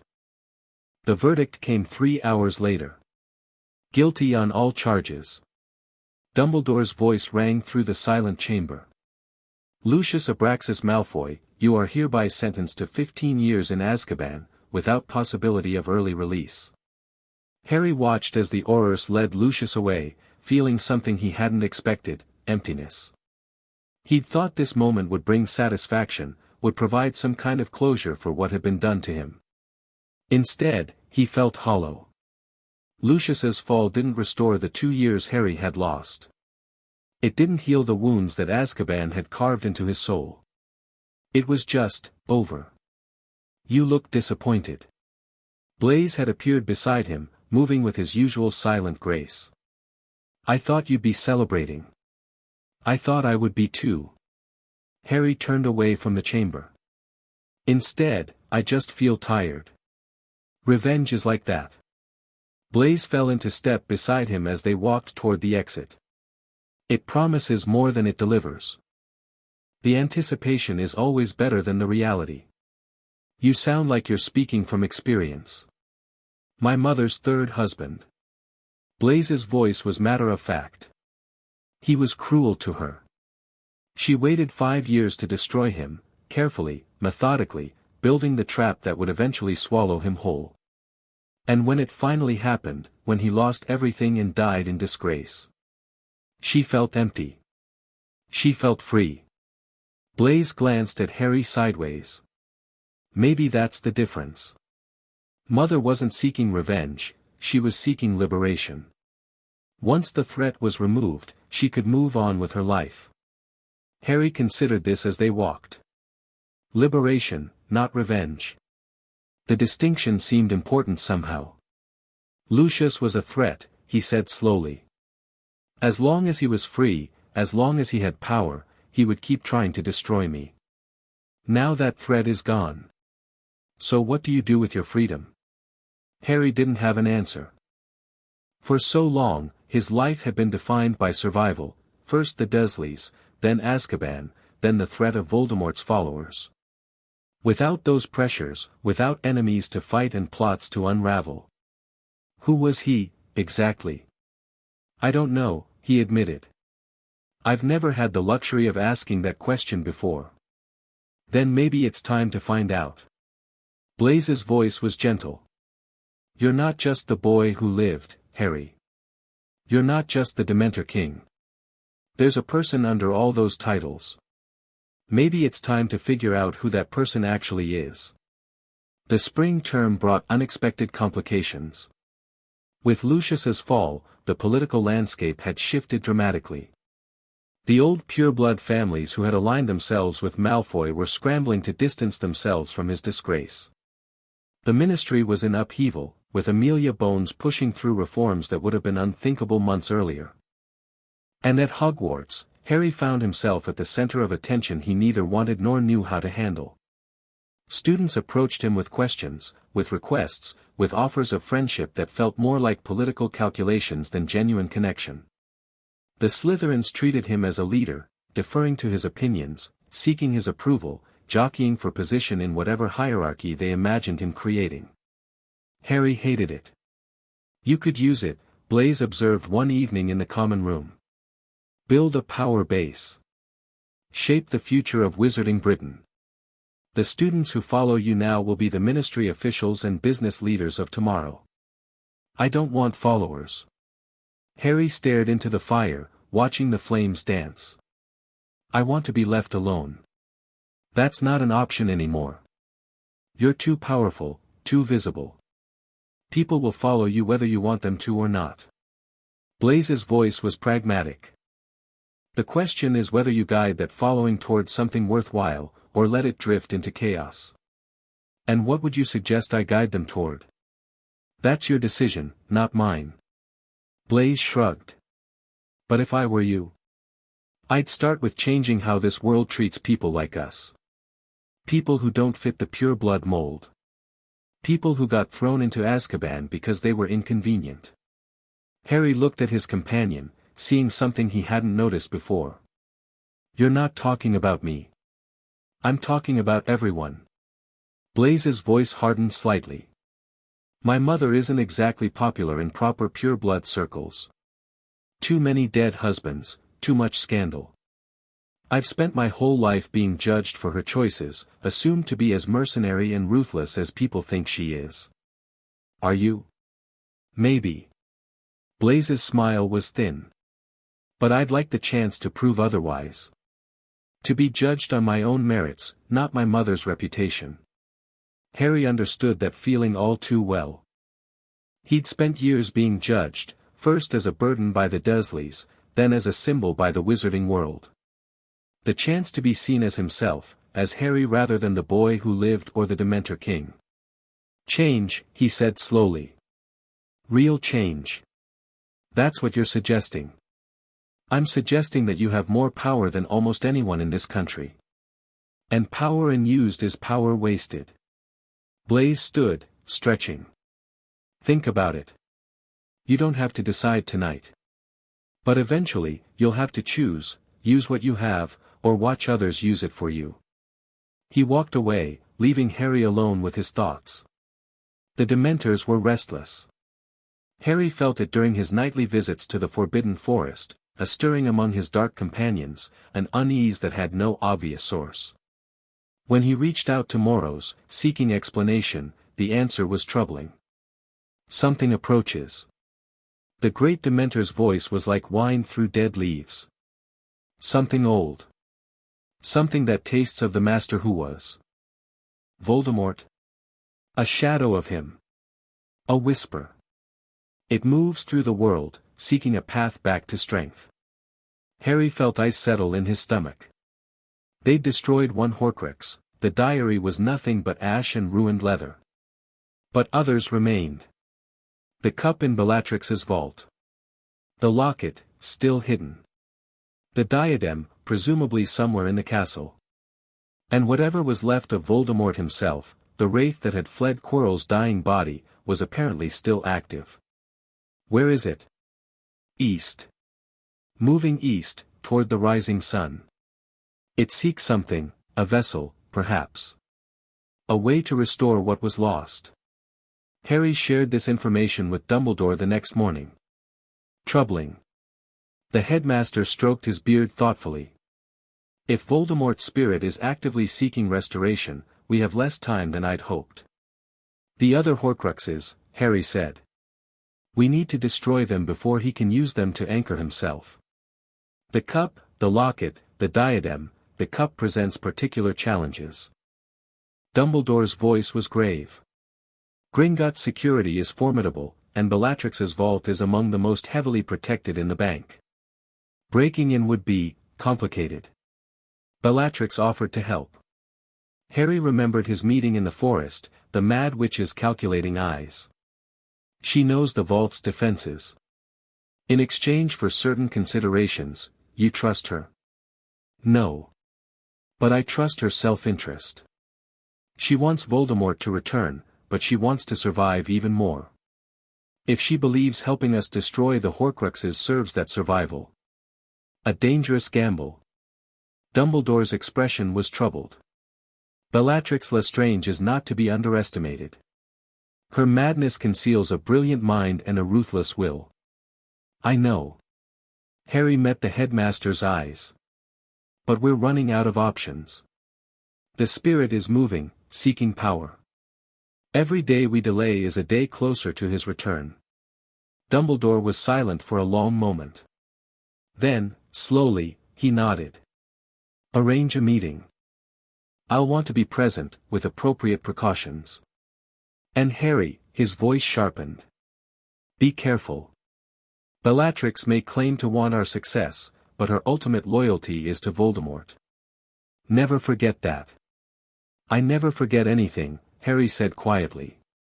That's the problem. The meeting took place on a moonless night in early April. They gathered in a clearing deep in the Forbidden Forest, far from the castle and any potential witnesses. Harry stood with Dumbledore at his side, his Dementors circling at the edges of the darkness. Across from them, Bellatrix Lestrange waited with an expression of wary anticipation. Little Prince. Her voice was mocking but not hostile. And the great Dumbledore himself. How delightful. Ms. Lestrange. Dumbledore's tone was cool. I understand you have information that might be useful to our cause. I have more than information. I have access. Bellatrix's eyes gleamed. The cup is in my vault.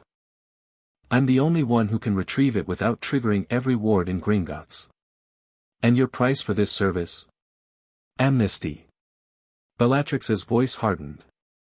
When the Dark Lord returns, and he will return, make no mistake, I want protection from his wrath. He'll know I helped destroy his Horcruxes. He'll want revenge. You want us to protect you from your master. Dumbledore's voice was carefully neutral. That seems contradictory. The Dark Lord I served is dead. Bellatrix's voice held something that might have been grief. Whatever returns won't be the same. It will be weaker, diminished, twisted by years of existing as a wraith. I loved him as he was, brilliant, powerful, magnificent. I don't want to serve what he might become. Harry watched her closely, reading the complex tangle of emotions behind her words. She was lying, partly. Her love for Voldemort was genuine, but so was her fear. She'd seen what 2 years of incorporeal existence had done to him through Quirrell, and it had shaken her faith.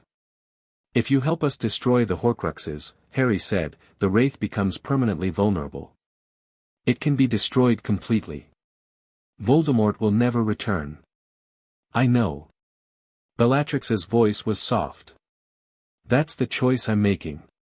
Better dead than diminished. Better gone than a shadow of what he was. That's unexpectedly loyal, Dumbledore observed. Loyalty is all I have left. Bellatrix laughed, the sound harsh in the quiet forest. I sacrificed everything for him, my family, my freedom, my sanity. If I can't serve the Dark Lord I loved, I'll ensure that no pale imitation rises in his place. Harry exchanged a glance with Dumbledore. This was more than they'd hoped for, a genuine ally, however twisted her motivations. Agreed, Harry said. Help us retrieve the cup and destroy it. In exchange, we'll do what we can to protect you from whatever remains of Voldemort. And after? Bellatrix's eyes narrowed. When all the Horcruxes are destroyed, when the Wraith is vulnerable, what then? Then we hunt it down and end this once and for all. Harry's voice was cold. Voldemort killed my parents. He tried to kill me. He's responsible for more suffering than almost anyone in magical history. I'm not going to rest until he's truly dead. Bellatrix studied him for a long moment. Then, slowly, she smiled.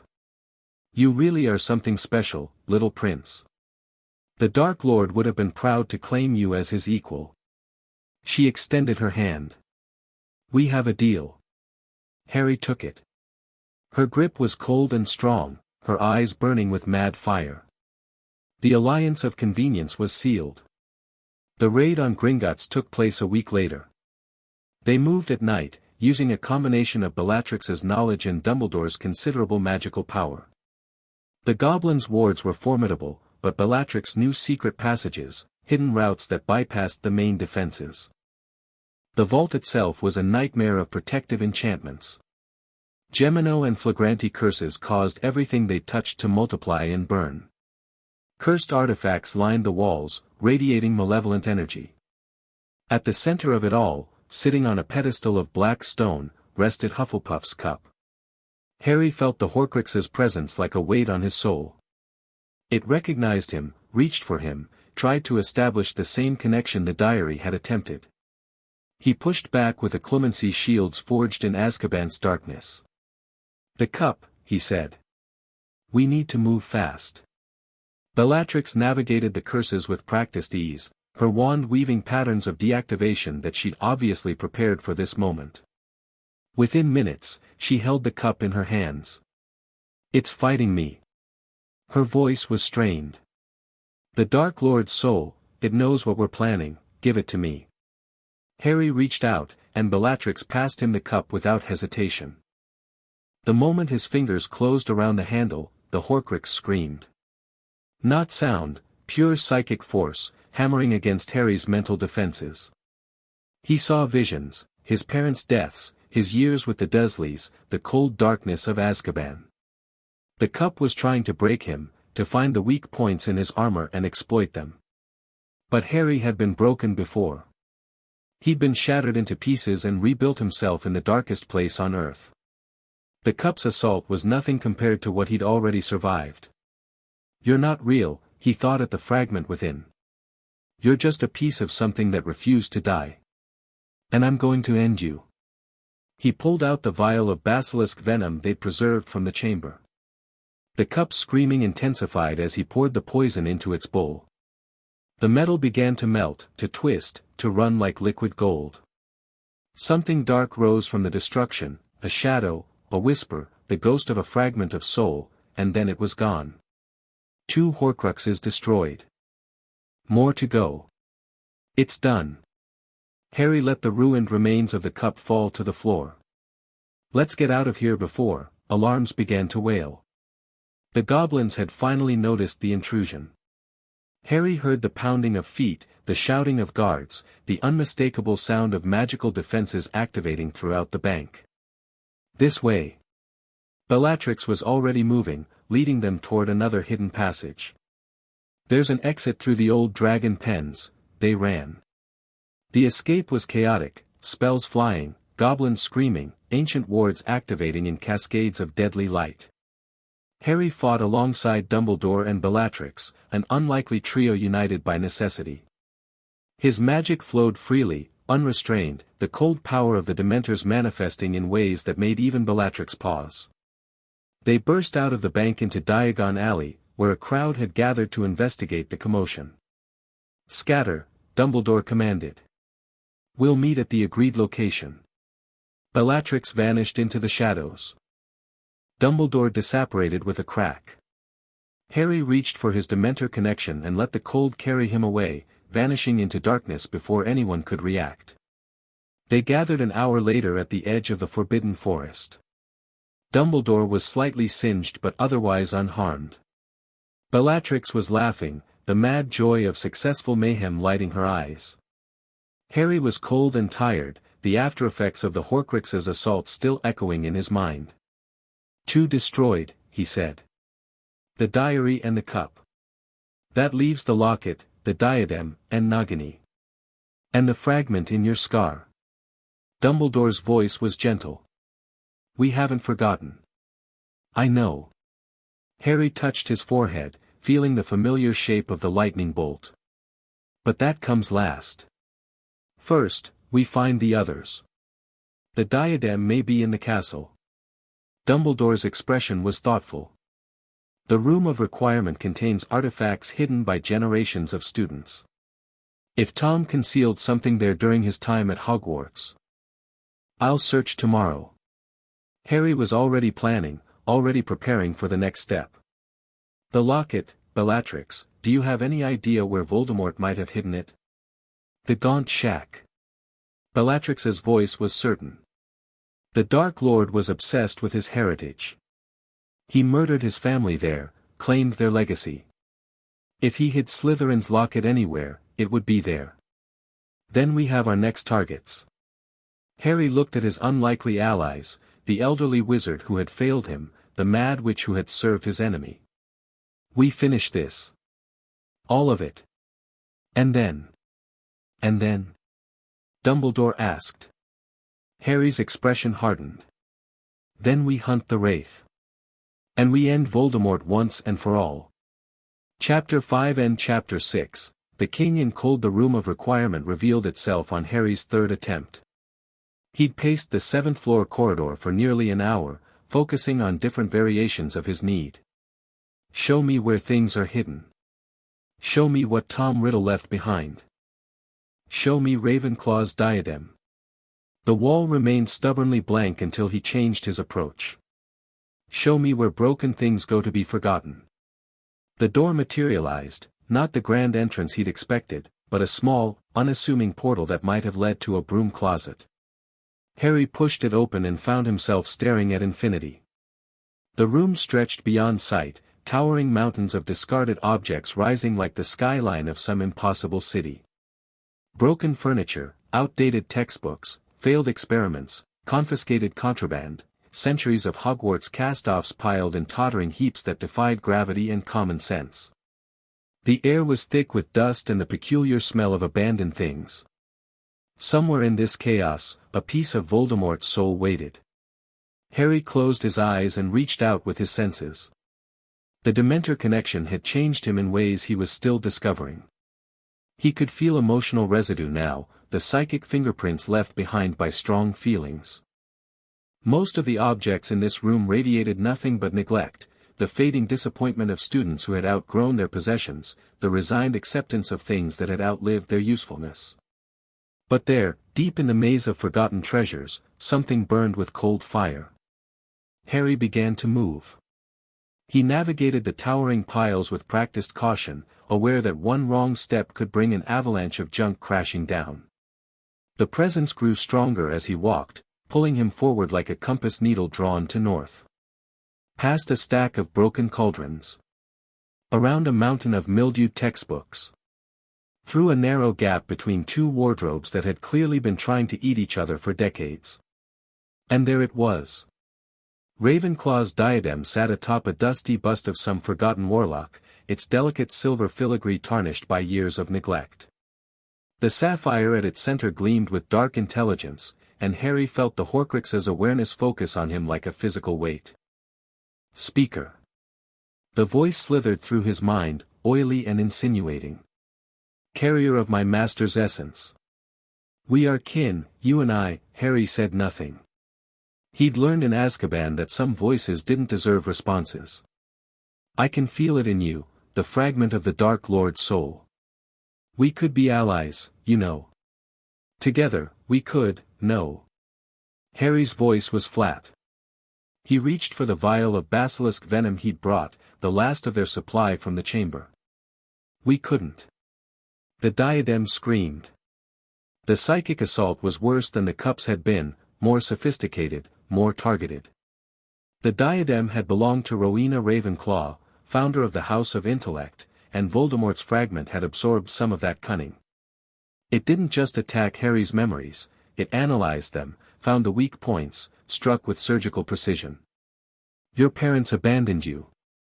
They chose death over protecting their child. Harry gritted his teeth against the lie. Sirius let you suffer for 2 years. He could have fought harder, could have, he was in the cell next to mine. Harry's voice was ice. He taught me to survive. Dumbledore knew. Dumbledore always knew. And he did nothing because you were more useful as a martyr than as a boy. That one hit harder than the others. Because it was partly true. Because Harry still wasn't sure how much Dumbledore had known, how much he had chosen not to know. But doubt was a luxury he couldn't afford. Dumbledore made mistakes. Harry raised the vial. So did I. The difference is, I'm still trying to be better. You're just trying to survive. He poured the venom. The diadem's screaming reached a crescendo as the silver began to melt, as the sapphire cracked and darkened. Harry watched the destruction with cold satisfaction, feeling the fragment of Voldemort's soul tear itself apart in its death throes. And then silence. The diadem was nothing but slag and ash. 3 Horcruxes destroyed, 3 to go, the locket, Nagini, and the fragment in Harry's own scar. They were getting closer. The gaunt shack stood at the end of a weed-choked lane, its roof sagging, its walls thick with decades of grime. Harry approached it alone. Dumbledore had wanted to accompany him, but Harry had insisted on solitude. This was personal in ways the old wizard couldn't understand. Voldemort had murdered his family here, had claimed the legacy of Slytherin's blood. Harry needed to face that darkness on his own terms. The wards around the property were old but powerful, woven with malice and the unmistakable signature of Voldemort's magic. Harry felt them probe his defenses, searching for weaknesses, and he let them find what they were looking for, the fragment of the Dark Lord's soul that resided in his scar. The wards parted like curtains before him. Inside, the shack was exactly what he'd expected: squalor, decay, the lingering stench of cruelty that had soaked into the walls over generations. The Gaunts had been monsters long before Voldemort, inbred, violent, convinced of their superiority despite living in conditions that would shame a house elf. The locket was hidden beneath a loose floorboard, protected by curses that made Harry's skin crawl. He dismantled them methodically, using techniques Moira Blackwood had taught him during their conversations in Azkaban. The former unspeakable had known more about dark magic than most people realized, and she'd been generous with her knowledge. When the final ward fell, Harry lifted the locket into the light. It was beautiful, in a terrible way. Heavy gold, ornate design, the serpentine S of Slytherin worked into the front. The chain was cold against his fingers, and he could feel the Horcrux's awareness stirring within. Another one comes to claim me. The voice was different from the diadem's, older, colder, touched with something that might have been weariness. How many have tried? How many have failed? I'm not here to claim you. Harry set the locket on the floor. I'm here to destroy you. With what? You have no venom, no fiend fire, no weapon capable of harming me. The locket's voice was smug. The venom you carried is gone, spent on my siblings. You came here unprepared. Harry smiled. It wasn't a pleasant expression. I didn't come unprepared. I came with something better than venom. He reached out with his mind, calling to the cold that had become his constant companion. Moros. I need you. The temperature in the shack plummeted. Frost crept across the walls, the windows, the floor. And through the cracks in the rotting wood, something darker than shadow began to seep. The Dementor materialized fully, its ragged form filling the small space with the weight of despair. The locket's smugness turned to something else, not quite fear, but recognition. Wariness. What is this? The Horcrux's voice was sharper now. What have you brought into this place? You're a piece of soul, Harry said. A fragment, torn loose and bound to an object. Dementors consume souls. It's their nature. He turned to Moros, feeling their connection pulse with understanding. Can you do it? Extract only the fragment, leave the locket intact. The Dementor's response was wordless but clear. It drifted toward the locket, its rattling breath intensifying, and Harry felt the moment when its hunger focused on the Horcrux within. The locket began to scream. Not the psychic assault of its siblings, this was pure terror, the sound of something that had never known fear suddenly facing the possibility of true death. The fragment of Voldemort's soul thrashed against its prison, trying desperately to escape. But there was nowhere to go. Moros descended on the locket like a hawk on a mouse. Harry watched as the Dementor did something he'd never seen before, reached inside the object with something that wasn't quite hands, found a soul fragment cowering within, and pulled. The extraction took less than a minute. When it was done, the locket lay quiet and cold on the floor, nothing but gold and gems. The piece of Voldemort that had inhabited it was gone, consumed by a creature that had fed on despair for millennia. 4 Horcruxes destroyed. 2 remaining, Nagini and the fragment in Harry's scar. Thank you, Harry projected to Moros. That was unprecedented. The Dementor's response carried something that might have been satisfaction. And beneath that, a question, the same question Harry had been avoiding for months. When will you let me do the same for you? Soon, Harry thought. But not yet. Not until everything else was finished. May arrived with warmth and light, a cruel contrast to the darkness that consumed Harry's thoughts. Voldemort's wraith had been located. Bellatrix's contacts in Albania had tracked the spirit to a forest in the eastern mountains, where it had been hiding since fleeing Quirrell's body. The wraith was weak, barely more than a shadow, but it was also desperate. It had felt its Horcruxes dying one by one, had felt its anchors to life being severed. It was trying to possess another host. We have a narrow window, Dumbledore said, spreading a map across his desk. The wraith is attempting to bond with Nagini, to use the snake's magical nature as a vessel. If it succeeds, we'll be facing a physical enemy again, weakened, but capable of action. Then we stop it before it succeeds. Harry studied the map, memorizing the terrain. The snake is a Horcrux too. Destroying it will accomplish 2 goals at once. The wraith won't allow that easily. Even in its weakened state, it has considerable power. And Nagini is fiercely protective of her master. I'll have help. Harry glanced toward the window, where shadows gathered despite the morning sun. The Dementors are ready. They've been waiting for this. Dumbledore was quiet for a moment. You intend to feed Voldemort's spirit to your Dementors? Yes. That's a final solution. There would be no possibility of redemption, no chance of redemption. Harry's voice was sharp. He murdered my parents. He tried to murder me. He's responsible for the deaths of hundreds, maybe thousands of people. What possible redemption could there be for that? Tom Riddle was once a child. A troubled child, yes, but a child nonetheless. The things that made him into Voldemort, the abuse, the isolation, the discovery of powers he couldn't control, sound familiar? Harry cut him off. I had all those things too. I was abused, isolated, terrified of my own abilities. I spent 2 years in Azkaban, Professor. 2 years of having my soul fed upon by Dementors. If anyone had an excuse to become a monster, it was me. And yet you didn't. Because I made different choices. Harry stood, his expression hard. That's what it comes down to. Not circumstances, not trauma, not power. Choices. Voldemort chose to become what he is. And I'm choosing to end him. Dumbledore studied Harry for a long moment, his ancient eyes unreadable. Then, slowly, he nodded. Very well.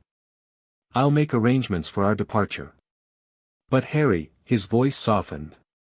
When this is over, when Voldemort is truly gone, I hope you'll take time to consider who you want to be. You've spent so long fighting. You deserve a chance to live. Harry didn't know how to respond to that. He'd never thought about what came after, about a future without enemies to fight and darkness to overcome. The concept felt foreign, almost frightening. But that was a problem for later. First, they had a Dark Lord to destroy. The Albanian forest was ancient in a way that British woodlands couldn't match. Trees that had been old when Rome was young rose toward a canopy so thick that sunlight barely penetrated. The air was heavy with moisture and the smell of decay, of things growing and dying in endless cycles. Magic saturated every inch of the place, wild magic, untamed, answering to no human will.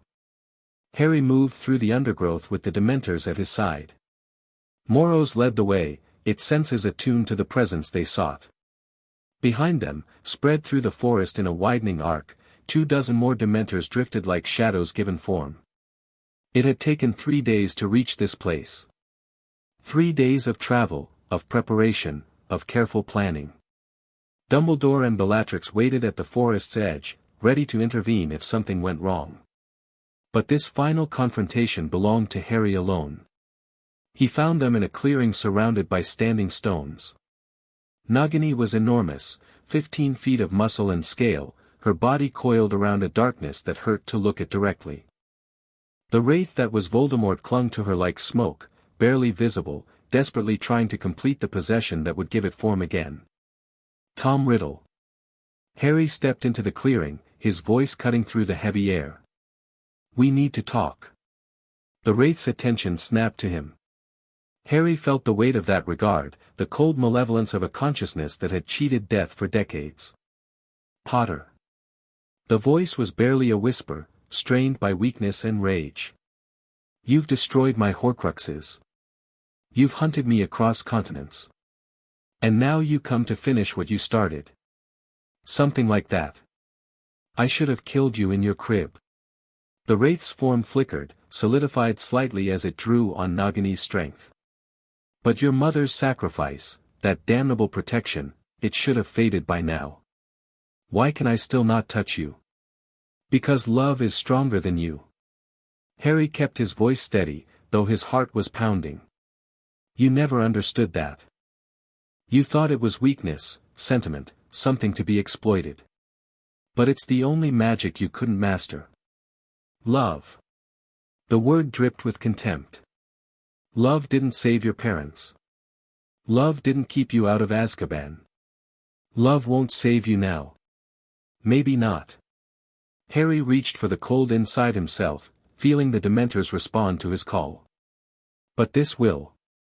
The Dementors struck. They came from every direction, pouring into the clearing like a tide of darkness.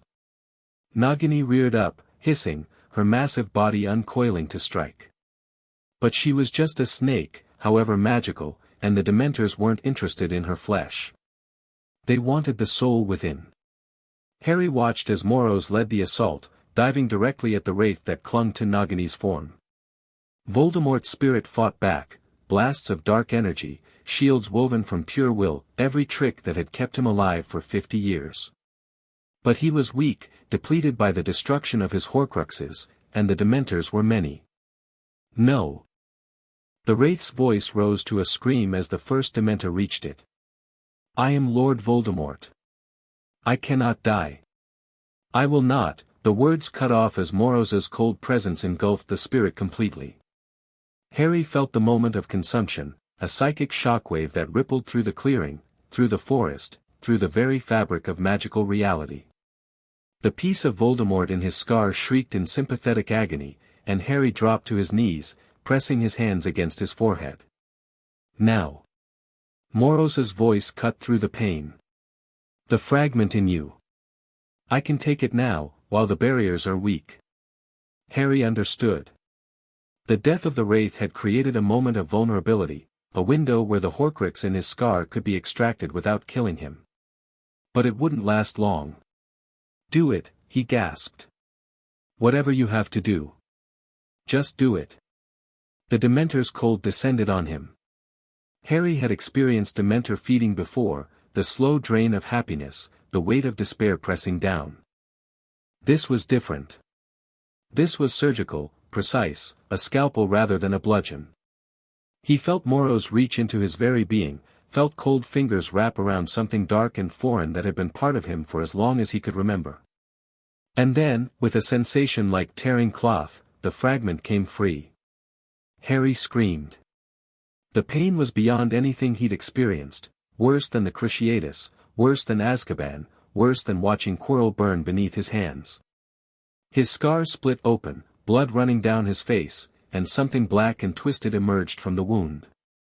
Moros consumed it before it could escape. And then, suddenly, silence. Harry lay on the cold ground, gasping for breath, feeling different. Lighter. Cleaner.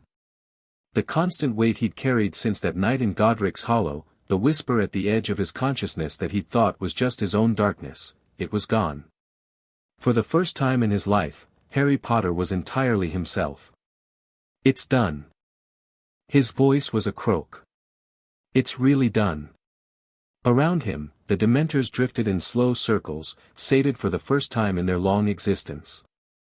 They had fed on the darkest soul in recent magical history, had consumed the essence of Lord Voldemort. The hunger that had driven them for millennia was, at least temporarily, satisfied. In the center of the clearing, Nagini lay still. The snake had died when the wraith was torn from her, the magical bond too deep to survive. Just a snake now, nothing more. Harry pushed himself to his feet, swaying slightly. It was over. Voldemort was truly dead. The war that had begun before Harry was born had finally ended. And Harry was still alive. The return to Hogwarts felt like waking from a long dream. Harry walked through the castle's corridors, seeing them differently now. The weight of prophecy had lifted from his shoulders. The constant awareness of Voldemort's presence in his mind had vanished. He was just a student again, damaged, different, but fundamentally normal.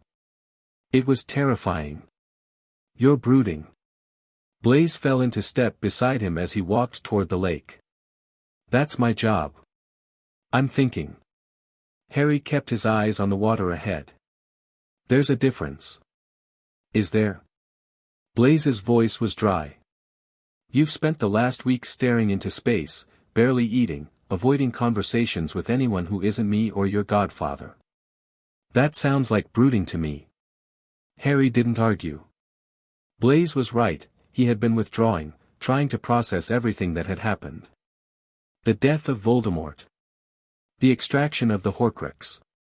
The sudden, shocking realization that his life was no longer defined by a prophecy he'd never asked for. I don't know who I am, he said finally. Without the war. Without the enemy. Everything I've done since Azkaban has been about fighting, surviving, planning, destroying Horcruxes. Now that's over, and You don't know what comes next. I don't know if there is a next. Harry stopped at the edge of the lake, staring out at the water.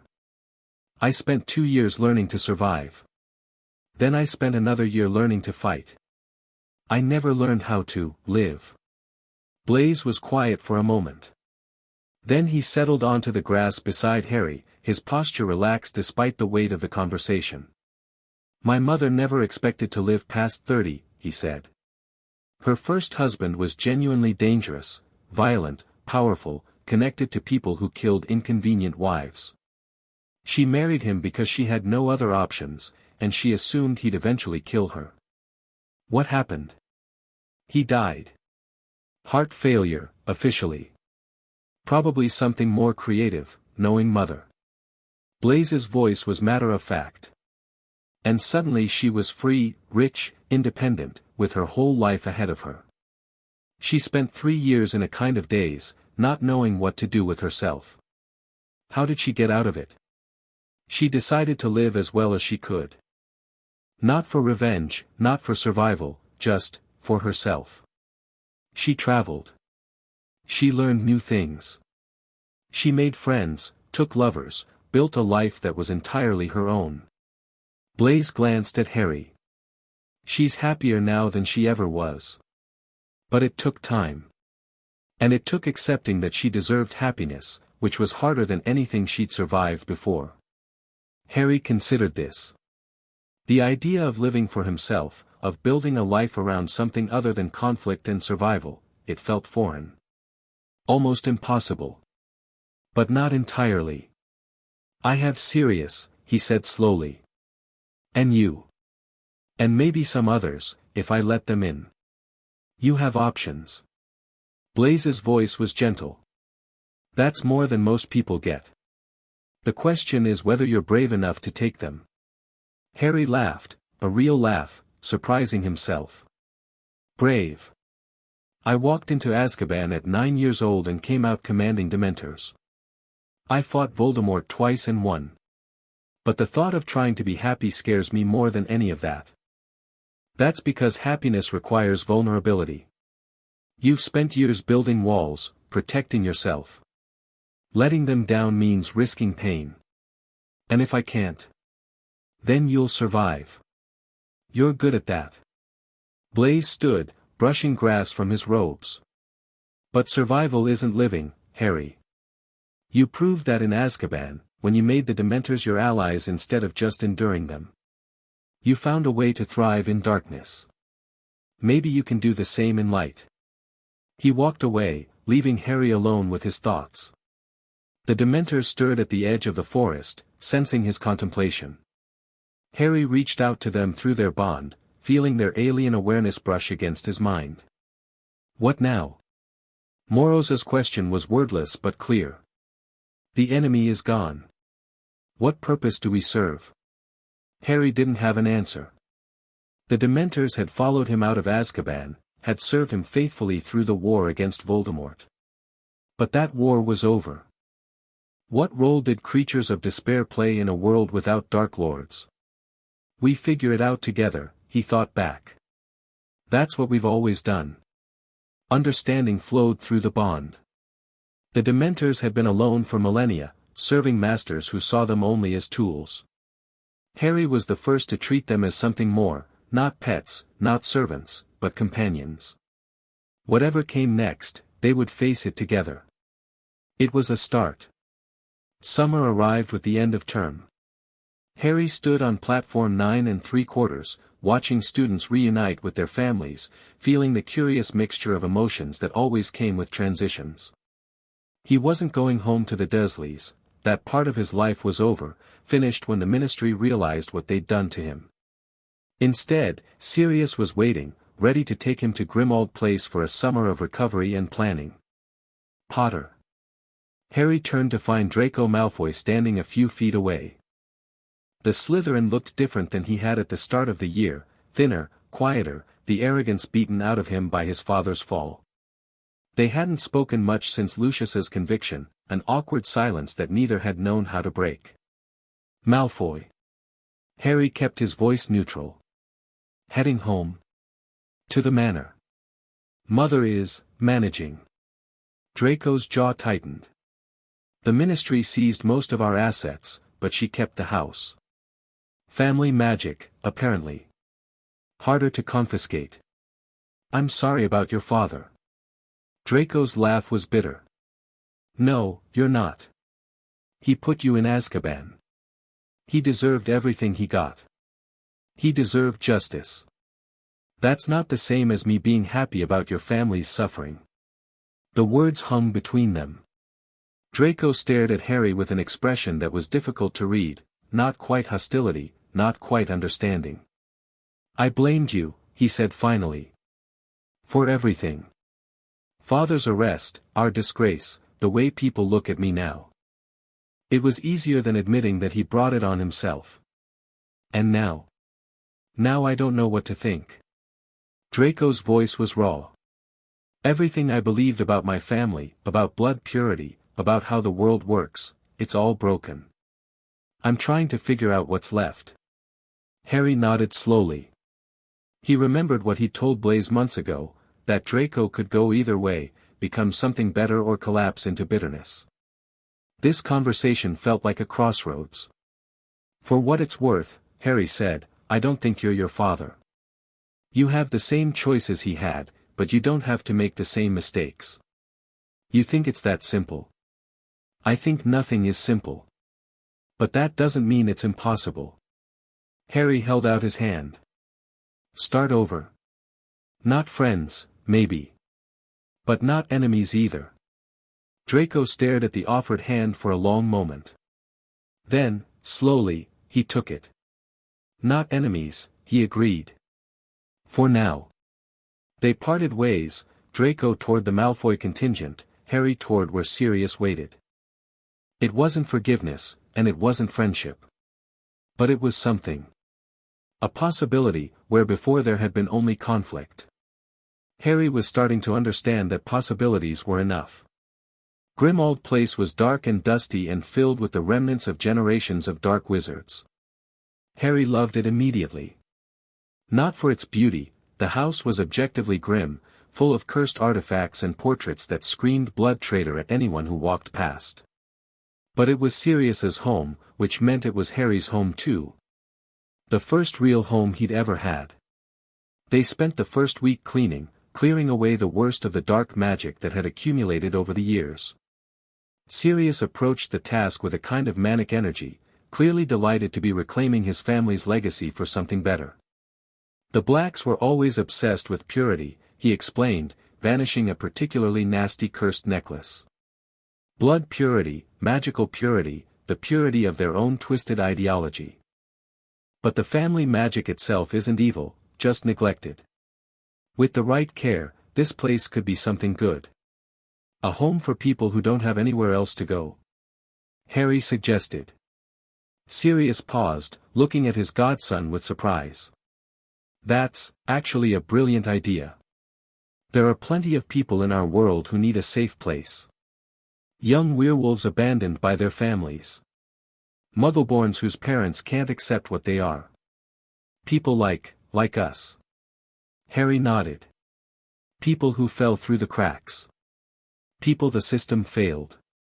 You've been thinking about this. I've been thinking about what comes next. Harry set down the cursed quill he'd been examining. Voldemort is gone, but the problems that created him aren't. The Ministry is still corrupt. The pureblood families still have too much power. The way our world treats people who are different, werewolves, giants, Dementors, it's still broken. And you want to fix it? I want to try. Harry met his godfather's eyes. I have power, Sirius. Real power, political, magical, social. For the first time in my life, I can choose how to use it. I don't want to waste that on revenge or self-pity. Sirius was quiet for a long moment.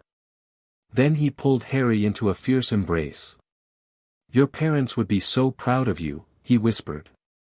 I'm so proud of you.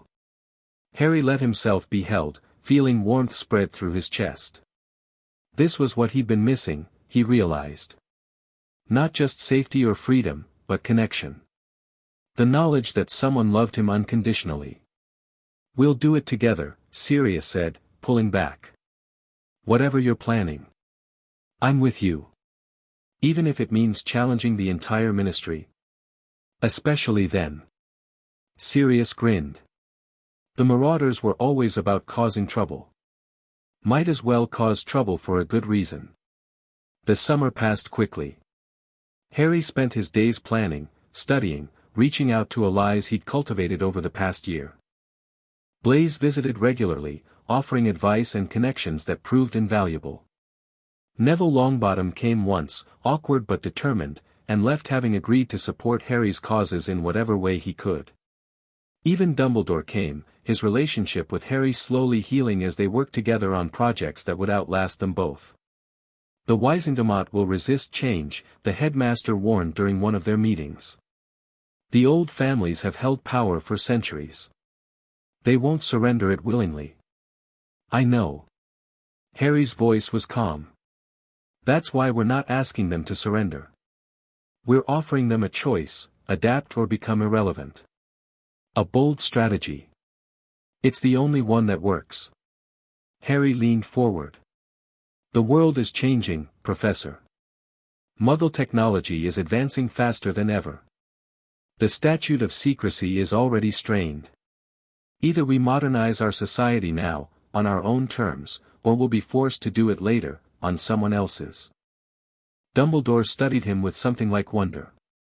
You've grown so much, Harry. When I think of the boy who arrived at Hogwarts last September, that boy died in Azkaban. Harry's voice was matter-of-fact. What came out was something different. Something harder. But maybe that's what we needed. Perhaps. Dumbledore's expression was sad. Though I wish it hadn't required such suffering.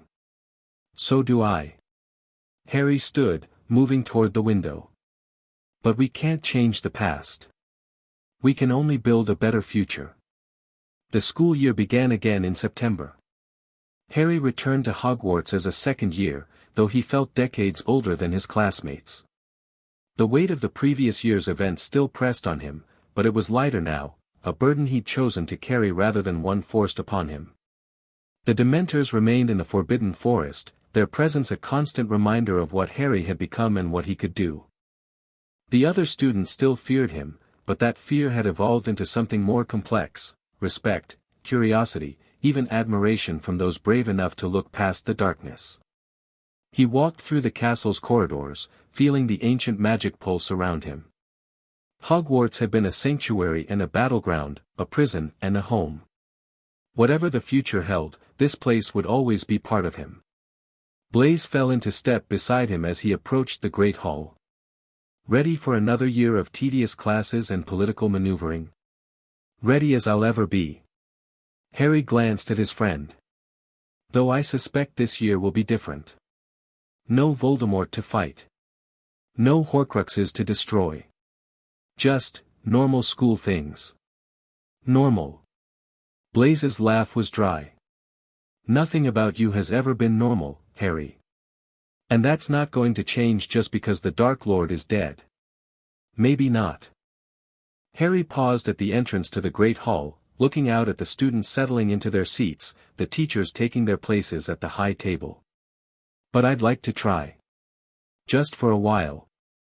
Then try. Blaise's voice was gentle. You've earned it. Harry walked into the Great Hall, taking his place at the Slytherin table among students who had once been enemies and were now something closer to allies. The ceiling above showed a perfect autumn sky, clear and bright with possibility. Behind him, unseen but always felt, the Dementors waited in their forest home. They would be there when he needed them, patient, loyal, bound to him by something stronger than magic. Whatever challenges the future brought, he wouldn't face them alone. Harry Potter, the boy who lived, the survivor of Azkaban, the king of Dementors, lifted his goblet in a silent toast to the future. It was going to be interesting. Epilogue: the train pulled away from platform 9 3/4, carrying its cargo of students toward home and summer and the infinite possibilities of youth. Harry sat alone in a compartment near the back, watching the countryside roll past. His second year at Hogwarts was over, and with it the first chapter of his new life. The chapter without Voldemort, without prophecy, without the constant weight of destiny pressing down on him. He wasn't sure what to call this new chapter yet. He'd spent the year learning, not just magic, but how to be human again. How to have friends without constantly calculating their usefulness. How to laugh without the sound feeling foreign in his throat. How to imagine a future that extended beyond the next battle, the next enemy, the next threat. It was harder than fighting had ever been. The compartment door slid open, and Blaise entered, dropping into the seat across from Harry. Brooding again? Reflecting. Harry smiled slightly. There's a difference. If you say so. Blaise stretched out his legs, the picture of casual comfort. Any plans for the summer? Sirius wants to travel. See some of the places he missed while he was in Azkaban. Harry watched the trees blur past outside the window. I thought I might join him for part of it. See the world without having to save it. How novel. Blaise's voice was dry but warm. The Dementor King on holiday. Just Harry. The correction was gentle but firm. That's what I want to be this summer. Just Harry. You know that's not entirely possible. You're too visible, too powerful, too important to just disappear. I know. Harry met his friend's eyes. But I can try. And sometimes trying is enough. Blaise nodded slowly, understanding passing between them without words. They'd both learned that lesson over the past year, that perfection was impossible, that progress came in small steps, that the attempt mattered as much as the achievement. The train carried them forward, towards summer and rest and the chance to simply be. Behind them, shrinking in the distance, Hogwarts stood ancient and patient, ready to welcome them back when autumn came. And in the forbidden forest, cloaked in mist and memory, the Dementors waited. Patient as ever, loyal as always, bound to their king by something stronger than magic or fear. Harry Potter was going home.